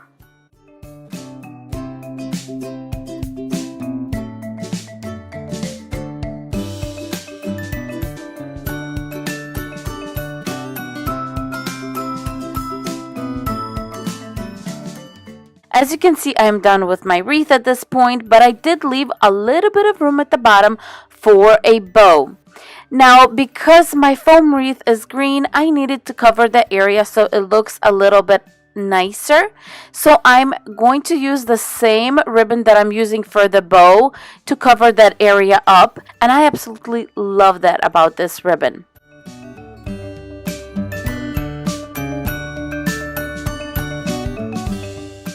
Now for the bow, I'm going to make a 4-loop bow, just going in and out. I'm not measuring, I'm just approximately making a simple 4-loop bow.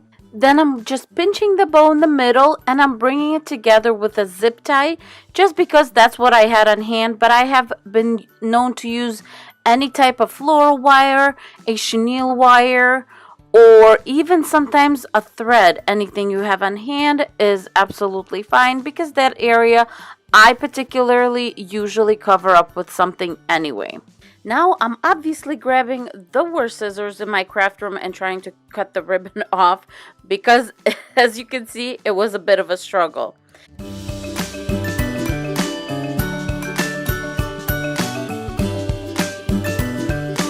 With the little extra piece that I cut off, I'm going to fold it in 3, and with the smooth side up, I'm going to wrap it around the middle of the bow and just hot gluing it in the back. I usually cut off 1 inch to 2 inches for this middle part of the bow, and this always depends on the thickness of my bow or the thickness of the ribbon that I'm using. So definitely you can measure, or usually just eyeing it works just fine. You're just cutting off a little piece. If it's too small, you cut off another one. If it's too big, you just overlap it in the back of the bow and cut off the excess.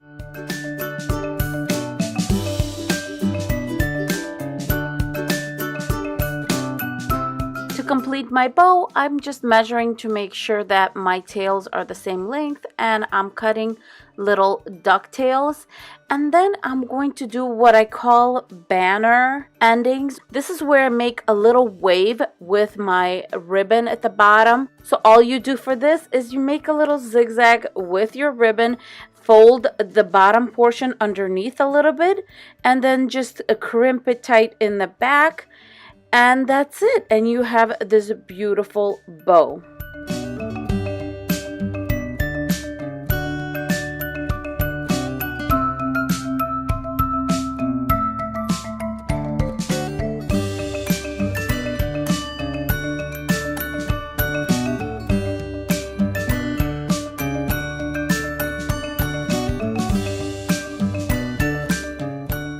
For this wreath, I will be using these gorgeous fuchsia Aster flowers.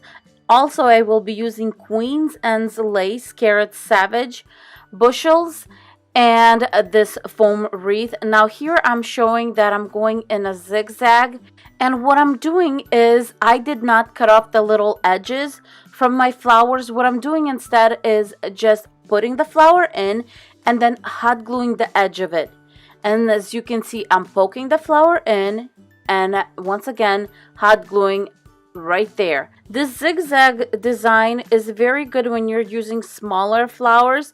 For example, I did not do that with my peony flowers because they were so huge. But with the smaller flowers, you do want to use the zigzag. This way you make sure that the sides are covered and on the inside it's covered. So when someone looks at this wreath, it looks completely full.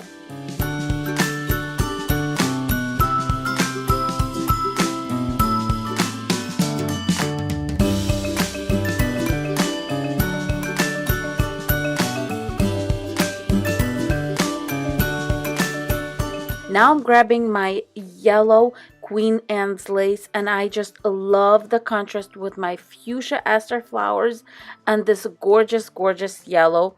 And what I'm doing is simply filling in all the spaces, all that green, with these yellow flowers. And just like with my aster flowers, I'm just taking the bushels as they are, pushing them into the green foam, and then just securing it with a little hot glue. To complete my wreath, I'm just grabbing the greenery from my aster flowers and just filling in anywhere there are gaps. The Queen Anne's lace is beautiful, but it does kind of open up, so I did put a lot of greenery in between those aster little bushels. To hang this wreath, I decided to use some jute cord, and I just cut off about 7 inches, threaded through the wreath, and just tied it to make a loop.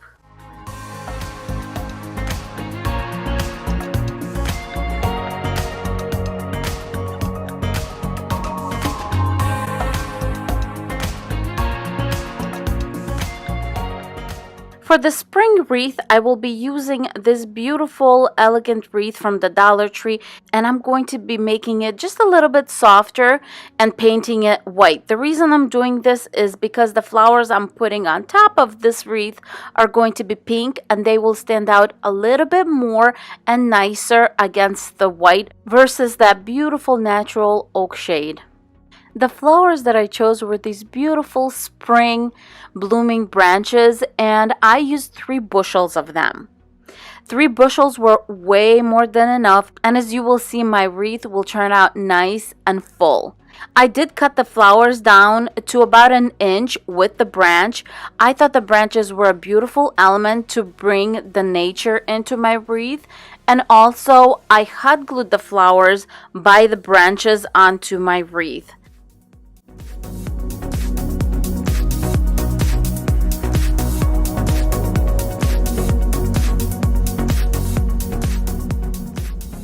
To make our spring bow, I will be using these 2 different ribbons that I got at the Dollar Tree, the gold one and then the pearl one.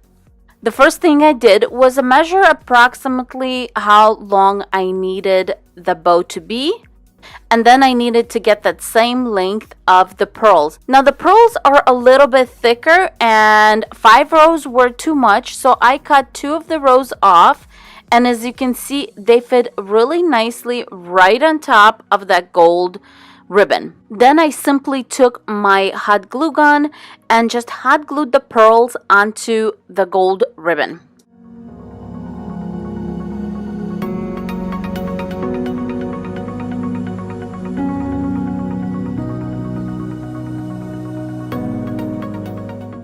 The gold ribbon was a type of fabric that would fringe, so I decided to grab it and cinch both ends before I went into making the bow. And of course, for safety reasons, I always put my little tea light out before I move on with the project. To find the center of the ribbon, I folded it in half, and then I made a loop from the left and a loop from the right to make my bow.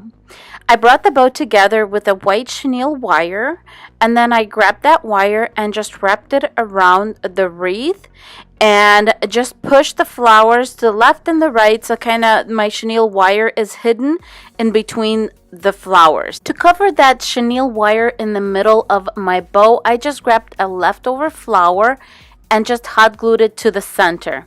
Now I'm taking the leftover pearls, the 2 rows that I cut off, and I'm making a loop with them. To hot glue this type of ribbon on top of each other, it's the best to use either some kind of a mirror or tempered glass like I'm using here, and with the help of my little pink thimble that I got at the Dollar Tree.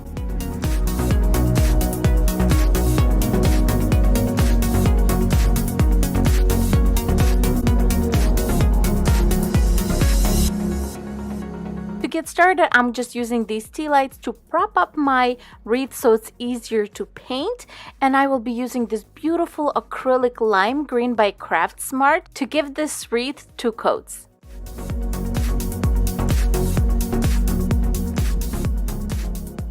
The succulent square I got at Michael's. Originally it was $20 and I paid $2.50 for it.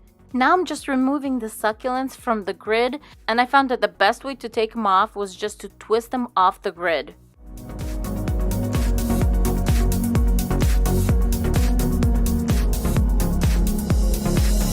Because these succulents are all one piece of plastic, I went in and I cut off all the tips so they would lay really nicely on the wreath. To arrange my succulents, I first grabbed the really big ones and just spread them on my wreath, and then used the little ones as fillers throughout the wreath.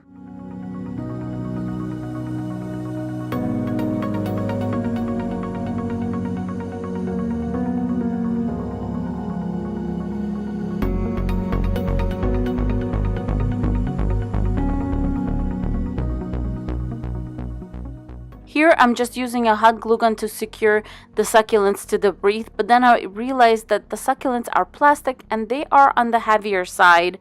So I did go back and reinforce them with E6000, and I do highly recommend it because the weight of the succulents will eventually start playing a role and they'll start falling off if you only use the hot glue gun. To decorate my wreath, I decided to pull out this beautiful 1.5 inch white ribbon, and I'm just making a simple bow and securing it in the middle with some floral wire.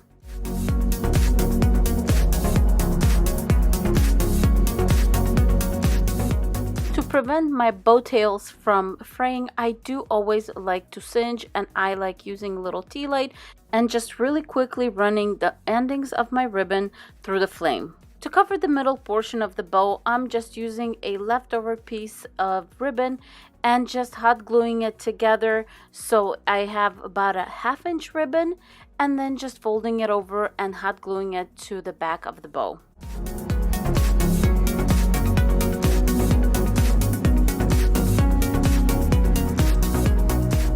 To hang the wreath, I cut off a 14-inch piece of that white ribbon that I made the bow with, and I just attached it to the back of the wreath.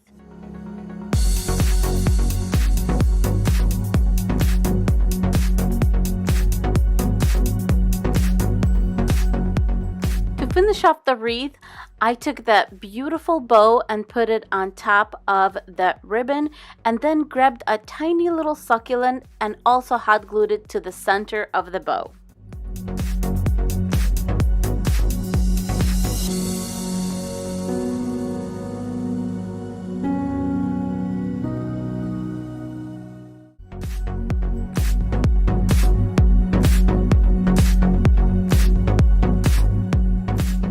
For this project, you're going to need chenille wires, any color will do, a metal wreath form, and 6 rolls of Deco Mesh, whatever colors that you choose. For the centerpiece of this wreath, I used this beautiful basket I got at the Dollar Tree. Before we get started, I'm just going to show you a little tip that I use to save time when I'm making wreaths. Now, when I'm watching TV with my husband or just bored or just not really productive, I grab my Deco Mesh and I sit there and just cut it up.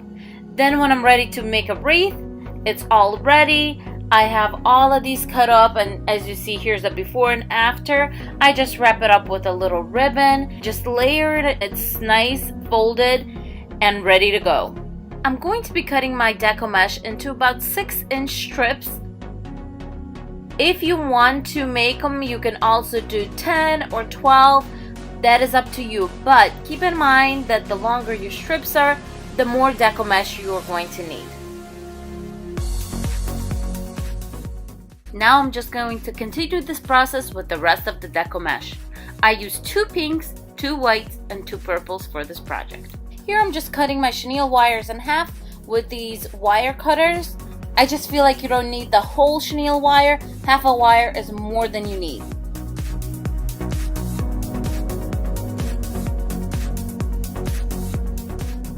Now it's time to make the Deco Mesh bundles. I'm going to grab 1 of each color for a total of 3 Deco Mesh pieces for each bundle.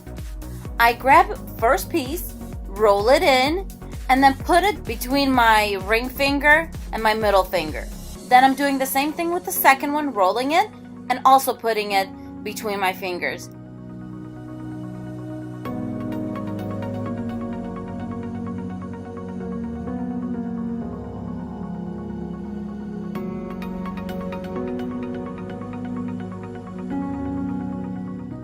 And then when I'm done rolling my third piece, I grab a chenille wire, wrap it around my Deco Mesh bundle, and twist it 2 or 3 times nice and tight.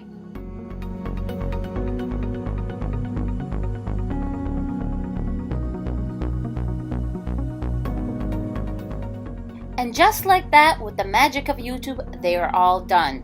The metal wreath form at the Dollar Tree comes in 4 layers. You got the first, second, third, and fourth. You can either use first and third, second and fourth, or second and third row for a nice condensed wreath. I will be using the first and the third row for this project because my centerpiece is on the smaller side. I like to start putting my Deco Mesh bundles where you see the metal wreath ring and the stabilizer wire meeting. Besides the bundles that will go on the metal stabilizers, I will also attach 3 of the bundles on the first row and 4 on the third row of each section. I'm starting each section by putting a bundle on each stabilizer corner, and then I'm filling in each row.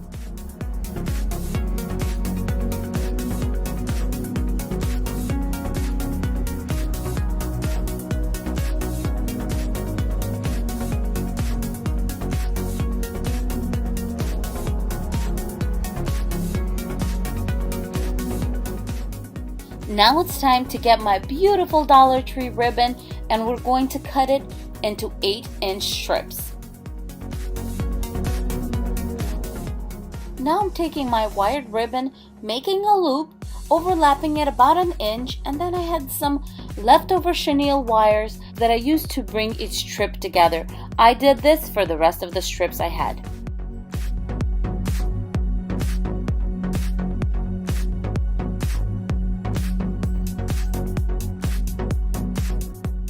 The next thing I did was laid out each of the loops on the wreath where I thought it looked good.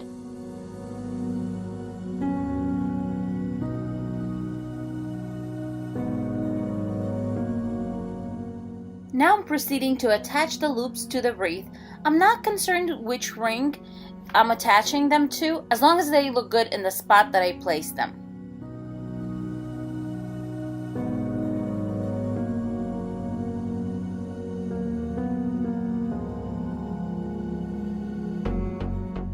It's now time to attach the basket to the wreath. I'm using 2 full-length chenille wires and looping them in the back at each side of the basket.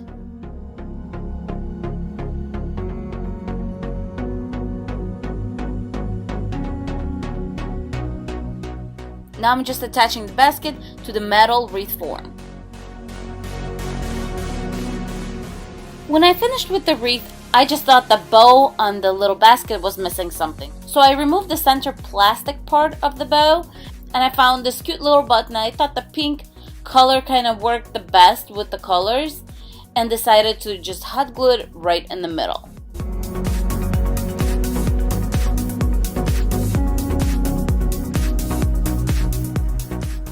If you lasted this long in the video, wow.